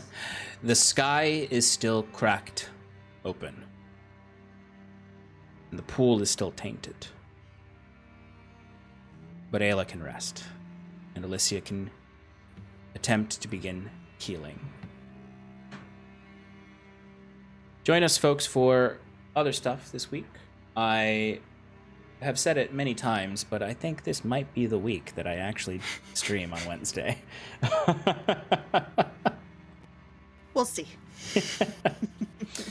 But even if I don't stream on Wednesday, there's going to be plenty of streaming in Paradise, as we are doing the Jasper's Game Day in Paradise this weekend. A whole bunch of games, a whole bunch of awesome stuff. Shannon is DMing, Stefan's DMing, I am DMing. Plenty of awesome folks from the community. Come join, donate, support a great cause, and then come back here on Monday to see the aftermath of the death of Aella, and who or what is coming for these people. But we're going to send a raid on over to someone in the community. Let's send a raid over to the Free Forge. It's a great channel. They're just chatting right now. I think they're talking about their some of their games. So go hang out with them and give them our love from Paradise, and then join us this week for some awesome charity streams. Say goodnight, everybody. Night, everybody. Good night, good night. I wish you well, good night. Oh yeah, bye.